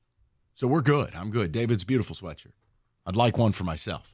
248-539-9797. Does this have your attention at all, knowing this was supposed to be the nothing burger? Nothing was supposed to come of this with Harbaugh. And it has. So you tell me. We'll get some ticket texts. We want to talk some Lions today. Just, you get sideswiped by news, we'll do the news. Lord knows I'm tired of talking about it. Rico, the floor is yours. Specs at LTU is the place that can help you get your career jump started in radio. You hear what Mike and I do, and you decide, hey, you know what? I want to do that. Specs can help you achieve that goal. Or if you want to go into television, you're a graphic design artist, Specs at LTU can help you start your journey to your new career. It is very simple. You just need to be curious. Go visit the website, ltu.edu/specs. You're going to learn more about the broadcast media arts, digital media arts, and graphics communications program through Specs at LTU, taught right here in Southfield on the campus of Lawrence Tech. You're going to be taught by instructors who work in the business. It means we're not going to waste your time. With the hands-on approach and expert faculty, you're going to learn the practical skills you need to succeed in today's media industry. So I'm going to ask you the question again. What are you waiting for? Be curious. You know you want to start that new career in radio, TV, or graphics design. Go visit the website, ltu.edu/specs to learn more. Then make magic by enrolling in Specs at LTU certificate program today.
Being number one, not easy. Takes years of experience, dedication, and determination. The number one mattress purchased by millions every year. It's Serta. They got the experience with 111 years making the world's most comfortable mattresses, and they are made right here in Michigan. Right now, during the Labor Day sale, you save up to $1,100 off an iComfort adjustable mattress.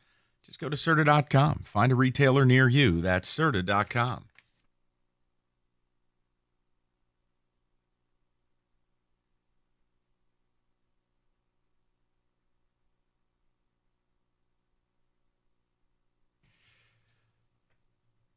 Okay, David. I hate all of you for breaking that news to me at like 1:40 that we had to do more of this Harbaugh crap. But look, the NCAA, they've always had a hard-on for him, and he's given them every reason. So they feel like they got him. I will maintain right where I'm at. I just don't believe in the NCAA as an enforcement arm with the sign stealing. That what should happen and will happen, right? What me and Stoney did Monday. Those are two distinctly different things. I can tell you the shoulds until I'm blue in the face. The wills, I got to see it to believe it at a level I'd be remotely satisfied with. It was up to the CFP and their scumbags, and it was up to the Big Ten, they're cowards. So I just would like to know if are you more nervous, less nervous? Because this was for the nothing burger that your media was dutifully telling you it was ridiculous and nothing would happen. Well, that's not how it played out. And I wonder if it's a table setter for what they're about to do. But once again, I have no faith in that. David, ticket text coming in. This ruling doesn't really bother me. I don't see what's changed from now since yesterday. Harbaugh is no longer with the program, so it's irrelevant. Not worried at all. If I'm a Michigan fan, Hold on, stop. David, I apologize. Real quick. It's not irrelevant. He's the head coach in 2 investigations. The fact that he lied to you on the first one while you're investigating the second one, and then is up on a podium rubbing his boo-boo in it. That's not irrelevant. I mean, I'm fine if you're not worried about it, but I'm sorry. It was the last part. I go, how could you find it to be irrelevant when the NCAA bylaws link up investigations? Mm-hmm. I don't know, David, am I wrong? No, because here's the thing. Because he is gone, there is still one card the NCAA could play that could still hurt and affect Harbaugh. And I don't think you want that to happen. Do I think are they going to go back and take away victories? And I don't know. Should they and will they are two different things. But if Harbaugh is so defiant, that is still the one card they can play because they can't touch him out in L.A. But we can remove your history from Michigan and the NCAA. We can take that away. So you want to get petty? We can get pettier. David, sorry. Go ahead. If I'm a Michigan fan, I'm worried just like I said yesterday. The NCAA has to get some sort of power back. This is a good way for them to show the power. Signed, scumbag Kevin. No, it's just, I think there's some truth at least to the thought process that, look, it's not about fair and unfair. The NCAA, fairly or unfairly, wants to make an example of you. And this probably is their okay corral. This is it. They're getting killed in every antitrust lawsuit. They're getting killed by the states. Their last swing at this before the sport descends into total chaos. Now, here's my problem. Do you know who they didn't talk to during the Michigan sign stealing investigation? Sonny Dykes, TCU head coach. He was on a podcast yesterday. And he was asked directly, did the NCAA talk to you because you guys tricked Michigan into certain things by like doubling your dummy signs? He goes, no, they didn't talk to me. And to my knowledge, they've never talked to my staff. Well, how serious of an investigation are you doing if you're not going to talk to one of the teams that was able to beat the caper? And Sonny Dykes has said on record, he was tipped off by coaches across the country like, hey, you better watch yourself. They have your plays. And they had 34 days to prepare. Not 5. Mm-hmm. So if you're not interviewing Sonny Dykes, how serious am I supposed to take your investigation?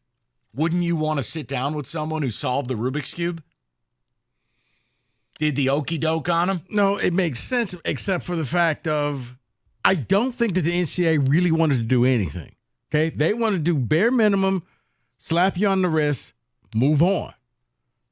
Until you said, no, I'm not going to cooperate. Really, guys. It's not going to be that bad. Just work this out. You'll do a little community service. You got to get up early on a couple Saturday mornings. NCAA and the couple IRS soup are the kitchens. same thing. Right. You don't lie to them. We just don't want to do this. No. So I think that this was, okay, if you're going to make me get up and do my job. Don't make Dad get out of the chair. Right. I'm going to come after you. Yeah, I wonder. And they even said that in this. The other 5 coaches, we worked out an agreement. I'm paraphrasing. Harbaugh had his own case because Harbaugh chose to lie to us and deceive us. So that's why this is separate. Let me ask you this question. See, this is the Sharon Moore thing David was talking about. It can't be viewed as cooperation when you deleted the texts and then you retrieve them post-haste after the other side already tells you we have them. That's robbing a bank and giving the money back. It is. You still committed the crime. It so, is. would he be viewed in the same light? That's a question. No, I don't know. I don't think so because once again, I think the NCAA wants to do very little, and they don't want to take down Michigan. So the fact that he robbed the bank but then brought the money back, all right. Yeah. Okay. I see where your heart. You know what? You had a come to Jesus moment. You realized you were wrong. Here's the other way to view this. And again, I am telling you, I just don't have faith in the NCAA. But you could either view this that because Harbaugh's gone, the penalties will be lighter. And they're doing everything they can to him because it's basically just a cat fight, right? Or you can view it that this is as Kenny likes to say, a hors d'oeuvres, an hors d'oeuvre, that this is the table setter to what they're about to do. I just think that depends on perspective. And I think my perspective is I don't think anything will happen to Moore. I don't think anything will happen to the current program. I think the only thing that they will do is if Jim keeps talking and Jim keeps stirring this pot, I think they will take away some victories. That's it. That's what I said yesterday. I want him to just stop and just say, you know what, do what you need to do or whatever it is, because I hear what you're saying about it may not happen to Moore, but it may if Harbaugh keeps talking. They'll throw the hammer down because you know what? You just didn't stop talking. But see, I think the fact that Moore, even though, he deleted the text messages and he came back, he worked with them the first time. He took his suspension like a man. They're going to look at that. But the problem is we got you on tape talking to Stallions on the sideline Okay, and then Mike, doing the Macarena. What do you want me to tell you? Okay, if you're going to let facts get in the way of this, okay, the NCAA does not want to do that's real. bad. No, they You're don't right. want to do real work. I agree with you. And Sharon is realized, oh, wait. So all I got to do is just say this, and do this, and it goes away. No, that's what we're doing. Yes. Yes, indeed. Yeah. Let's go to Eric, 97.1. Eric, how you doing today, buddy? Doing good. How you fellas doing today? Good, man. What's up? I just wanted to talk about the bigger scope of this. I think that this last 4 years has been a crap storm with the NIL coming in, with the new playoff, with COVID and everything. I think the NCAA needs to look at this as an opportunity to set the example and maybe perhaps in the future get some changes made, because if they don't come down hard enough on Michigan for what happened, if they keep looking at Harbaugh solely independently, even though we know that his staff was a part of this, you're going to keep having stuff like this happen in the future. And like you, Mike, I love college football. I love the tradition. I want that to come back.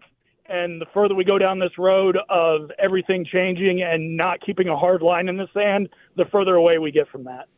Yeah, I'm with you. And I mean, obviously, Eric, I don't need other reasons to not like the sport anymore, but you're right. This wouldn't help. I mean, the idea that you can engage in rampant cheating on the field, not even just a good old $100 handshake, which I don't really have a big issue with.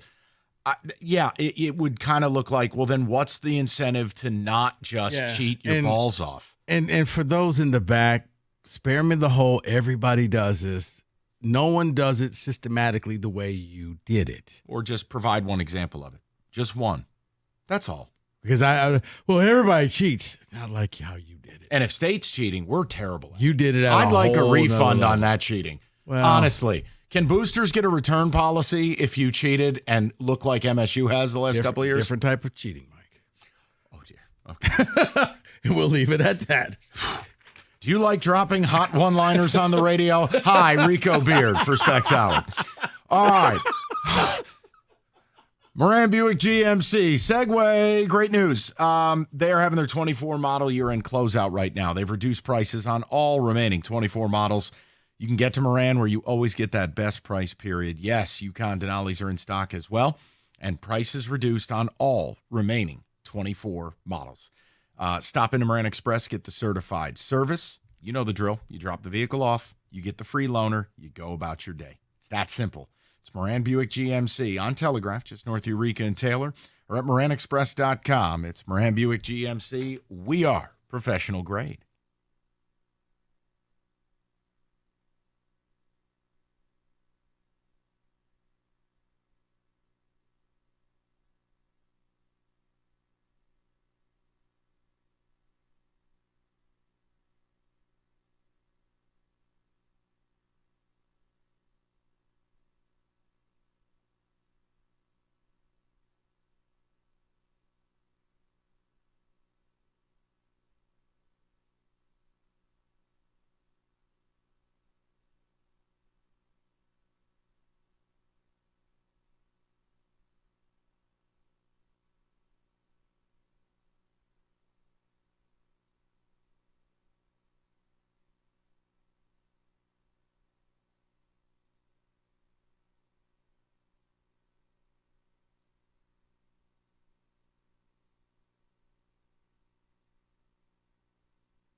Hey, one quick note, and then we're going to get to some football. Do want to get into the Lions a little bit. There seems to be some confusion here, so let me see if I can sort this out for you. You can stop calling Kenny and ticket texting David with the general sentiment of, why are you guys doing this? There's no new news. Okay, stop. First of all, I don't control programming. I have no idea what the show before us did because I didn't listen. I had 2 meetings and I was on the phone. Siren. The point is, if they chose not to talk about it, that's not my problem. We have a show to do. We do 2 to 6. There was no way in this lifetime or the next we would be able to start this show with breaking news that Jim Harbaugh, just a day basically after rubbing his boo-boo in the NCAA's face, getting a bomb dropped on him. Yeah. But if you don't realize that it's new news, that's okay. But you don't need to attack Kenny and David. Like, wake up.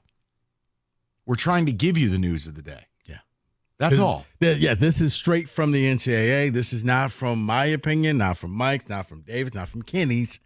the NCAA came out with this 4-year show cause plus 1-year suspension if he comes back to college football.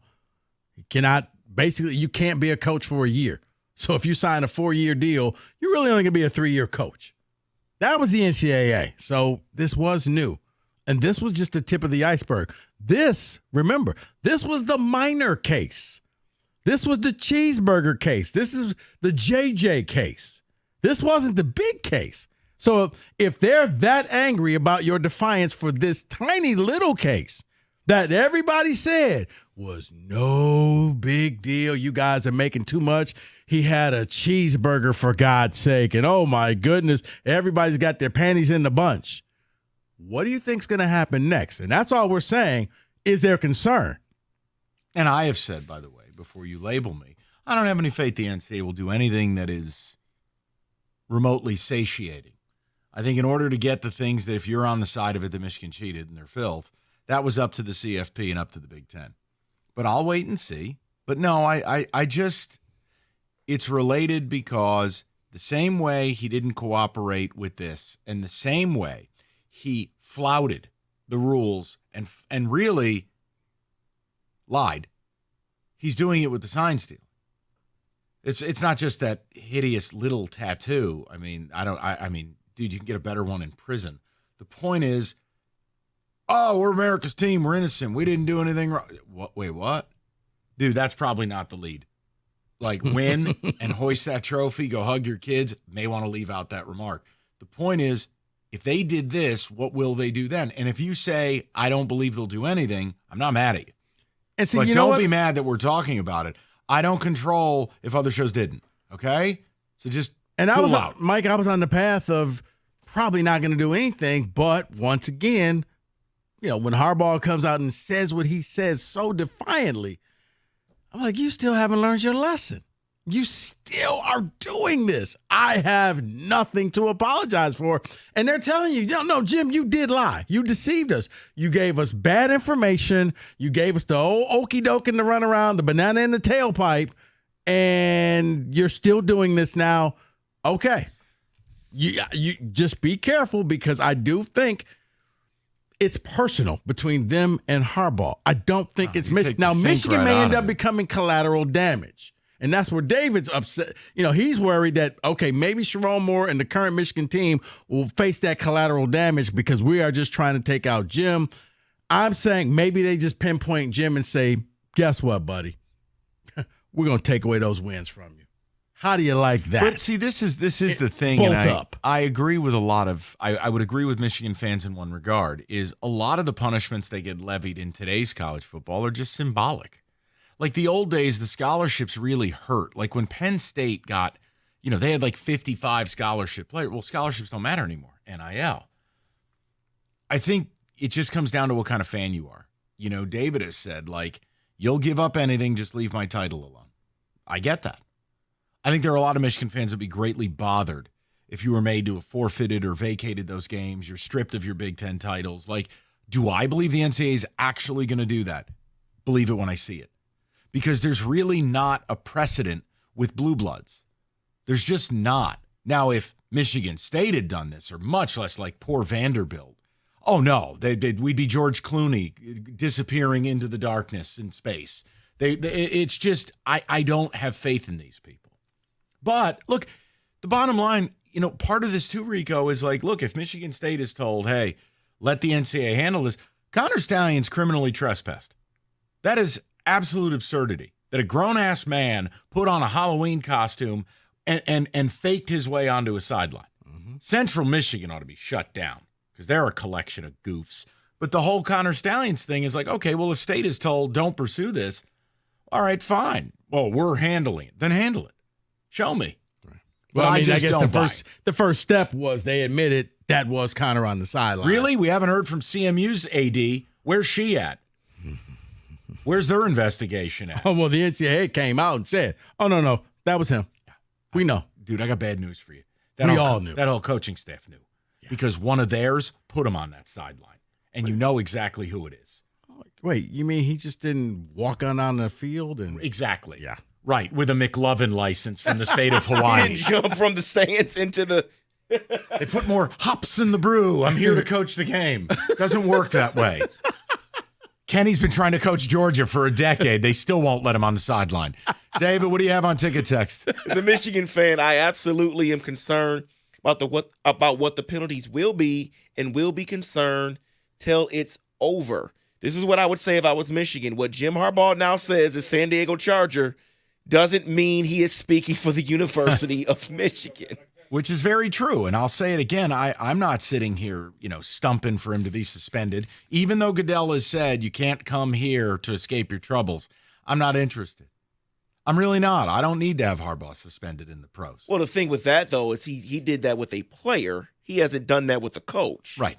So. And Goodell is a scumbag. Correct. So, I mean, what do we care? And who's going to complain to him? The owner will. Right. And that's who he works for.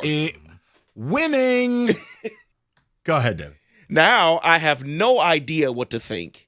We're just sticking it to Harbaugh, or is this a sign of things to come? I think it's a sign that more is out before the season begins. It's almost like I wrote that. I'm in a very weird place with it. Really? Yeah. You think that he could be out? No, more will come out. Like the NCAA's doing. This was about Coach Moore being out before the season. No, I'm not there. No, I don't. But now I was again, about to say, woo! Are we talking should versus will? It's different. Right. MOAR. More. No, David. No, I have not arrived at that. Go ahead. From Mac. It's not a nothing burger. However, I'm not concerned. We won the Natty and had great memories along the way. I'm going to remember them. That is from Mac. Which is the deal this show made the entire fall. Go. Take your parents, take your kids, enjoy yourself. Whatever happens post-haste happens. My whole deal in this is you did the dirt. All last fall, remember something. I was more at war with people trying to tell me you didn't cheat than I was about whatever penalties may come out. I've made that very clear. Yeah, there was a small minority of people who said, no, I get it. We are cheating. Don't worry about that. Yeah, and David, you were one. Yeah, you know what? Yes, I'm going to enjoy this year. But most were like, no, it was the everybody does it. You guys are just upset. Only Sparties and Buckeyes care about this. That was, yeah, okay. If you can't have fun with it, what the hell's the point? Go ahead, Debbie. Michigan fan here, rip the Band-Aid off already and let's get back to football. Take the penalty and let's move on. Okay. Now I'm not speaking for Michigan fans. I just know you, David, and Rico and myself. The three of us have been right up front about this. If you lay on the sword at the beginning, it is always better than fighting these guys. Mm-hmm. And you just chose violence. You just chose not to go that route. The whole point, and this is my whole issue, if Harbaugh had a leg to stand on, he would have cooperated. Why? Because his phone wouldn't have anything on it. Or he would have gone to court, and he wouldn't have got laughed out onto the street. Why? Because he'd have a case. He doesn't have one. That means your program doesn't have one. And even though I do believe Harbaugh being gone helps you, I do. If he were still the coach, I think it'd be much worse. But you're still left, fair or unfair, to pay for the things he did not oversee. So I'll believe it when I see it with the NCAA. It has my attention because, look, symbolically, they did hammer him for something that, again, won't impact him as the Chargers coach. I don't ever think he was coming back here, but it is a pretty big penalty if they're trying to send a message. We'll see what happens. For me, I'd like to talk football, if that's okay with you. Let's talk some football. Okay. First, we'll talk summer beer. It's Shandy. It's Old Nation. Sweet, refreshing, perfect sipping on a hot day. I mean, imagine today, Kenny. What if you were doing what you really wanted to do and you just weren't working? You were just in a lawn chair, staring at the sky with some Old Nation Shandy, possibly shirtless, high as a kite. Enjoy your Shandy. Look, there's stuff in here about what the origins of Shandy are. Who cares? I like the one that we have here in America. I really don't care what the Irish do with it. You can't trust people who can't cook. So go with Old Nation. Get some Shandy, American Shandy, and enjoy it this year. It's Old Nation Brewing Company. Remind you to drink responsibly. And always plan for a safe ride home, wherever you enjoy a great beer.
All right, David, give me a little music. We own college or pro here?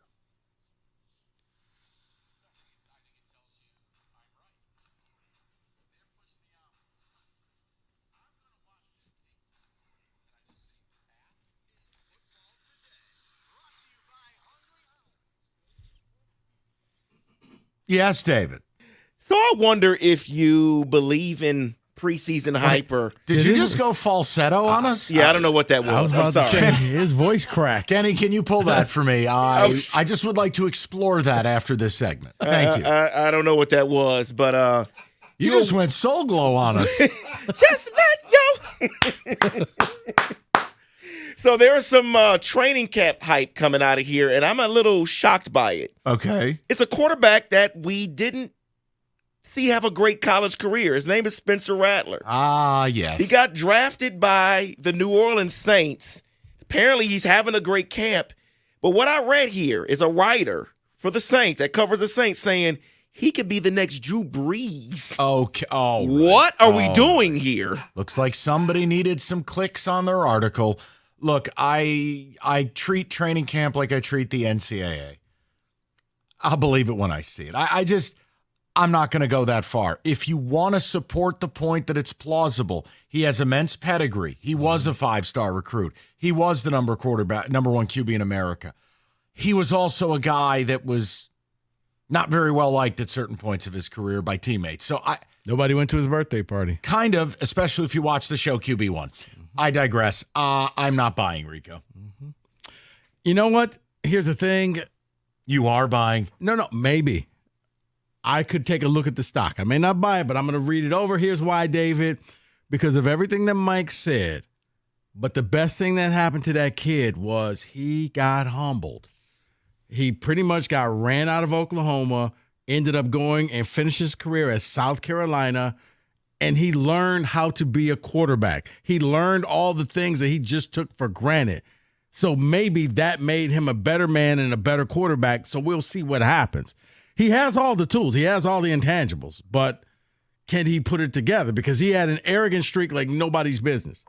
And, Mike, I've told you, whose records he beat in high school. Who else went to that high school that he went to? What high school did he go to? I believe it was it Highland? Oh, Texas. Stafford? No. Who? Lewerke. No. Yeah. Same high school. Wow. He's so Mike, okay, then. Let's move over to the preseason strategy here. What's your favorite Dave Urema highlights? All right, let's go. Because teams are deciding to do different things. They have different strategies for who plays. I just saw Kansas City's going to play their starters for the entire quarter.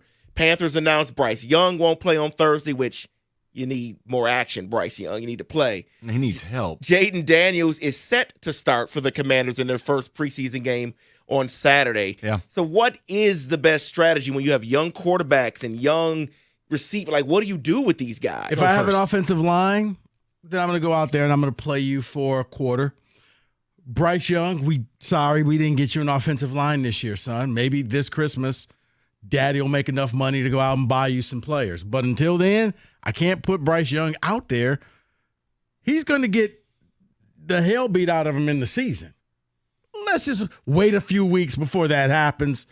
Take a breath, sit on the sideline, put on the headset, grab a clipboard. We'll let somebody else take all the abuse. I think it's case by case. I'm with Rico. Like, look, if like Jared Goff, he doesn't need to play. Lions have a number of established star players. I'm bubble wrapping them. I'm just not doing it. Now, you have to live with the results. You may end up with a few more soft tissue injuries early on. Mm-hmm. You may not look crisp in the month of September. A lot of interceptions, timing issues in games 1 and 2. But it's risk reward. And I want to start my season with my guys healthy. So I lean no thank you. Well, that leads me to Kenny Cott, who sits next to me every day. Because, Mike, I'm sure you're not going to watch preseason. No. Rico, you're not going to watch preseason. I don't care about watching preseason games. But one Kenny Cott just admitted to me today that he's excited to watch the Lions tomorrow, and he doesn't really know why. All right. I feel like I'm in need of therapy. You guys have known me for 5 years or so now, and I'm usually the very first person to say, preseason, it doesn't mean anything. I'm going to draw no conclusions from it. I'm 0% excited. For some reason, sitting next to David today, I was thinking to myself, man, I'm really fired up about tomorrow, and I can't figure out why. Let me help you with this, Kenny. You're fired up for the same reason why they were able to charge and preseason camp was sold out. Mm. It's the hangover. You want to keep riding that train because as Lions fans, you've never been here before. And you want to keep this thing going. You want to buy another round of drinks for everybody. You don't want this party to end. So whether it's preseason or not, it's Lions football, and it brings great memories. Not good memories, great memories. So I'm rallying. This is my hair of the dog the next morning. We're coming back. Yes. Let me give you just a PSA. Here's how this is going to go. Oh, you're fine. You can be excited. Enjoy yourself. You're going to hunker down. Maybe you'll order that ethnically insensitive pizza you always like. No comment. We're not talking about Costa Hungry special? Howie's. No, Hungry Howie's does a great job. The guy with the hat and the Kenny mustache. has an off-brand place closer to his house. The point I make is, Kenny will sit down with his insensitive pizza, and about 4 snaps into it, it's going to hit him. What the hell am I doing with my life? That's why I didn't watch the Hall of Fame game, is because I felt like that's exactly what would happen. It will. And I was right not to watch it. It's going to happen to you again. Cheering for Hendon Hooker. Let's go. Let's go. You got to be a real sick ticket to get excited about preseason ball. Hendon Hooker to DPJ. I Touchdown. mean, all right, Kenny, you got a problem. You can fix it. All right, Rico, you talked about wanting to run it back. Well, let's talk about the Philadelphia Eagle, because there's a report out here on the relationship between Sirianni and Hurts. Quote, it is fractured and unhealthy. The reason why I say running back is because they lost their coordinator, offensive and defensive coordinator, and Hurts wanted to have more autonomy because of that. In the offense in 2023, Sirianni basically wanted to run it back, saying, we went to the Super Bowl in 2022. Let's just keep everything the same. At one point in this report, it says that players didn't know who was calling plays. They didn't know what route to run, what protection to run. It was all over the place. Are the Eagles done? I mean, I hear Connor Stallions is looking for a job. He can help you out. Are the Eagles done? They're splintered. Quarterback and coach are fractured. They don't. This is when people, I tell people, sometimes the elite teams know how to handle success. The Eagles didn't.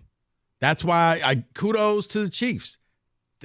No matter all the different things that happen, they can remain focused. They can go out there and they can win. The Eagles, this is a problem. So unless you're going to give Jalen Hurts, say so in the offense, it's probably going to go this same way. And when you come out and I hear Sirianni say, well, there's no problem. If you have to address the media that there's no problem, there is a problem. I think both the Eagles and Niners are done, and that's why the Lions own the NFC. Why did the Niners just take a stray? I was waiting on your response. Like how did the Niners just take a stray? Because I felt like it. Okay. And that is in football today. Unbelievable. Well, our friends at FanDuel must be thrilled with that segue. It's America's #1 sports book. Right now, new customers get $150 bonus bets. If your first $5 bet wins, you can bet on all your favorite international teams. Look, if you're a wacko like David with the Olympics, God bless. Go do whatever you like. Just please do it responsibly. You can't bet this stuff seriously. FanDuel.com/ticket. Sign up, start betting the games today, and make every moment more with FanDuel. 21 and up, present Michigan. First online real money wager only. $5 deposit required. Bonus issue, non-withdrawable bonus bets that expire 7 days after receipt. Restrictions apply. See terms, sportsbook.fanduel.com. You have a gambling problem, call 1-800-GAMBLER.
Brought to you by Lady Jane's. The NCAA has officially come down with a ruling for Jim Harbaugh in response to allegations of unauthorized recruiting during a COVID dead period. If Harbaugh decided to return to college football within the next 4 years, he would immediately be required to serve a 1-year suspension.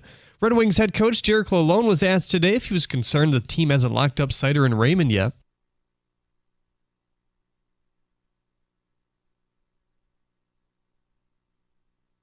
Joseph Montalvo, one of the 2 pitchers that the Tigers received in the Andrew Chafin deal, is set to debut for the West Michigan Whitecaps today on the mound.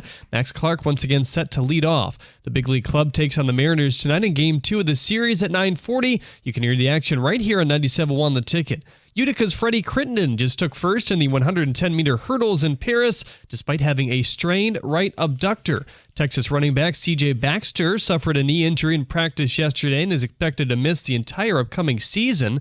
Baxter rushed for 659 yards and 5 scores last season. Michigan set to face Texas in Game 2 of the year. At the Corwell Health Sports Desk, I'm Jeremy Otto. For more, go to 97.1 The Ticket or Odyssey.com.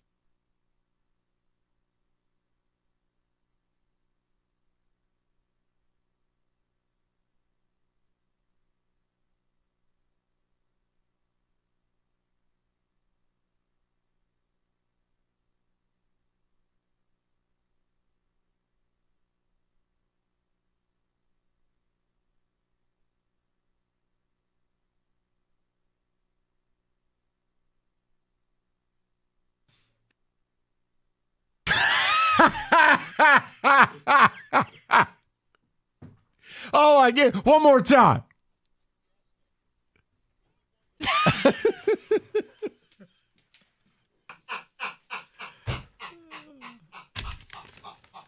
Oh, yeah. I was like, did he just go all Peter Brady on us? I heard it in my headphones. I'm like, what did I just sound like? I mean, we may be able to just use the part where you go like falsetto. I don't even need me asking the question. I could just hit that button. Tremendous. All right, 3 o'clock. Good to have you with us. Dave, you're going to have to play that a couple more times today. I'm sorry. If you want the Jim Harbaugh conversation, Odyssey.com rewind. Gave you an hour on it. I want to move on. And I actually have a little bit of breaking news for you, for everybody. Now, part of the blessing and the curse of Rico being a Niners fan is that, well, the blessing is moments like this where we get to talk about it, and there's a real investment in part of the debate. The curse is, well, I just have to live here and watch him win football games while I suffer. So, Malik Nabers. Yippee. So, look, report moments ago. NFL Network was at Raiders camp. And by the way, Lions fan, this is about you. So just stay with me. They're at Raiders camp. And in the background of the shot, so this was Garofalo, this was like, whatever, NFL Fun Factory. I can't keep up with the names of the show. Ian Rappaport was there. Yes, all the hitters were there. And in the background, maybe 10 feet from the set, with his back to the set, but he keeps turning around to look because he knows they're talking about Brandon Ayuk, is Brandon Ayuk's agent at Raiders camp. Declining comment. But the report is today it is now Ayuk far more likely to be traded than signed. So here's my question. Not about breaking Rico Stones. I don't think there's a scenario where the Niners are as good without Ayuk as they are with. I also don't believe it's a death nail. They drafted Pearsall. They have Kittle. They have CMC. They have Debo. They have the best play caller in the sport. They're going to be okay. But here was what I started thinking about immediately. As we begin on August 7th, about a month from now, as we look at this year, Rico, for the Lions, are Lions fans, are you comfortable going in with the mindset you own the NFC? If we really look at this, if I put the Niners and the Lions on a field, I'm not asking Rico to comment. This is just me. There's not a scenario I would take the Niners. Really? There's just not. No, and part of that I've said to you is I think some of your pieces are getting a little long in the tooth, and I also think it's brutally difficult to keep it going. You've had a great run. The Lions have like a piece like Aiden or Gibbs or Laporta or Branch or Sewell, just to name a few. Totally legitimate that they're only getting better year over year. So when I look at now Ayuk, if I go under the pretense Is this just a Trent Williams thing? I worry about the rest of your line, though. I've said that to you. That Trent is he's a first ballot Hall of Famer. He's a stud. But, man, the rest of that line is kind of pedestrian. Because I look at the defense, and I'm like, their defense is still good. Defense really good. No question. Dominor Lenore.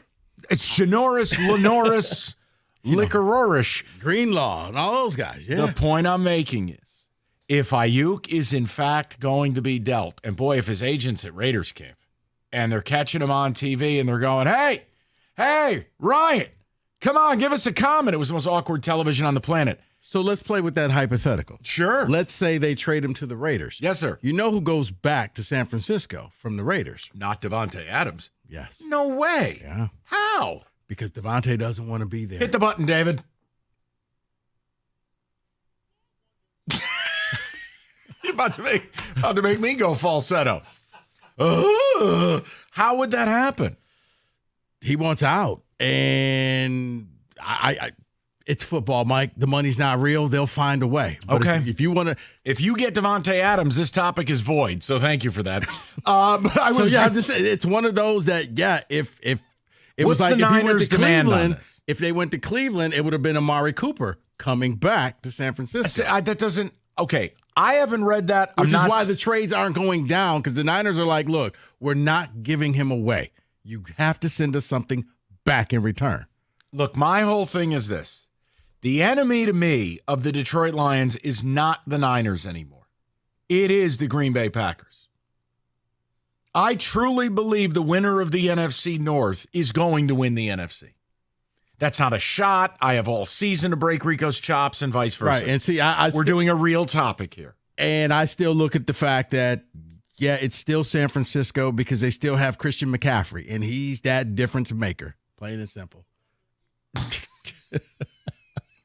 And the fact that Ayuk, to put it for Lions fans to kind of understand, Ayuk is kind of like J-Mo.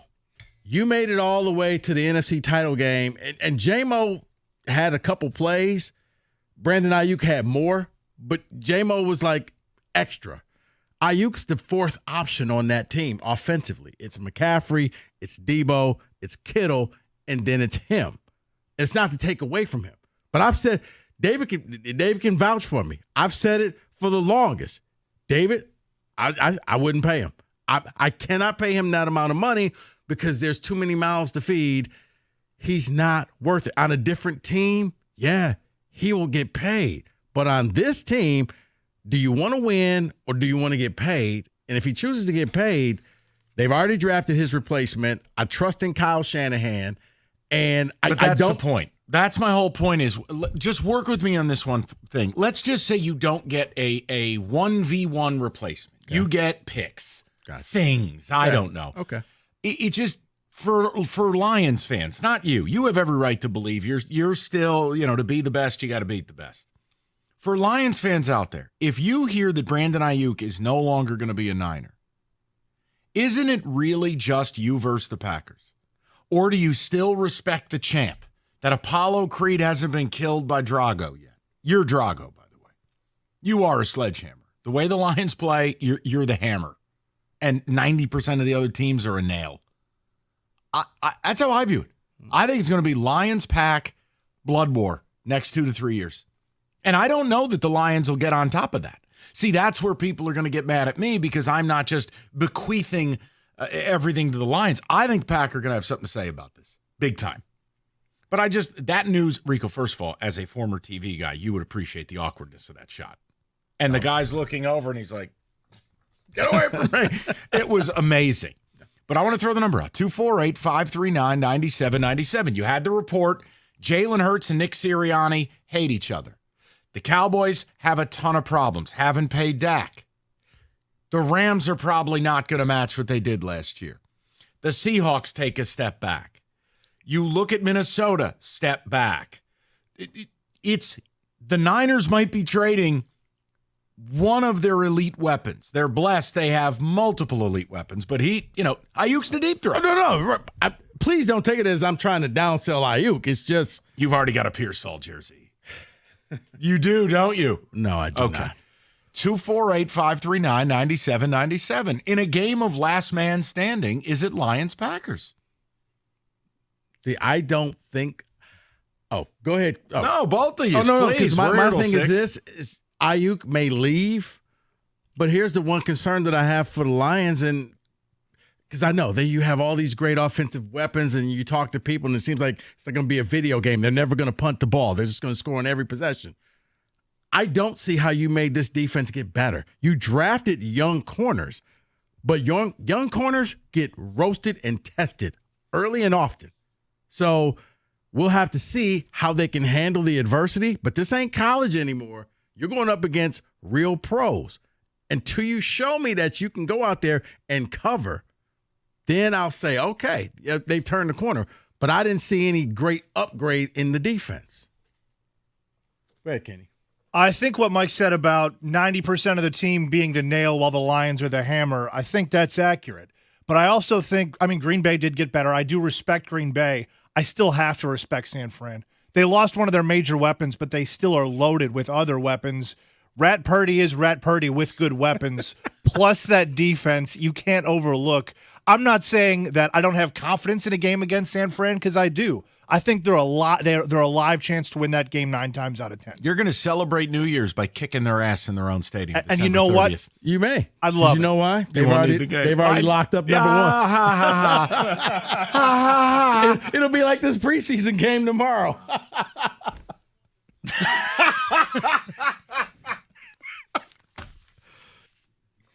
I think it's you versus Green Bay. I really feel like the NFC is changing right in front of our face. The report about Philadelphia. And look, Ayuk from a numbers standpoint. And are some of these numbers because they have wonderful other players? Yes. 1,352 yards receiving and 7 touchdowns. Man, you don't fake that. You take that out and you put Ricky Pearsall in, the rookie from Florida. Now, right. Pearsall is a really interesting prospect, and he makes some incredible catches. Right. That's a drop-off. I just wonder if Lion fans are overlooking the team they should pay attention to, which is Green Bay. Because I think the winner of this division will win the NFC. Well, I think, Green Bay is closer to you. You're going to have to play them twice in games that mean something because you're going for the title. And Green Bay got better. They did. A lot better, including taking my favorite Giant. Damn it. I thought Saquon was an Eagle. Xavier McKinney, you smartass. Wait. Wait, what? Hold on. Michael! What the hell? I thought I was the one that gets painted as the racist. I know what they hold on. This is good. Hold on here, David. Hold on. We'll go like over here, me first. That's from the helmet draft. We were talking about the white NC State helmet. I'll go with it. Hell, here's a little cherry on top. Unbelievable. A helmet drop has turned into that type of nonsense.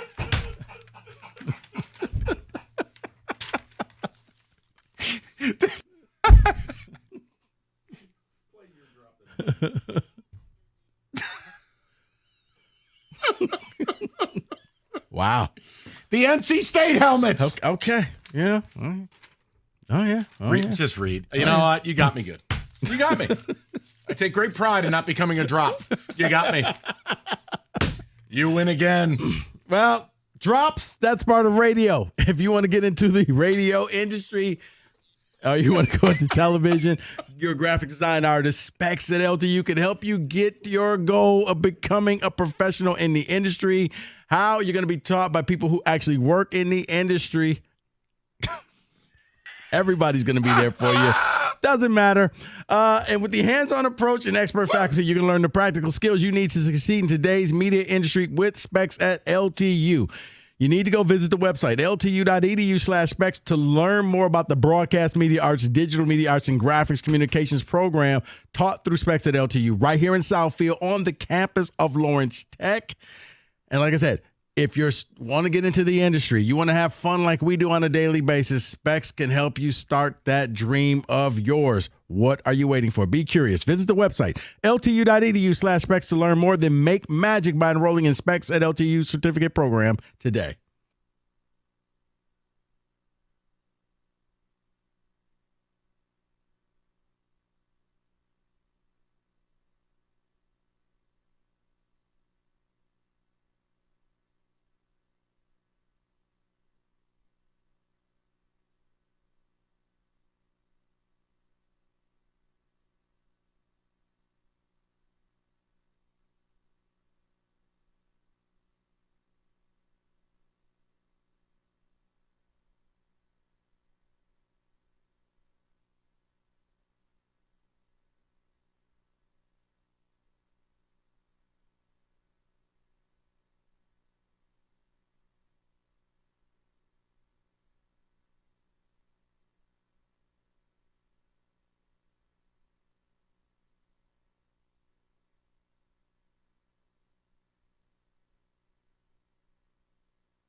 Companies are out there advertising BOGO offers on AC and furnaces. Nothing is truly for free. You want a real deal. Go to Mastercraft Heating, Cooling, Plumbing, and Electrical. They have got you covered 24/7.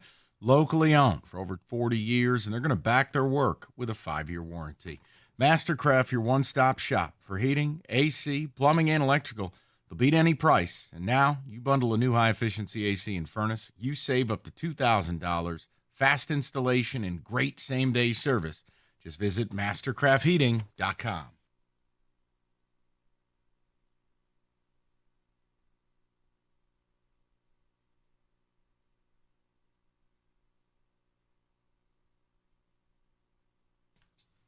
All right, so a little NFL as we started the 3 o'clock hour, and it feels like a bit of shifting sands. We all know the Lions are built on solid ground. Report today, the relationship between Nick Sirianni and Jalen Hurts is irreparably broken. You had another report moments ago that Ayuk is far more likely to be traded than re-sign with the Niners. And I ask, just musical chairs, isn't it really you and the pack? That the winner of this division is the one who's going to go to the Super Bowl. Now, it's easy to say on August 7th. I mean, half your team could die. But I'm saying as I sit here right now. And everybody holds up and all things being equal. Yeah. And again, I'm not handing the Lions the NFC because I happen to believe the Pack are just about as good as you. Do not forget something. They walked in here on Thanksgiving Day and hit you with a garbage can. It was like the wrestling Kenny watches. Mm-hmm. And not only that, Mike, they can feel the same way because their game with the Niners went down to the final minutes as well. Same way. They had a lead too. Yeah. So you're right. Good call. David, ticket text if you would, and then we'll get some calls in. But in the end, the Niners beat them both. Okay, then. It's the Lions, 49ers, Packers, and Eagles. Of that group, I'm taking the Packers' young core over them all long term. Green Bay, they don't make the playoffs. They go 7-10. The coach there sucks. Wow. Guys, he's at Raiders camp because he has other clients there. The Niners are not getting Adams. Please don't let this happen. That is Joe and Howell. No, I'm with Joe there. I just, I mean, things happen. Mike, you are right. The Packers will win the NFC North. They are the team to fear. Someone else says, Purdy sucks, the Niners blow. Not worried about them at all. Okay, I think that's slanderous.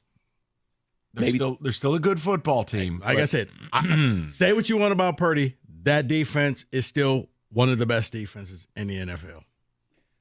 Except when they play Lamar Jackson. Someone's asking, what is wrong with Rico? How doesn't he see the defense is much better? Reeder, Davis, Robertson, more experience for Melanfonwu, Branch, and Kirby. Okay, but here's the thing. The more experience, I can say the same for every Niner player. They came back for another year. So that means they're more experienced. Like, people kill me with that statement. And one of the D linemen is not playing until the middle of the season. The Niners, their defense was a top defense last year. Yours was your weakest point of your team. You scored a ton of points, but your defense wasn't that great. That's why your coach went for it all the time. Read between the lines. If he thought that he could rely on his defense, he would have punted or took field goals, but instead, I got to score. Someone says, way to go, Mike. They're Drago. So the Packers are Rocky in this NFC scenario? No, I don't like they're that. Apollo Creed. You're gonna kill him. You're gonna be all right. Oh, man, that was sad. It was terrible. And I don't know why he didn't throw the damn towel. He was standing he told there. him not to. It doesn't matter. You knew your friend was going to die. You throw the damn towel. Mike, if you told you me can't not let to Apollo throw the towel, die in front of his wife. You told me not to throw the towel. I'm not throwing the towel. Well, now your friend's dead. Hope you're happy. We're talking about Rocky IV, Ken, Yes. another movie you've never seen. I know what you're talking about. Okay. I've seen the Rocky movies. Damn All it. right. Sorry. Did Greenlaw get a new knee or something? Am I missing something? No, hold on. Guys, they get hurt and they come back. Right. All right, calm down. Look, I don't go as far as Rico does. I think the Lions could have an Achilles heel. You have a very young secondary, specifically at corner. And look, I'm not going to, Jim Costa, I thought Jim was dying when he found out Emmanuel Mosley got hurt again. I thought Jim's Nona died. Yeah. And I'm like, all right, take it easy. And that's what I'm saying. Yeah, the corners are going to be, I think they're going to be good. but they're going to be tested. And in the NFL, if you start a rookie corner, it's like a rookie quarterback. Sauce Gardners are rare. C.J. Strouds are rare. Oh, if Terrion Arnold is 75% of Sauce, this team's going to the Super Bowl. Yeah, that means you got that guy. You drafted the right person. Yes. Let's go to the people. We go to our man DJ 97.1. What's up, DJ? What's happening, Holmes? You good? How are you? Y'all Excellent. Good? What's up, yes. DJ? What's going on? Oh, man. Oh, I'm great, man. It's good weather out here. Finally, it stopped raining, man. So it's great, man. I love the topic today, too. So I'm with you 100% on this one, Mike. The Packers is my biggest fear. With IU, without IU, I don't care nothing about the 49ers at this point. We had them whooped. We just blew it. They're not a concern. My concern is actually them Green Bay Packers. And, Rico, this is a bone that me and you both stood on. We stood on business with this one. The Montez thing, Sweat, now seems kind of minute, but it was actually large because had we had him right now with this team, I think we blow through it because the impact that he had on Chicago's defense is right what we need. Mm-hmm. So the corner, I'm good. But Montez Sweat and still not having a pass rush is the reason why I'm not solidifying this as going to the Super Bowl. DJ, and I'm with you because, you can draft all the corners you want, but if your corners don't have to cover as long because you're getting the pass rush, they're going to look great out there. So I'm with you on that. Yep, and Mike, I was actually at that Thanksgiving game, and the Packers whipped us. I don't know how people forget that. They handed it to us. I mean, they took it to the woodshed to the point to where Jordan Love is only getting better. And the flip side of football is, Mike, as you know, defensive line, offensive line is the same thing. So you can draft all the receivers you want in the world. Man, nobody cares about that. It's your offensive line and our defensive line. I think our defensive line is still our weakness. So our corners is cool. But until that D-line gets to where it needs to be, we're going to be having the same conversation. And DJ, I think the Packers won that game without Christian Watson as well. I don't think his hamstring was a disaster. Yeah, he wasn't back yet. How many sacks did they have on us that game? Do you remember? Wasn't they pressing the hell out of Goff that game? If I remember right. Well, the other problem was you couldn't get anywhere near Jordan Love. They had a great pass-blocking O-line, and your D-line left some things to be desired. Look, here's the other thing, fellas. The separator in the NFL is oftentimes the quarterback. If one team has a superstar and the other team just has a good player or a very good player, that's the separator. I don't think it's accidental the Chiefs do what they do. They have Jordan. They got Mahomes. Jordan Love is profiling to become one of the 3 or 4 best QBs in the sport. And I am a Goff defender, but Jared Goff is not that. Jared Goff is very good. Jared Goff is in that 8 to 12 range. So you're going up against a team who that quarterback, if he takes one more step forward, that's going to be something where a great QB, well, that's which what I'm saying. You grew up with. Yeah, he did it without his best receiver last year when he walked into Ford Field. So now Watson is healthier. I mean, geez, color me surprised, Mike. Never thought that Jaden Reed would have this type of career in the NFL, but this guy is actually going out there. Good possession receiver. He's just getting it done with a bunch of no-name dudes. No, the Packers deserve some credit in this regard, whether it's the drafting of Romeo Doubs, whether it was Jaden Reed, whether it's the Musgrave and Tucker Kraft, combo at tight end. They continue to find players. Right. They just keep finding them. And you're like, how are these people doing this to me? Right. So they're one of those dangerous teams because it's like, okay, who do you double team? Yeah. Because they're all just it's whack-a-mole. Okay, I don't know who's going to have this great game this game. Whereas, you play the Vikings and it's Jefferson. Got to make sure we cover him. So the Niners might be losing a guy. What if the Lions could be adding one? Got to report something interesting happening in New England with Matthew Judon. I want to know if it's something or nothing. Now that we'll just have some fun. Is a tease. Well, I try. All right. John Jansen Weight Loss Club. You picture yourself 40 pounds lighter and imagine being there in just about 40 days. You could lose up to 40 pounds in 40 days with Ideal You.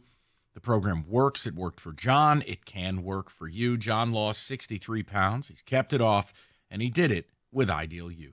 Just go to idealu.us, sign up today. You get a free $200 Visa gift card. When you do, it's idealu.us. Book that free consultation and get on the road to success with Ideal You.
Brought to you by Lady Jane's Haircuts for Men, who knew fighting would be one of the biggest stories to come out of the Lions and Giants joint practices.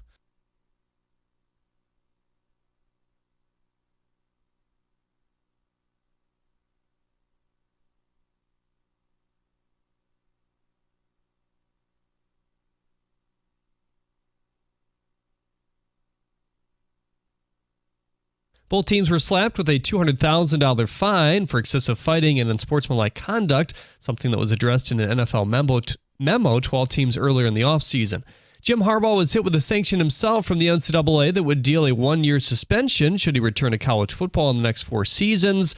The 40-plus page report states, quote, during the investigation in this case, Harbaugh denied meeting with 2 prospects. Initially, he told Michigan and the enforcement staff that he had no recollection of meeting either prospect or their fathers, end quote. Tarek Skubal enters his start tonight.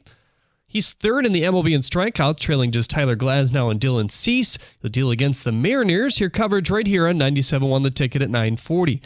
At the Corwell House Sports Desk, I'm Jeremy Addo. More at 4 at 97.1theticket.com.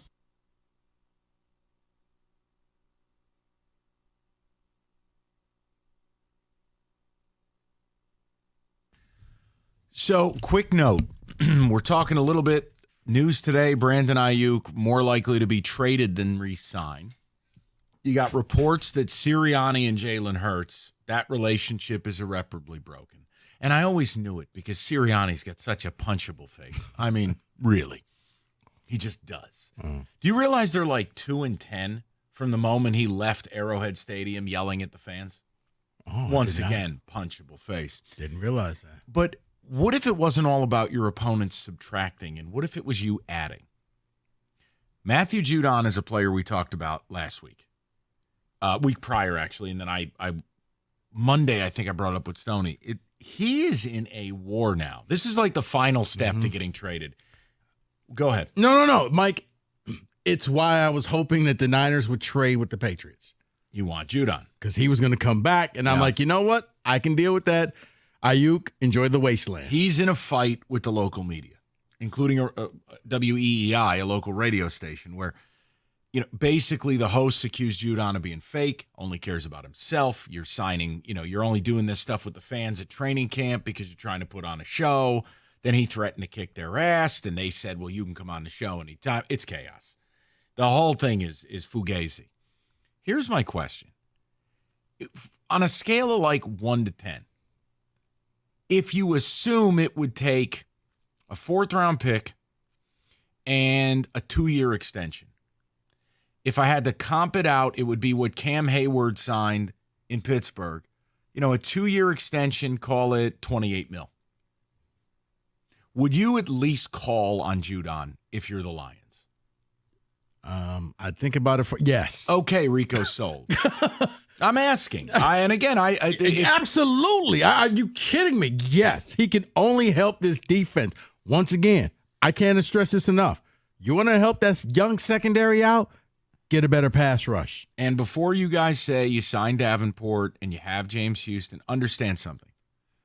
My ratty franchise stole a Super Bowl in 2011 because they had 8 pass rushers. Yeah. The New York Giants beat Tom Brady and this monolith team.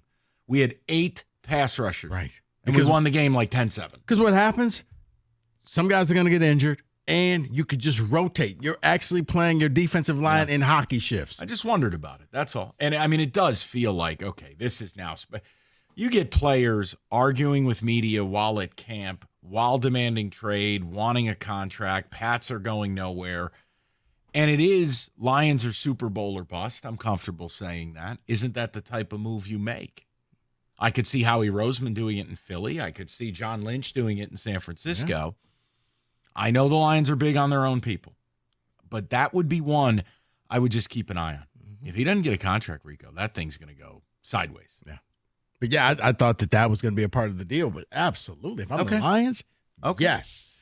Let's get to the people. Go to Anthony, 97.1. Anthony, how you doing, buddy? Gentlemen, how are we doing today? Hey, excellent. What's on your mind? Yeah.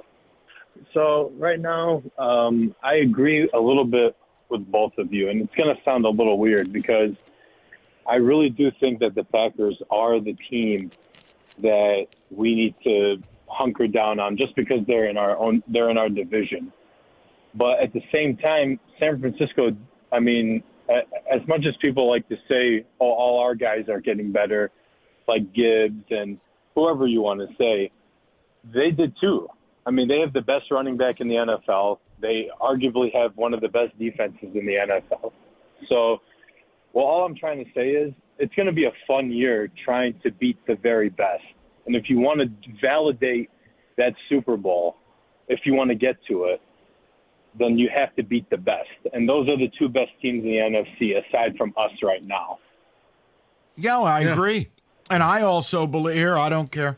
I'm not going to go as far as some national media are because I think they're losing their faculties a little bit.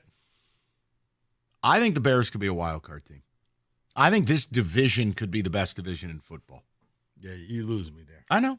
I didn't say I'm doing what some are doing. I'm just saying it wouldn't shock me if the Bears are in the graphic. Does this sound familiar to Lions fans? Yeah. In the graphic in December. I think it's a lot to ask for Caleb Williams to come in and be that guy. I think the expectation is going to be too high. He's going to make mistakes. He is a rookie for when you wear a blazer with a zipper on it, I expect a lot out of you. He dresses like Dr. Evil. You better be good walking into the league. His draft night outfit was a disgrace. What, David? Nothing. I'm just You're going to have a blazer that zips up. You better be good. Okay? Go to Nathan. The old school Thriller jacket. Right. The NC State helmets were the reference point for the drop. For Christ's sakes. So what Mike is saying that JJ and the Vikings will actually do better. Kenny, you guys got me good. I'm just letting it go. It's the last time we do a helmet draft. Let's go to Nathan, 97.1. What's up, Nate? Hey, how you guys doing? Good, hey, Nathan. What's up? Good. Hey, before you let me go, I want to get into the Packers thing, but I got one thing for you, Mike. Yeah. At the very end, but I want to comment on Jordan Love. So if he were to play the last 8 games like he did his first 8 games, or 9 and 8, 17 games, what would the script be about Jordan Love? And what I'm trying to get to is the guy's played like a half a good season. Why are we anointing him already? I think because you saw the maturity, you saw how it turned around.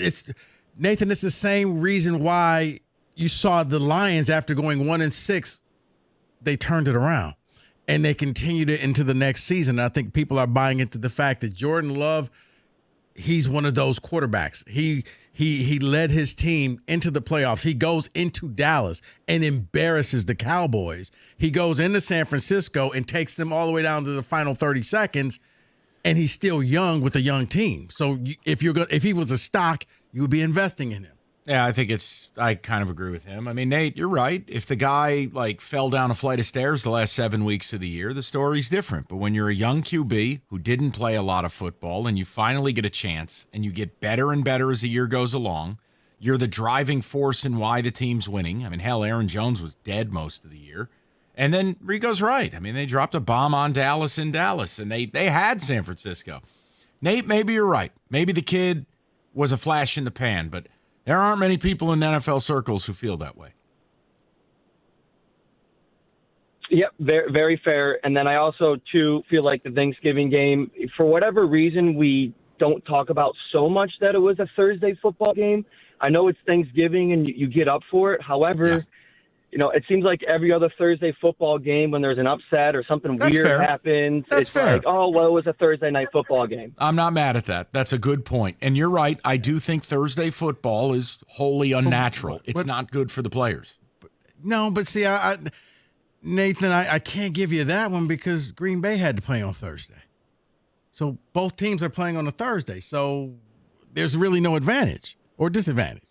It's the same. I just think weird things happen on these short rest games. That's the only, and I'm not totally endorsing what Nate is saying. They got punched in the face right in the beginning with some turnovers, and that's kind of my thing there. I'm with you. But I wanted to end it. Sorry, real quick You're good. No, take your time. But, I wanted to end it real quick, Mike. I'm not sure if you recall the Iowa State Kansas football game last year and the whole too cute thing, but I had a call in at some point in the future and just before you fade my Hawks again this year, just remember you're getting too cute. But hold on, Nate. Nate, let's be fair. First of all, Kodal Nicky's gone. He's at Penn State, your OC, and you aren't playing any home games this year. You're building a new stadium. I know. That's a little scary now. I know. But you're right. Quarterback is back. Running back is back. Leopold's a really good coach. And Nate, bottom line, your team busts my chops anytime I bet against them. The Jayhawks hate me. Kansas Jayhawks have a very anti-Italian sentiment. It's proven. That toucan hates Italian people. That's what it comes down to.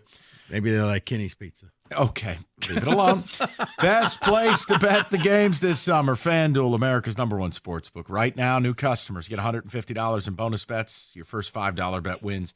You can bet on all the international games. Just please do it responsibly. It's the Olympics, for God's sakes. FanDuel.com/tickets. Sign up, start betting the games today, and make every moment more with FanDuel. 21 and up, present Michigan. First online real money wager only. $5 first deposit required. Bonus issued, non-withdrawable bonus bets that expire 7 days after receipt. Restrictions do apply. See terms. Sportsbook.fanduel.com. If you have a gambling problem, call 1-800-GAMBLER.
All right, David, let's get some music. Let's get some football in the mix, please. Ah, yes. Thursday night college football. Another thing Rico killed. David? What are you talking about? We got plenty of Thursday night football. Not with Mike Tirico on the call. Nah, but it's going to be on Peacock, so, you know. Oh, David, read immediately. We are 17 days away from week 0. No, we're not. Yes, we are. Are you serious? We just counted the days, me and Kenny. 17 days away. Wait a minute. Week 0 lines up with Travers Day. All right. Yes. So here's what we're going to do. Whatever that means. Oh, horse racing. Gotcha. So it's the Summer Derby. Carry on. Do horses race? We talk about the CFP all the time, teams that are going to make it, teams that have a shot. Sure. So let's talk about the under-the-radar teams that can alter. To make the playoff? No, that can alter the race. They're going to alter the race. Well, I'm okay. going to go through it, okay? Okay. Start with Auburn. No. They're not great, but here's what we have here. They play, of course, Georgia, Oklahoma, Missouri, and Kentucky. Yeah. Can they upset one of those football playoff teams? Okay, so I get it now. You're saying they may not make the playoffs, Correct. but they will affect the playoff He's teams. basically labeling this ball breakers. Gotcha. I don't think they have the quarterback play. And I understand Hugh Freeze out of the hospital bed and back on the sideline is going to call some plays. They don't have the players yet. Okay, let me just help you out here. 2 words. Peyton Thorne. Yeah, he's not wrong. Okay. When Robbie Alford takes your job, that tells you everything you need to know. Peyton Thorne's your QB. So unless Rocky Lombardi's coming back for a 10th year, no on Auburn. Let's head over to Florida. We know how bad they're going to be. Billy Napier's probably going to lose his job. But in November, they have Georgia, Texas, LSU, Ole Miss, and Florida State. No, Can to they all beat of Florida it. State, maybe? No. When is the Texas game? Let it me the look week what after week. Michigan? Let me look what week. Bottom line is it's hard to beat those teams when your coach has been fired. I don't believe Billy Napier's there November 1st. I really think this is the most difficult schedule in the history of college football. I've never seen anything like it. And this team, it's sad because I think if Napier had one more year, it would all make sense next year. But they ain't waiting down there. I'll say no to that. Rico? I think they can, Mike, and I think it could just be one of those guys where he just gives a speech. I don't want to lose my job. Can you please go out there and win this effing game? I'm holding all your pets hostage, okay? You're going to win this game or Fluffy ain't coming back home. And you asked, when do they play Texas? Yes. That is November 9th. Okay. All at right. Texas. Okay. So I thought maybe they would catch a break if it was like the week after the Michigan game and they catch Texas in a hangover, but no. Okay. So let's head over to the ACC. And will it be NC State that does this? They have Clemson in week 3, Florida State and Miami as well. Since this is what the drop was created with when I commented on their helmets, I'll say yes. So long as they wear Wolfie? Doran runs a really good operation down there. It's a hyper-aggressive defense. Their white Mr. Wolfie helmets are elite. NC State is an actual program I can buy into a little bit. I will say yes on that because Rico's Clemson Tigers, I got to see that to believe it. And Florida State, I got to see it to believe it. You think DJU is leading you to greatness? I feel like Eddie Murphy and Dan Aykroyd. Mike, come on. Welcome to the club. Welcome. Yeah. See, I told you, Clemson was frauds. And you're going to find that out. ACC is not strong, David. Yes, I do think that they will have a say in who goes and represents the ACC. Let's stay in the ACC and talk about Virginia Tech. Okay, this is a team that is all sizzle. Everyone's on VTech this year. Their offense is largely non-functional. And I know drones, everyone loves this quarterback. They think he's going to explode this year. I need to know, who do they get at Lane Stadium?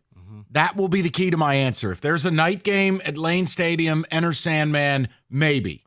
Who you got? I was going to say either a night game or, Mike, just a horrible weather game. Like some one of those hurricanes coming up the East Coast, and it's rainy. Breaking news, Rico wishing death upon Virginians. All right. They do have Clemson coming to Virginia Tech. Yes. That would be their biggest game. Then you know what? I'll say yes. Clemson is Charmin soft. Yeah, because they have to go to Miami, but we don't believe They in Miami. don't even have a crowd. That's And what I'm saying. Cristobal can't do math. I mean, this schedule, yeah, I'll they say pull yes that up. to Yeah. it. To hell with it. They will alter. Here, I like their white helmets too. There, I'll make a drop out of that. You bastard. Let's go over. Their white helmets are nice. Still not used to saying this. To the Big 12 and talk West Virginia? No, absolutely not. No. Dual threat quarterback Garrett Green. I understand that, but the offensive line got beat up. They lost a lot in that. They had their magical year last year. There's another team in the Big. Is there multiple Big 12 teams on the list? That is the only Big 12 All team. right, I'm going to offer you to one. Just go ahead and make fun of me. See, I was going to say the reason we no for West Virginia and Mike, I'm just going to tee this up for you. No for dental care. David, they will always struggle because none of their games are close to them. They constantly have to travel to the deep Midwest. I'll offer you the Big 12 title picture ball breaker. I give you the University of Central Florida Golden Knights. The bounce house. It's Gus Malzahn. Malzahn was the OC for who when they won the national title? Auburn. Who was the quarterback? Cam Newton. Malzahn just a few weeks ago said KJ Jefferson is the closest thing I've seen to Cam Newton. Jefferson transferred from Arkansas, 6'5", 245. And they are going to be a bear to deal with. I actually feel like, you know what? UCF's the one. They can line up and pound the rock, and a lot of teams are not prepared to stop it. Go ahead and make fun of it. I don't care. I just can't believe in KJ. That's all. Okay. I'm going to tell him you said that. Please do, Mike. And let's close it out in the Big Ten with Wisconsin. The new air raid that they're going to be running. It's Phil Longo's offense in Wisconsin. It doesn't make sense to me. It doesn't. Now, if it works, I think just the fact of when you think Wisconsin, you're thinking they're going to run the ball. It's like, okay, guys, they're going to pass it all over the place. And it may be the element of surprise, especially for the teams that they play early, because you don't believe they're going to pull this here's off. why they're saying it. Not necessarily the Big Ten opponents they play, but it's Alabama who they play in week 3. Well, what the hell does that mean? What they're saying is if they give them another loss and then Alabama then loses a few more, now that affects if they make the college football playoff. Bama by 20. So basically, Wisconsin is affecting the SEC, not the Big Ten. But it's affecting the college football playoff. That's what this is all about. I think Wisconsin's a 7-5 football team, so I'm saying no to that. I don't think they're going to. Look, you can do the jump around. I think Alabama's good enough to handle. Now, if this game was played in November, it'll be different. September, no. Bama's not going to fall off the face. Not in week 3. Here's the other problem with the Big Ten. I hate to break it to you. If we're talking conference, they have added a bunch of teams. None of them are any good. It's a top-heavy conference. Right. I think it's truly right now. You added one team that's worth anything. Right. And again, I do think Oregon will win it. But it's Oregon, an OSU team I'm not sure I believe in. Penn State is still coached by an idiot. And Michigan, no disrespect, you lost so much. I don't know that Wisconsin's affecting any of what I just said. There's a titanic gap. So, but I would, and the one that I would add to it, David, and we've talked about Turtles. Nebraska. Here, okay. Playing nobody except for Ohio State. True freshman quarterback and an OC who's been very hit or miss. The freshman quarterback looks like Patrick Mahomes, so he'll be okay. Okay, then. Have you seen the photo? I quit. No, seriously. He showed up looking like Patrick Mahomes. So much so that Rieger gave me the side-by-side, and I picked the wrong guy. I was like, wait, that's not Mahomes? He's like, no, that's not. That is your college football blitz.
Wow.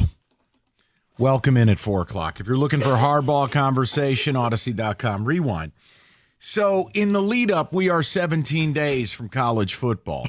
And every day I'm trying to find some fun out of it. So I had this conversation. Now, Evan, I'm going to lay out ground rules for you and Rico. Rico was bewildered because in the break, and you can see it physically, I removed his laptop and cell phone from him. You stole all of his stuff. Well, because to play this game the right way, you cannot have technology. Okay. No. I see what you're doing, David. Yeah, can I have my Connor Stallions? Tell me in my ear. Here's what we're going to do. My struggle with college football largely is how can I love my team when I don't know my team anymore? And we've made jokes about, you are the inspiration for this. Michael, they've brought in 78 new players. And I'm like, yeah, that's part of the issue. Oh, I thought you were going to talk about when I said I was at that fundraiser. I'm like, I knew 3 players. Okay, well, that's also a part of it. Yeah. So here's what we're going to do. We're going to go around the room. And it's a process of elimination. Think about the game like musical chairs. Let's say it starts with you. You have to name a player on Michigan State's roster. God. Then it goes to Evan. Can I name a guy by Then it goes to me. The first person who cannot name a member of Michigan State's football team is out. The second person who can't do it, the game's over. What David and Kenny are tracking is accuracy. You can't say linebacker guy who doesn't wear gloves. No, it has to. You got to have a name. God. Okay. They're going to be tracking accuracy and the total count. Meaning, I said on the air the other day that as I begin drilling down for Cash the Ticket, certainly my number will rise. But as I sit here right now, I question whether I could name 30 Spartans right now on an 85 scholarship team. And I wonder if the people driving around on a gorgeous Wednesday can play along here. Like, this isn't a Michigan State thing. I think it's any fan. So I thought it would be fun, and it's not a gotcha game. No. Okay, I'm like, give me this. Trust your boy. Now here's what I want to do before we play. Okay. I want to set an over-under. And we can do some lunch bets here. And then we are going to be ready to launch. So start with this. First of all, Kenny and David, if you have to handicap this, who is the betting favorite to be out first? Boy, I don't want to disrespect anybody here. I'm going to say Evan, because Mike, your mind is encyclopedia sometimes. I don't think Evan has that. And Rico's at all the practices. He knows the families. He gallivants around East Lansing with everybody. I think that puts Evan at a distinct disadvantage. But Evan does have... And Rico might have a kid on the team. He just doesn't know. You know, I do have the new NCAA game that has all the players in it. Didn't even think about that. Just saying. Evan could have been doing advanced scouting. See, here's the thing. Rico doesn't have the game, but I think, Mike, you're going to be out first. Okay. I do. I don't take offense to it. I loathe where college football is at. Are you kidding me? Mike can tell you who planted the blades of grass. I know. In Boise. I know. Well, they play on turf, so that's not accurate. I just listen. It's the blue turf. I actually think I might lose. Because this is the issue, right? Whether you're a Michigan State fan, NC State, Kentucky, like just pick a program, even Oregon. Right now, Oregon is one of these teams that is talked about as a title contender. The amount of new players on the Oregon roster, I think an Oregon fan would have a hard time naming the players. So look, so much of what we talk about, both because they're scandal-ridden, but they're also really good at football. We talk so much U of M. Mm-hmm. We haven't done much Michigan State. There's not a lot to go on. It's the fog of war.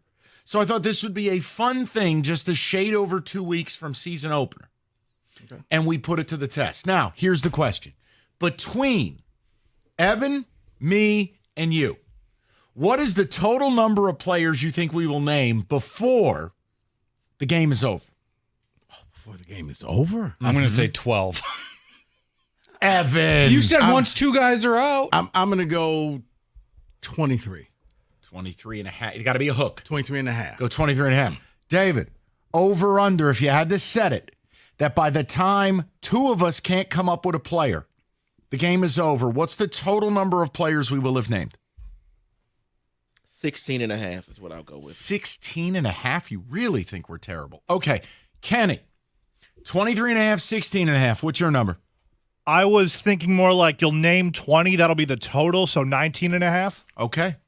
But so you understand why, like if you did this 4 or 5 years ago, I'd name all 85. It really wouldn't be a problem. Now, chaos. Total chaos. But the one rule, and then we're going to ramp this puppy up. Are we okay with a mispronunciation? Yes. Yeah. As long as you have the number to go with it. Oh, the number? How the hell am I supposed to know what number these guys are wearing? Well, I don't know if your pronunciation is just being made up. Number? Yeah, you can't If blurt it's out. close, if it's Avon, no, it's Evan. Okay. Right. Yeah. But what you can't do is, number 98. No. They do go 1 to 99. Hold on. You can't play that game. I'll take number 0. 0 to 99, actually. 00 to 99. All right, so here's what we'll do. You guys have to pick a winner, and then there'll be a bonus round for whoever wins. To keep going? Yeah. How long can they keep going naming players, and we'll set the marker for free lunch. Ooh. 9.5 additional players. It ain't happening. No? Hungry Howies will not be getting a phone call. 4.5 will be the additional. All right, so we're ready to play. Yeah. Now, here's the deal. If you place a bet on the guy who wins, you get free lunch. Ooh. But if your bet loses, you're buying the lunch. That's right. So you got to place your bet on who the hell's winning this. Kenny and David, who's winning? Rico, I trust you. I believe in you. You might have kids on the team. I'm on Team Beard. I'm also on Team Beard. That's a lot of pressure. Let's go, black man. Okay. Don't hit that drop. Do not. I'm not, but I think I just made another one. Let's go, black man. Yeah, probably. All right, we're going to play this in a moment. Don't make a move. This is going to be complete buffoonery. Very exciting. Are you ready? Yeah, during Do the you need break, a gummy before this? I would love one, but I don't think the Odyssey would like that. But can I write down some names right now? No, absolutely not. This is about off the cuff. Right, I'm just saying we can't even just write down as names. I sit here without. No, because what happens? Smart people look stupid all the time on Jeopardy. Why? Because it's live. You're in the moment. All and right. what I don't want is you to be able to cross names off a list. And we need his computer closed too. Done here. Close that thing. Get your phone out of here. Done here. Don't throw it. It's on the floor. All right. Don't do that. Phone gone. All right. Gone. I just want an even playing field. Gone. All teams need to play on this surface. Rico killed this sport, and we're going to prove it next. 97-1. I'm excited about this. All right, you've heard us talk about Northville Lumber, oldest company in the state, largest Trex decking outlet in the country. Nobody stocks more, nobody sells more Trex than Northville Lumber. Now, last year, contractors, homeowners bought enough Trex from Northville to cover 26 football fields. Look, there's a reason. It's all in stock. It's right in their warehouse. There's no lead time, no wait time. No, oh my God, there's a back order. You buy it, you get it, you build it. Some of it as low as $1.59 a foot. And deck season is here. Look outside. What are we doing? Come on, get your deck built. Get it done with Northville. They'll intro you to a Trex certified pro. Just call Northville Lumber today or go to northvillelumber.com. That's northvillelumber.com.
All right. So we're going to do this. Rico Beard, are you ready? I am ready. Evan Jenkins, are you ready? Semi. This is What Rico's Done to My Sport in living color. David Music. Okay. We start out with Rico Beard. I'll go with the easiest one, Aiden Childs. All right, starting quarterback. That's one. Is this Jeopardy where I can give just a last name? Evan. Can we just give last names or it has to be the full name? No. Full name. All right, Nate Carter. Okay, starting running back. I'm out. No, I'm kidding. I'm kidding. I'm kidding. Everybody calm down. Ken Talley, Penn State transfer, defensive end. Back to Rico Beard. Nick Marsh, wide receiver, freshman. Definitely friends with family. Nick Viling, tight end. It's Jack Velling, but I'll allow it. Yeah, yes, yeah. Number 12. I'll allow it. Tight end, transfer, Oregon State. Oh, my. Tanner Miller, Oregon State transfer, the center. Oh, Yep. yes. Very good in the game. Chuck Brantley. It's a good one.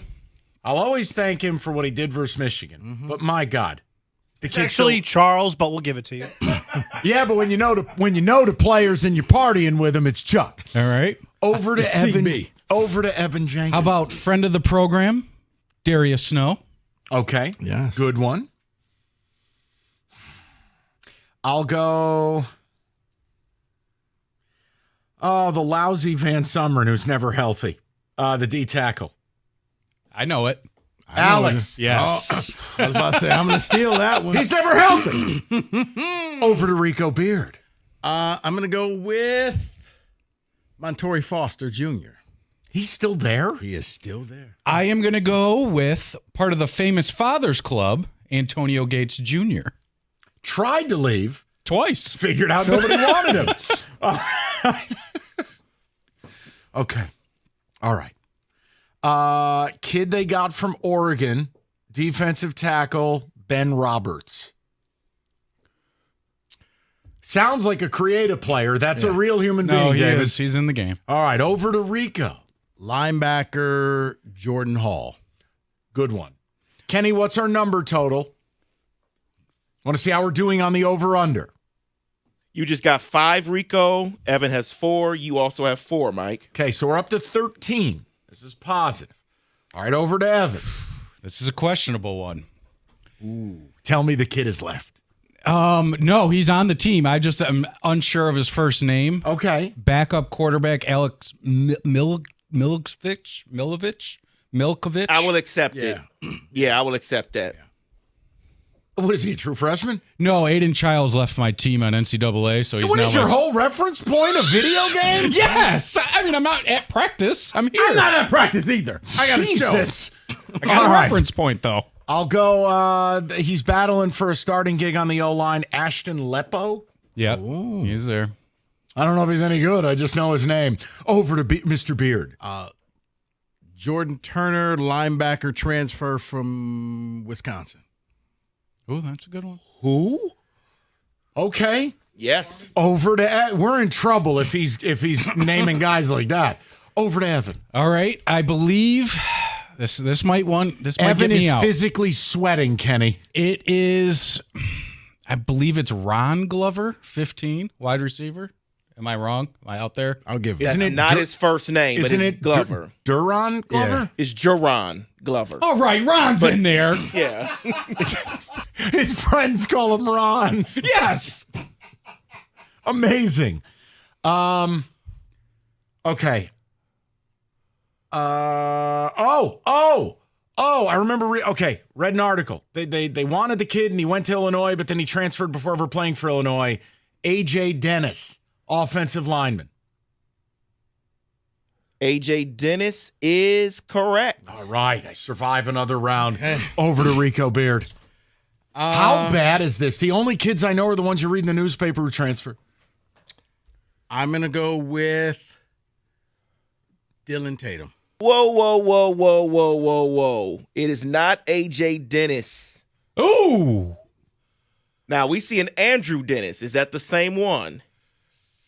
I thought it was AJ. Okay. It is Andrew. Okay. All right. All right. Listen, Maybe the A He might be stands Andrew for- Jr. Right.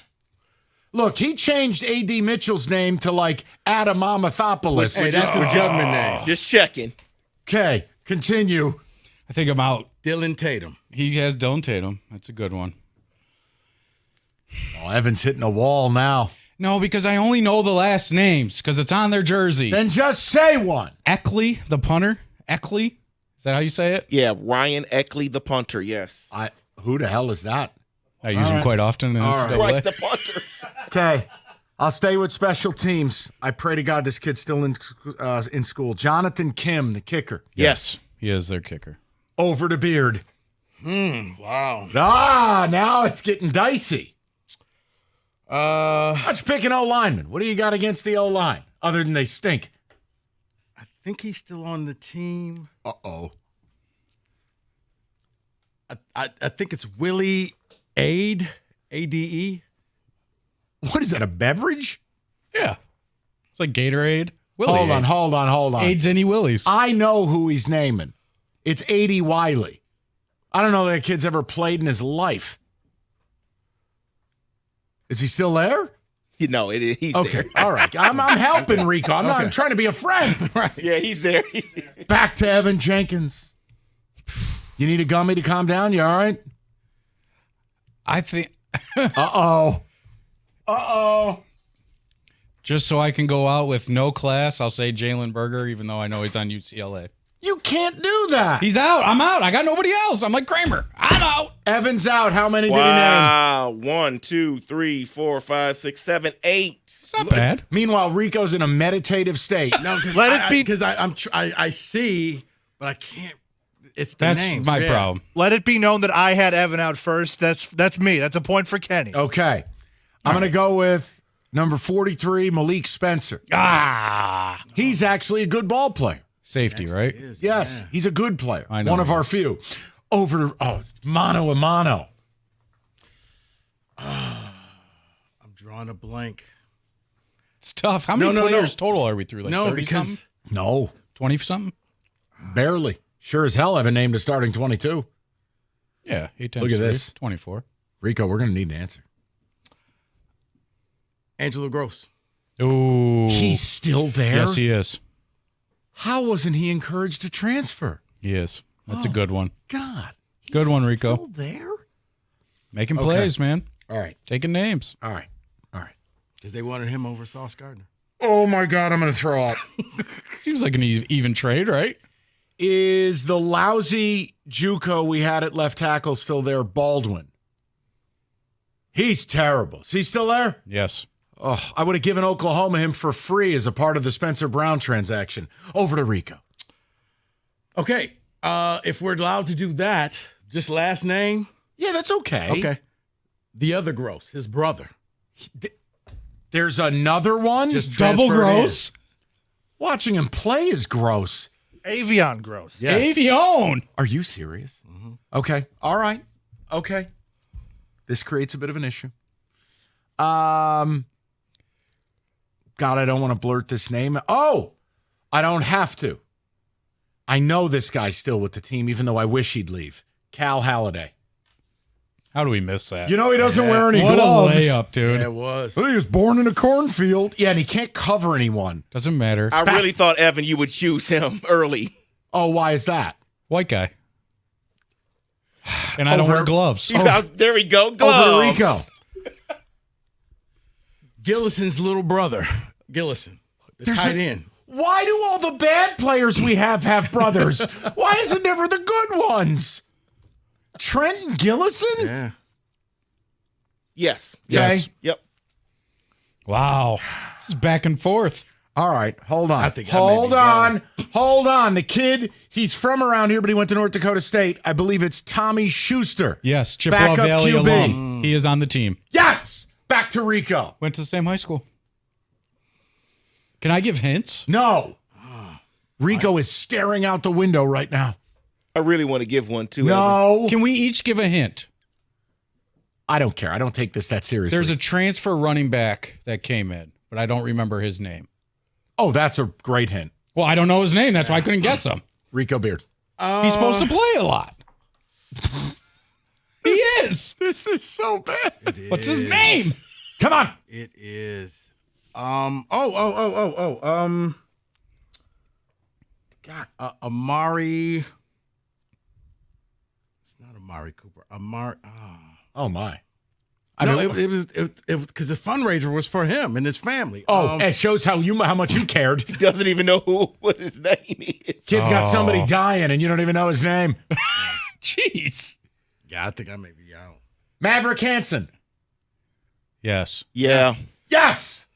I've survived. It was a UMass running back that I was thinking of. We're taking kids from UMass. You know we're down K-Ron Lynch Adams. I got nothing. That's true. And there's an easy one we missed too. Are you still going? Rico's out? Well, I got to name. Now you got to go. I got to get 4.5 for lunch. You're so low. You're at 12. Somebody who hates the sport so bad. You're at 12. All right.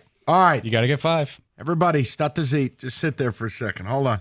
There's an easy one out there. You keep saying that. Just hang on. He has a brother. Okay. What?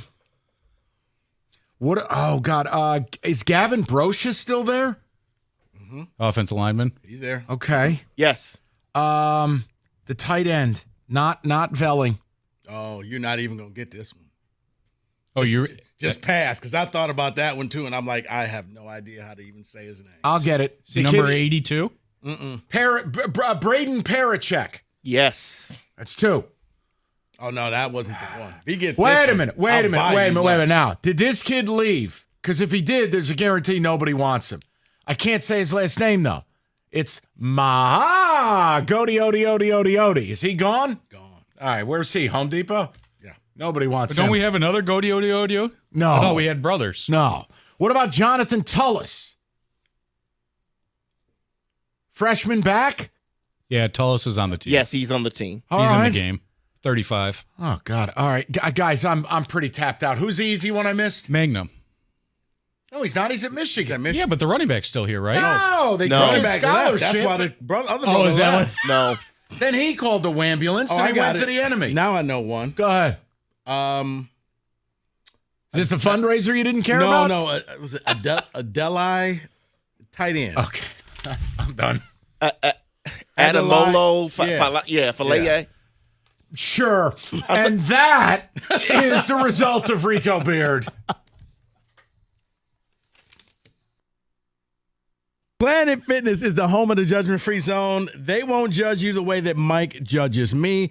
Right now through August 15th, $1 down, get you access to Planet Fitness.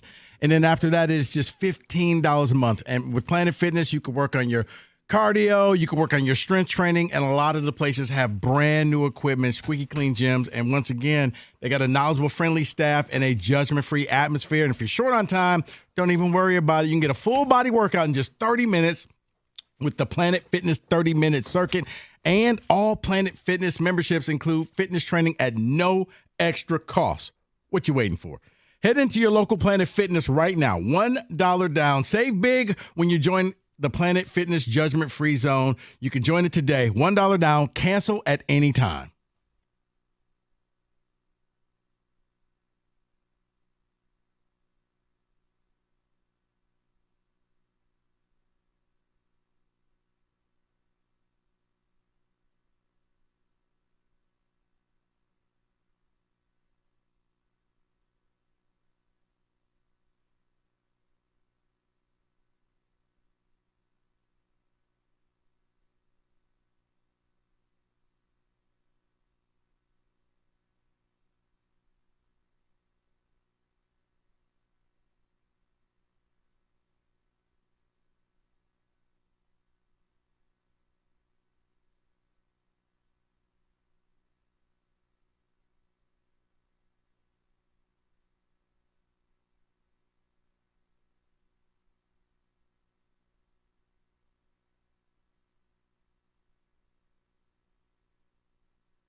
Brought to you by Twin Peaks. The NCAA said today that if Jim Harbaugh returns to college football between now and 2028, he would have to face a 1-year suspension.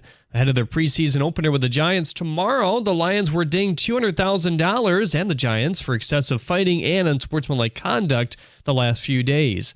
After the Tigers' 4-2 win last night, they have the Mariners hanging by a half-game thread at the top of the AL West standings. Game 2 is tonight, right here on 97.1 The Ticket, and sends Tarek Skubal to the mound. First pitch at 9:40. Free agent arm 44-year-old Rich Hill is throwing for teams this Friday. He last pitched in the big leagues for the Padres in 23. Some teams rumored to be interested are the Yankees and Dodgers. At the Coral House Sports Desk, I'm Jeremy Otto. More at 5 or at 97.1theticket.com.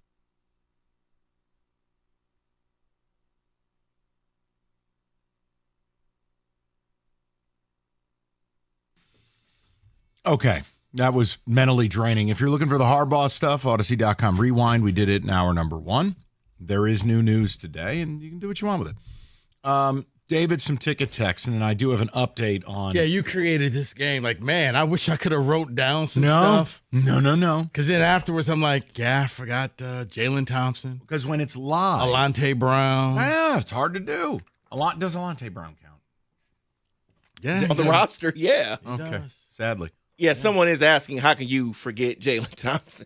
Right you here know from what? Detroit. Because you're under duress. Right, you're thinking, and it's just like, okay, I had a name, and then Mike just said the name, so now I got to go back and try to figure out something else.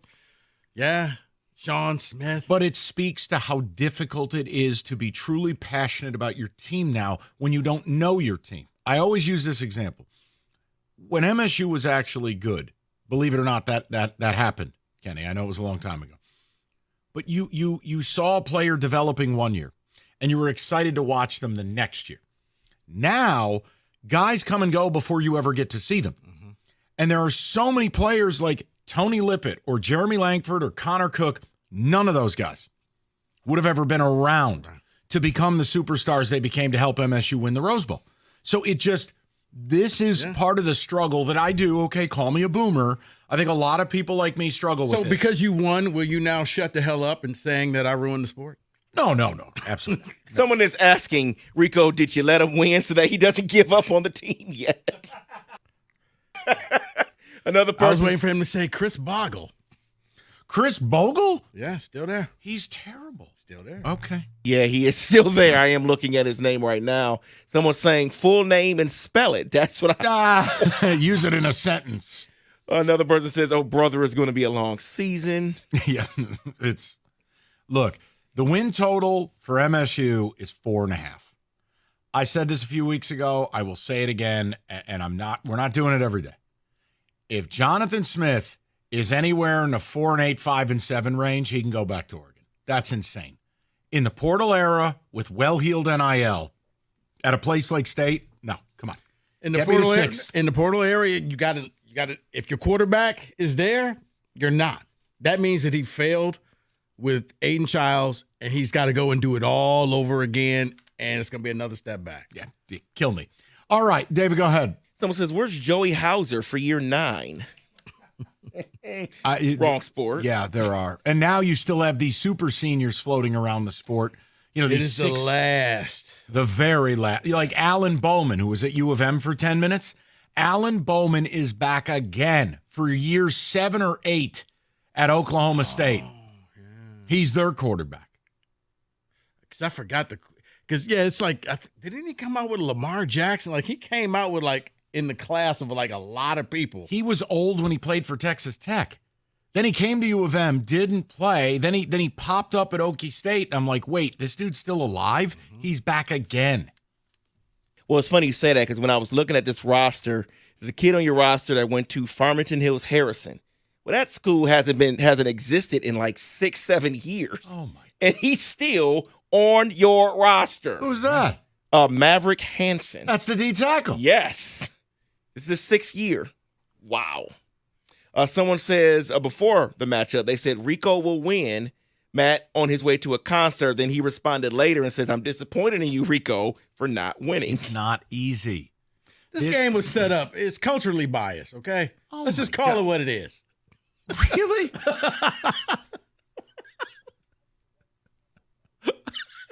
The white helmets. Jesus. My God, this drop's going to haunt us. The point I'm making is it at least when you're participating, do you understand more why people like me struggle?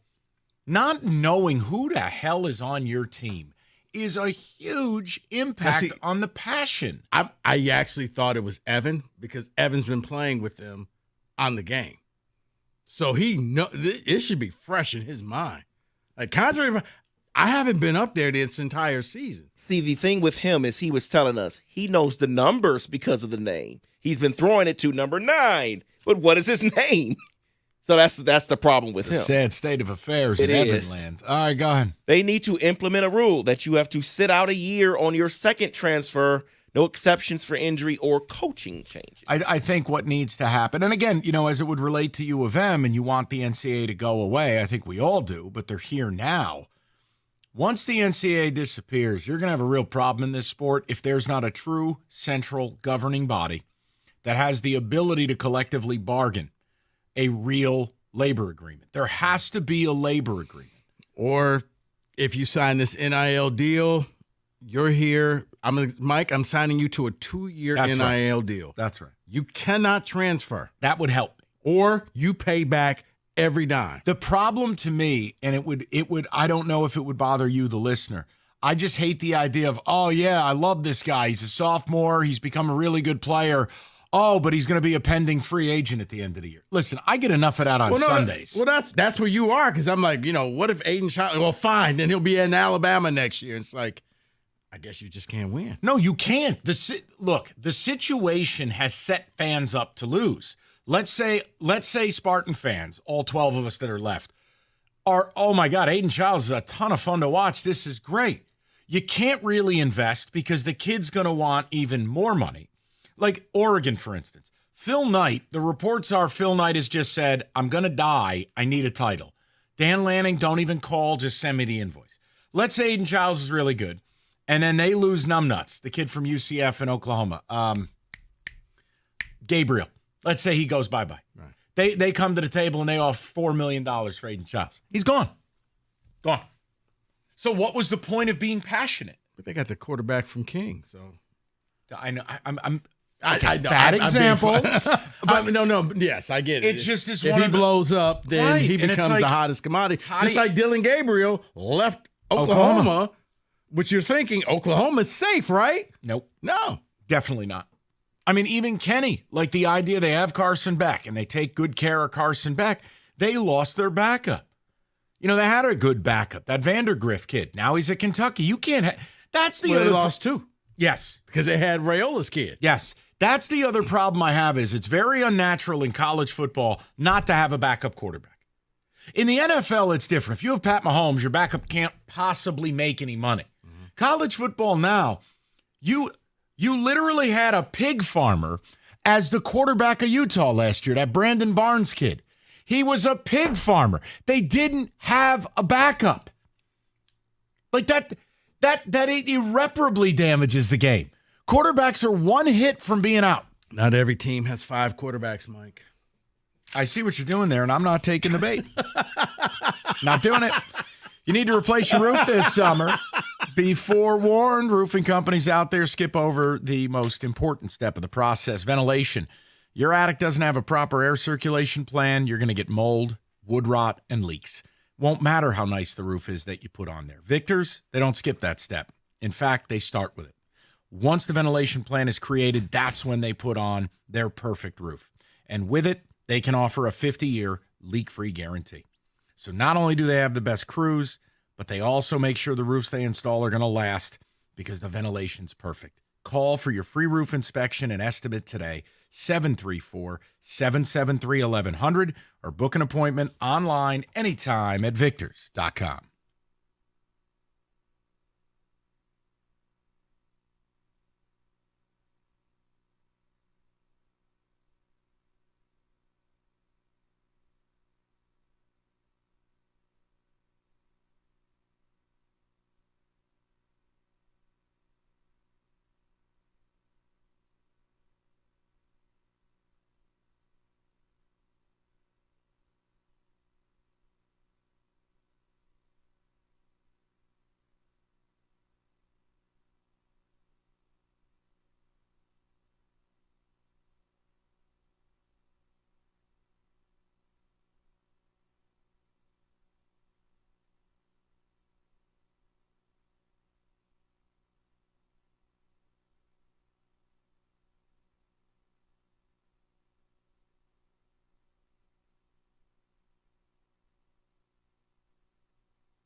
Brought to you by the Michigan Lottery. Former Michigan head coach Jim Harbaugh has officially been punished by the NCAA. Should he return to coach a college football program between now and 2028, he'd have to sit out a one-year extension or one-year suspension in which he would not be allowed to participate in athletically related activities, including team travel, practice, video study, recruiting, and team meetings. The NCAA says the punishment hails solely from Harbaugh not cooperating with the investigation surrounding allegations of recruiting during a COVID dead period. Spencer Torkelson has nearly 200 ABs with Toledo since his demotion. Is it time to bring him back? Chris McCoskey weighs in.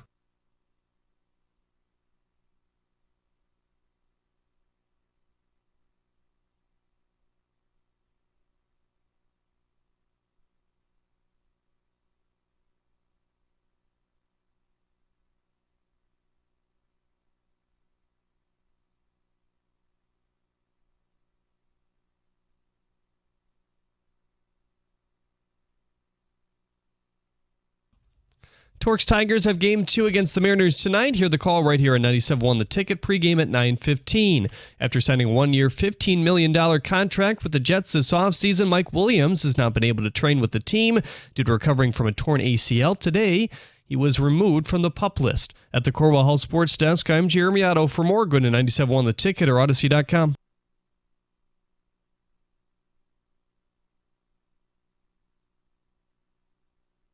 All right, 5 o'clock. We covered the Harbaugh stuff in the opener. You want it, Odyssey.com rewind. You can go get it.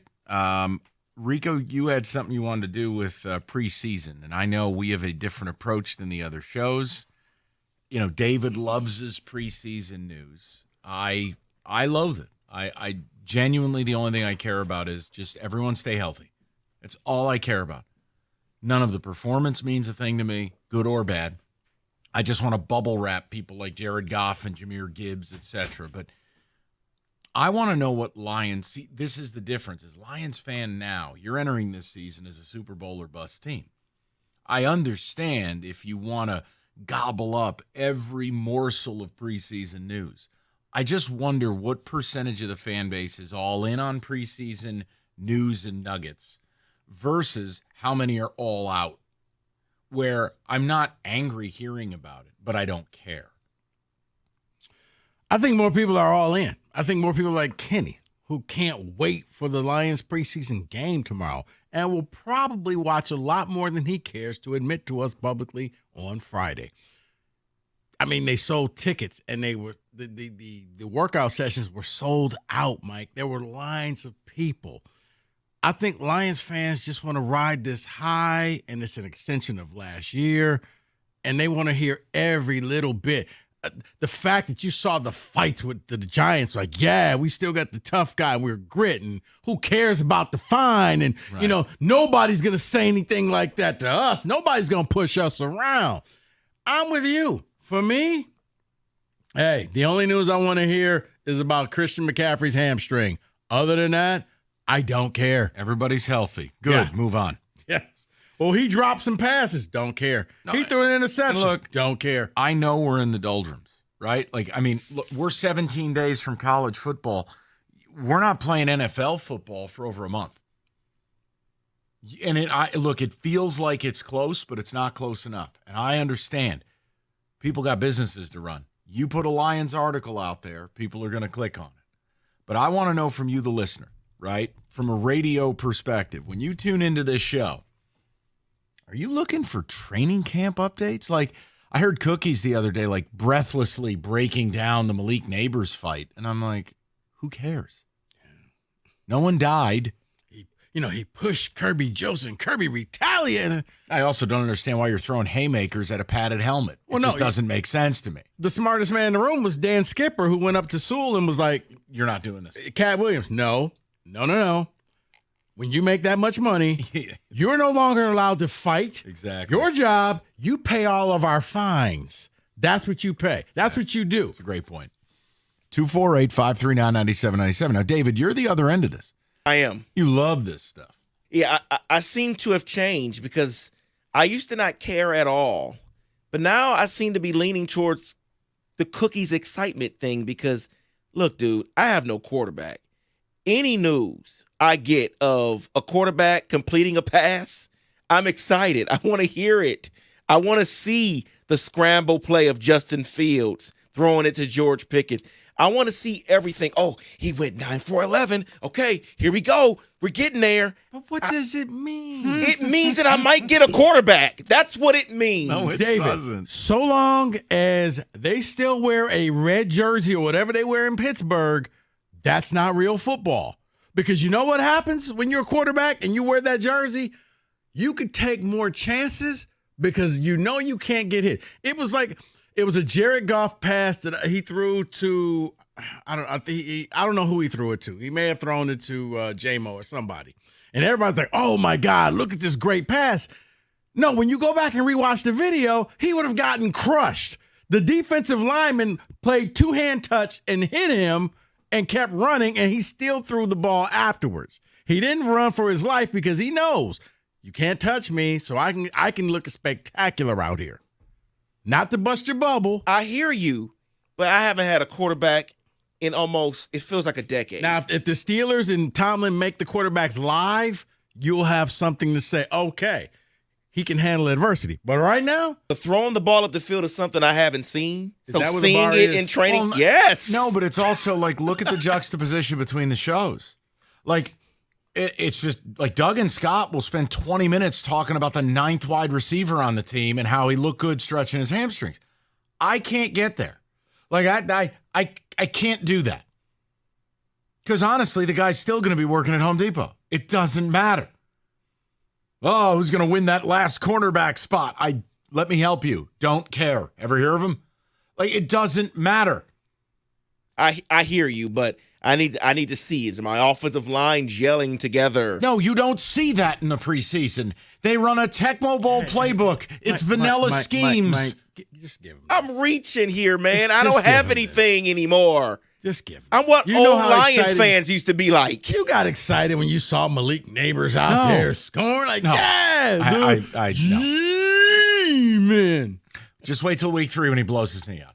248-539. Can you just be happy? We are terrible, preseason or otherwise. The Lions are great, preseason or otherwise. Those things don't change based on calisthenics.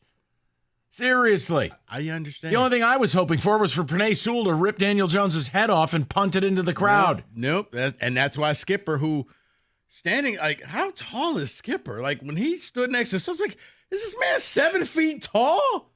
My thing is this. If you're excited, it's fine. All I care about is don't get hurt. No injuries. Yeah. That's the only reports I value. Look, if Jahmyr Gibbs in his first carry of the preseason breaks an 80-yard run or gets dropped on his first 3 carries for -4, it doesn't impact what I think about Jahmyr Gibbs, who's a budding superstar. No. That's my point. Right. The only thing you don't want to see him doing is falling down and grabbing the back of his leg. Like, yes. Okay, this is pointless. Yeah, but when Najee Harris has looked like trash and he actually does something, I'm like, well, maybe we have something here. No. Because, David, You'll know September 9th. The people he's going up against are probably going to be in the XFL. Blockbuster video. Well, he did it against somebody. He hasn't done it against anyone. Right. They're the regional managers of Radio Shack. 248-539-9797. So you are either all in, love the tidbits, you want to follow the whole depth chart, and you value quote-unquote news. Oh, this guy had great reps at practice this week. If you value it, that's fine. Or you're like me. No, thank you. Everybody stay in bubble wrap. And look, we can talk about this too tomorrow. I don't need any starters to play any snaps, any game. The Lions are a Super Bowl team. You can act like it. You don't have to play anybody. I wouldn't play Jared Goff at all this preseason. Now, for me, I'm a little different. I would like to see 1 to 2 series. And I would tell the guys this. Here's your deal. You go out and you score a touchdown on the first series, you're done for the day. There's your motivation. There's your carrot. Score, you're done. And we bring in Hendon Hooker and everybody else. 248-539-9797. David, before we get to the callers, ticket text, what do you got? The only thing I want to hear out of training camp is whether we have a legitimate kicker. That is Mike from Detroit. Why you don't use them? Truthfully, I'm not stressing about it anymore. I know what Dan Campbell's going to do. Brother. And I know if you need a 54-yarder to win a game, you're not going to hit it. So let's just move it down the line. While you were gone watching the ponies, I kept saying, like, oh, my God, we don't have a – it doesn't matter because if it's 4th and 4 and it's either a 48-yard field goal to win the game, Campbell will be like, F that, let's just go. The mat says go. You have one of the 5 best offenses in football with one of the 3 best play callers. Yeah, they're going. Right. I'm done stressing about it. Why? Because they don't prioritize it. And if they need a huge kick, I will expect them to miss it and be pleasantly surprised if and when they don't. David, go ahead. Obviously want to hear about injuries, but other than that, I could care less. See, that Kenny, that's going to be you 3 plays into the game. You're going to be all excited. You'll have your first bite of your pizza, and it's going to hit you. What the hell am I doing with my life? Or you become guy who every carry that Jahmyr Gibbs, like, okay, go out of bounds, go out of bounds. That I think is the first thing that's going to come into my mind when some of the younger players that I actually treasure have the ball or are near the ball. And then... No. Don't know what that had to do with it, but... Someone's asking you, Rico, where can I find a Radio Shack? I think that was your point. Right. Thank you. Right. Regional manager of Radio Shack. Basically. Unemployed. Right. Straighten that out for you. Take care of some Sorry, business. I was too clever. We'll get to the phones next. 97.1. Planet Fitness is the home of the judgment-free zone, and now through August 15th, all you need is $1 to get started with your membership. $1 down, and then after that, it's $15 a month. You can head into any Planet Fitness around and get started. And look, they got squeaky clean gyms that have a ton of equipment, friendly staff, knowledgeable staff. As a matter of fact, they are there to help you out because you get free fitness training at no cost at all Planet Fitness with your membership. If you think you're short on time, don't even worry about it. You get a full body workout in just 30 minutes on the Planet Fitness 30-minute circuit. Many of the different gyms have brand new strength training and cardio equipment. You need to go check it out. And all you need is $1 down to get started. And you can cancel at any time, but trust me, you will not want to do that. Now through August 15th, $1 down gets you started at Planet Fitness, home of the judgment-free zone. Go to any Planet Fitness or go to planetfitness.com to get started.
Summer driving season, it's here. Combination of insane construction, which many of us endured today. I don't know what the hell was going on. Motorcycles, trucks, accidents, and a ton of them happen. And if you are injured in one, injury attorney David Femininio, him and his team, ready to help you right now. He doesn't take a fee until he wins your case. You could speak to David personally right now by calling 855-65-CRASH or go to that website anytime at getdavidgetpaid.com.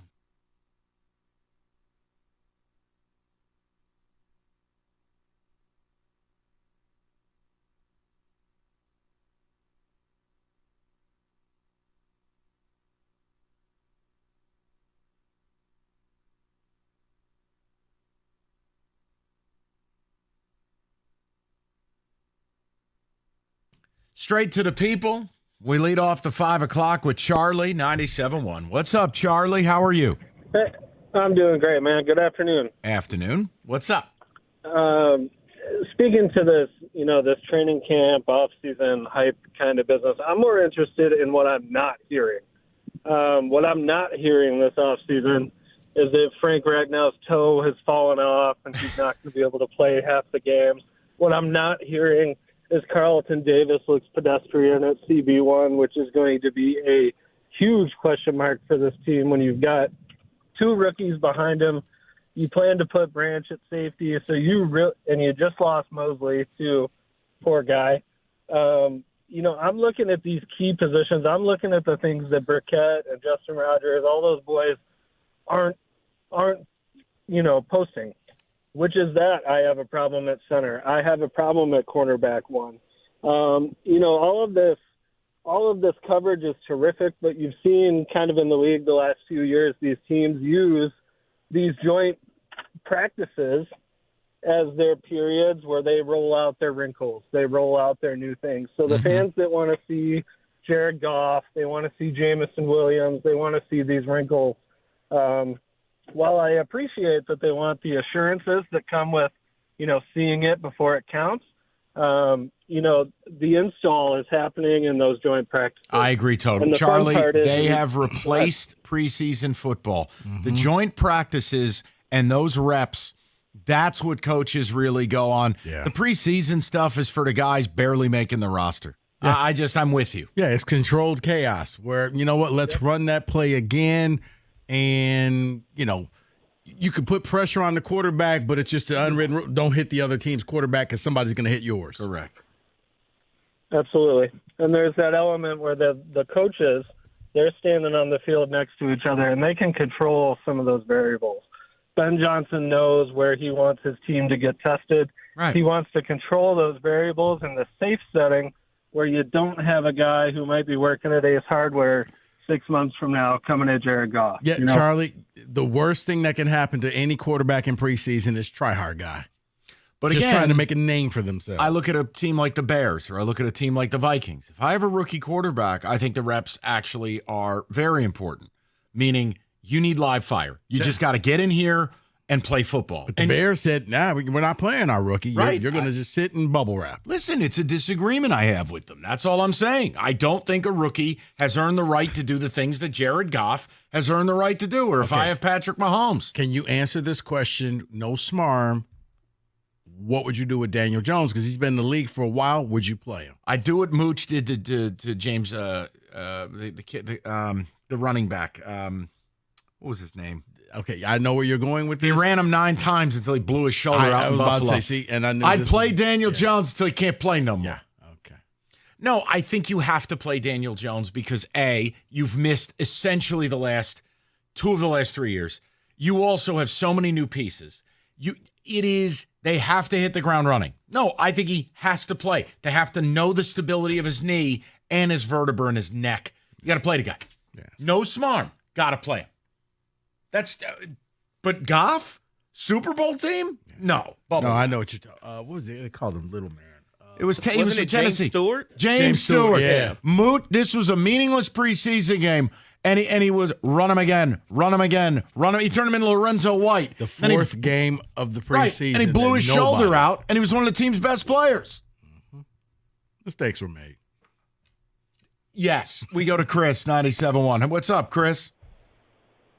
Hey guys, hard to follow up a James Stewart reference from early 2000s, man. But sorry, I know I had to go in the Wayback Machine for that one. Sorry. Yeah, Corey Schlesinger. So yeah, I don't know. I find myself every day, and I'm not proud of it, but I'm reading every single training camp observation and reading all the feedback. I'm looking at every publication, and just what I've deduced is that the rest of Detroit sports are so meh or even like awful that this is the only thing that we have hope for if you want to be a sports fan in the city at the moment. So every day you read those observations and just, make sure we're still good. Yeah. And then, that's kind of it. No, and Chris, I mean, it's interesting is because, the way we plan our show is like, I don't think I'd be able to, with a straight face, to go on the air, Chris, and be like, all right, we are doing 2 segments on the 8th receiver and how good he looks in camp. But you're right. When it comes to social media or an article, that I think is the better arena for it. I know this team's good. You know what I mean, Chris? All I care about, you don't ever want to read what I just read about Texas. Texas just lost their starting running back, C.J. Baxter, for the season. Blew his knee out. That's all I care about. No injuries. You don't care that Daniel Jones got in the scuffle? No, the only thing I was hoping for, you know what I wanted? I wanted Penei Sewell to land on him and turn into Judge Doom at the end of Roger Rabbit. You set him up for that, Chris. But hey, he had to get in that scuffle. He had to show his teammates he was Dan. Yeah, exactly. Not Daniel anymore. Right, he's got the full beard now. Chris, I wish he would show his teammates his new address. I can't. No, I honestly, I was hoping like maybe. How would you handle Daniel Jones winning the MVP this year? Be amazing. I'd have a great time. I don't have to like him. I root for the helmet. I'm just wondering. I root for the helmet. Okay. I subscribe to the team. I don't care. I don't like Eli Manning. I like the Giants. Okay. There's a difference. Okay. Eli Manning is eligible to make the Hall of Fame. As he never. should. No, he shouldn't. Dead serious. He will be one of the worst quarterbacks in the Hall of Fame. Go look at the numbers. I stand by it. Go look. That doesn't matter. Here, and you're number 1. Just exchanging numbers here. You can put up a 2, and I'm putting up a 1. I'm telling you peace. If you're you telling me, Listen, we're talking Lions Super Bowl or bust. Don't get me started. If you want to do an Eli Hall of Fame induction show, I'll do it. He does not deserve to be in. And you know it in your heart. You're just doing this to, look at me. I'm going to mess with Mike. I can't wait for February, the week of the Super Bowl, when they name him a Hall of Famer, first ballot. Oh, man. You know what? I'll be John Jansen. Yeah! Pull up the numbers. He's not a Hall of Famer. Pull him up. You don't believe me. Pull him up. Oh, I believe you. How many 500 quarterbacks are in the Hall of Fame? I know what How you're many gonna quarterbacks who have no playoff wins in 14 of the 16 seasons they played? How many of those guys are in? How many quarterbacks are in the Hall of Fame who breathe through their mouth? More. Not many. More Eli Manning, mouth breather. More Super Bowl victories than Dan Marino. Go ahead, David. Didn't have a sweet freak out on Inside the NFL. Kenny, you ever seen that? This could be Kenny's highlight of the day. Dan Marino freaking out while they're taping Inside the NFL. One of the all-time greats. It's the best. David, give me a couple of ticket texts here. I realized how pointless preseason football is when the 2008 Lions went 4-0, followed by an 0-16 in the regular season. Stay healthy and then move on. That's all I care about. That cements it. I think if you have a rookie quarterback, it's even useless because what are the defenses not doing? Game planning. Oh, for sure. It's vanilla. Very much so. Can't do it. But I love to see my quarterback throw up the field. David, hold on. I know we're doing lines. You mean to tell me in a sincere manner you're making determinations about Justin Fields and Russ Wilson over preseason? Stop. Yes. Stop. He is. He is. That's it. That's worse than your sweatshirt. He knows, Fields is going to be starting and running with the first team. He's going to be returning kickoffs. No, he's starting quarterbacks. No, he's not. He's starting quarterback in this game. He's going to play the first game. He's going to start, yes. So David's going to be there with the whole clipboard and I know what it looks like when Brandon Ayuk gets there. Okay. Hey. Send over those draft picks. That's all I got to say. All right, go ahead, David. I'm a Cowboys fan begrudgingly, he says. The last thing I need to hear is about dysfunctional my team is all summer. Just get me to game 1 so we can start another depressing season. Yeah, he's not wrong. He's not wrong. It's very simple. I like the reports that Jalen Hurts and Nick Sirianni hate each other. That helps the Lions.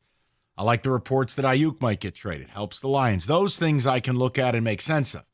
But I mean, but see, for me, the Lions turn the page when none of that matters because you're just the best team. Jim Costa did 26 minutes the other day bemoaning the Lions' third-string kicker not getting a fair shot. Jim Costa calls and texts me constantly doing victory laps over Brandon Ayuk and Trent Williams. Oh, look at your team's falling apart. I'm like, if my team falling apart doesn't necessarily mean your team's going to get better. Okay, worry about your team. Well, last week was bad, Mike. You weren't here last week, but they were out at training camp every day. He was excited when they just came out to warm up. No, it's unbelievable. Like, what? Did you see the stretch? They're just stretching. John, did you just stretch like that? Costa lately has been one step from like, John, tell me a football story. Jesus. It's a good thing the kid lost his voice. Is he going to be in tomorrow? He's supposed to do the Big Ten preview with me. I cashed the ticket. Way he sounded today. I don't know, man. I think that's an executive decision of it's all right. The Valini production crew. I'll take care of it. Take him to church. Xfinity gives me a chance to be on the go all summer long and still watch all my shows and sports with Xfinity Internet. I get the speed I need at a great price, and so can you. You can get the speed you need and catch up with all the action with the games in Paris. You also get the speed you need at a great price thanks to the fastest internet on the largest gig speed network, delivering to more homes than any other network. You can enjoy all your favorite apps all in one place with the Flex 4K streaming box, all with Xfinity Internet. Xfinity allows me to stream all my favorite shows without interruption. No spinning wheel of death, and I get out-of-market scores and stats with Xfinity, latest injury updates, so you can keep up with fantasy baseball. Choose from a variety of speeds depending on your needs, including gig speeds up to 1.2 gigabits per second. Enjoy reliable internet on all your devices. To get started, call 1-800-XFINITY, visit Xfinity.com, or drop into an Xfinity store today for more details. Maximum download speed of 940 megabits per second when hardwired via Ethernet. Actual speeds vary and not guaranteed, based on Xfinity's fastest available download speeds.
Brought to you by Beninati Pools. Tarek Skubal was on foul territory yesterday and mentioned the following pertaining to the Tigers jerseys.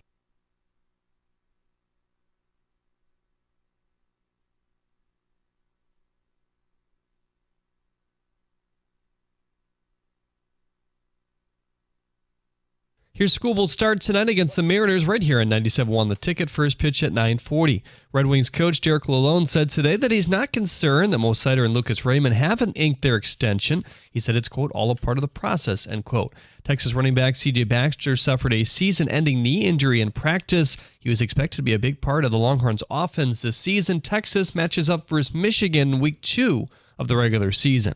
U.S. women's basketball moved on to the semifinal after an 88-74 win over Nigeria this afternoon. At the Corwell House Sports Desk, I'm Jeremy Otto. More at 6 or at 971theticket.com.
All right, summer's heating up. Beautiful day today. Maybe you got some youth sports you got to take care of. You're running around with the kids tonight. Get dinner on the table in 20 minutes with Hungry Howie's, one of their best offers of the summer. You can get any large pizza, $14.99, your choice of flavored crust, and even including the Kenny Cott menu, these special summer pizzas, the pickle bacon ranch or the backyard burger, any Hungry Howie's offering with your choice of flavored crust, $14.99 each, limited time only. So again, get into Hungry Howie's. Go to hungryhowies.com or download that app today. Start your order now. It's a limited time only at Hungry Howie's.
Okay, David, couple of ticket texts. We'll get Rieger in the mix. And if you missed the Harbaugh stuff, you can get it, Odyssey.com rewind. I thought we had a very measured approach to it. You do what you want with it. David, what do you got, buddy? Yeah, regarding the preseason, someone says, I don't care who plays, I just watch football. Todd, in a car. But you know what I think part of it is, too? Is the preseason, to me, is free agency and the draft. That marks the preseason for me. Mm-hmm. There's so much football, and it stretches across so much of the year. And I would even throw the combine in there. Yes, I can't get excited about summer camp. No, because all you want to know, my guy's safe. Right. Didn't get injured. Jared Goff, bubble wrap, done. Because one, if your guys go down, then now all of a sudden you care. Oh, my goodness, what are we going to do? But other than that, yeah, don't care. I'm out on the preseason. Let me know when it counts. Just keep everyone healthy. Amen.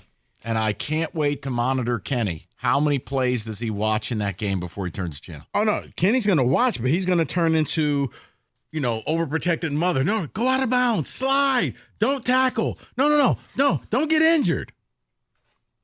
All right, you made the catch. Go ahead and fall down now. That's what he's going to do, yeah. No yak. Just, nope, we're done. Take the knee.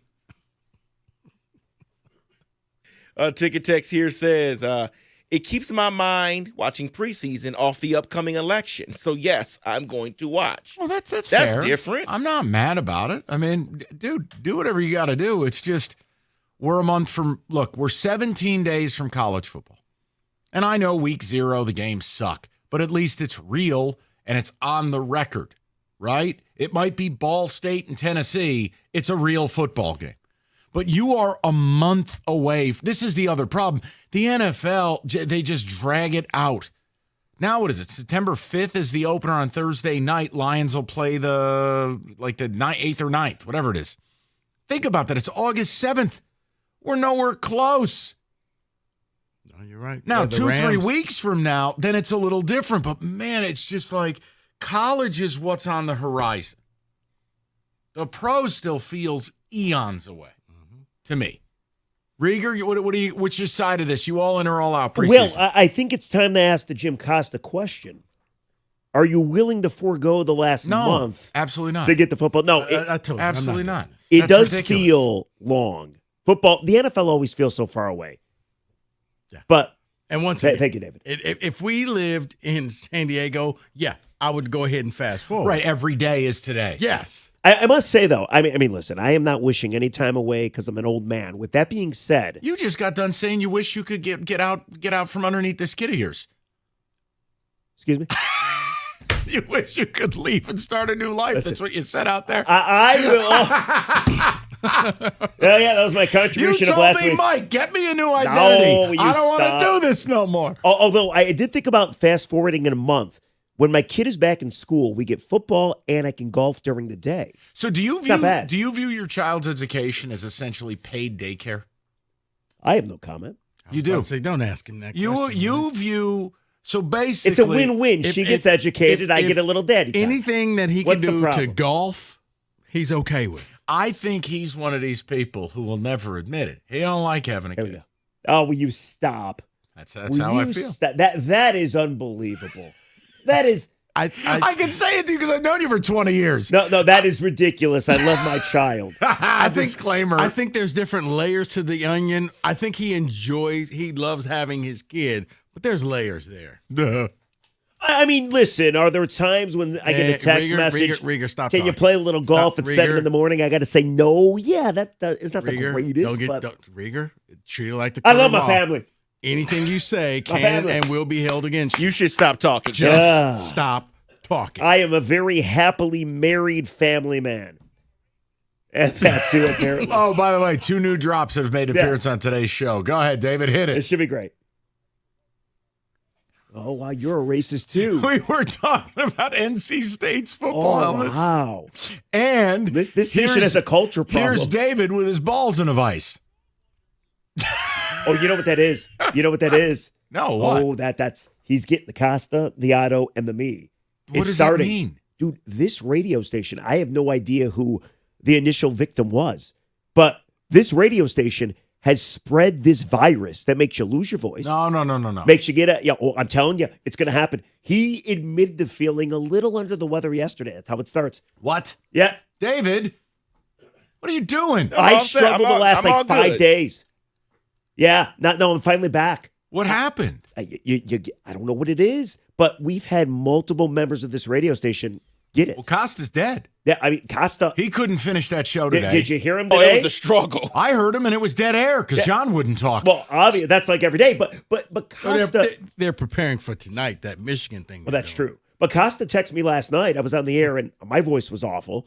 And he's like, how do you get better? I'm like, I don't know. Is that where Wojo's at? Is he down at this Michigan thing? You know it. Of course. He's down at the cult meeting. All the Michigan people are putting on a nice little show. Right, I was just like, how come I'm Maybe just it's going to finding be out like about when Rich this? Rod sang, "You raised me up." They're all going to hold hands down there. Let me ask you this: Have a vigil for Jim. Do you think they're upset the Harbaugh news broke today instead of tomorrow? No, because they'll just ignore it. That's all they do. They won't ignore it. They'll just say how, this is just all brought up by Sparties and Buckeyes, and hey, we won the title. All right, so scoreboard. I asked this question the other day. Let me ask you guys. Yeah, what's up? Harbaugh did everything you could ever want as a Michigan fan. Okay, now they know he's a cheater, but still, he played there, was an icon there as a player, and then won you the Natty, something nobody thought you could do. Okay. When's he get a statue? Well, I brought that up. Does he get a statue? I don't think so. I mean, hell, Bo got a statue. I don't think he never won a championship because he's going out. He's just not going out the right way. Lloyd won a championship but never played there. First of all, let me say this. I don't care about schools can do whatever they like. I mean, the Bo statue shouldn't be up. I'm sorry, but if they want to put one up, put one up. I'll never be there to see it. I don't care. Do whatever you got to do. All statues are something for birds to crap on. Yeah, but do you They think don't mean Michigan nothing. fans would be okay with it? Considering I don't know. You talk to them. I don't know. I plan I don't to. know. I plan. I don't to. know. I don't know what they're okay. All right. Don't know. What are you doing next? We have. I was listening to Doug and we? Scott. And by we, you mean you? The collective we. All the personalities in my brain. We have a great fan question, Lions related. I got it from listening to Doug and Scott as I put up exterior lights around my house. Cotton candy or hot dogs? No, we were not talking about the Minnesota State Fair. I'm done. Right there. Turn his microphone off. Jeff, I'm sorry you endured No, that. it's going to be a fabulous football-related show. We got 3 hours, and then we got Scooble at 9:10. Wait. Was that it? Costa? I have that right here. Oh, that sounded like his voice was going it back sounded then. like his voice was horrible. Like, wait, he did it again. We're out of here. I'll talk to everybody tomorrow at 2. Bye, guys. 97.1. Great show today.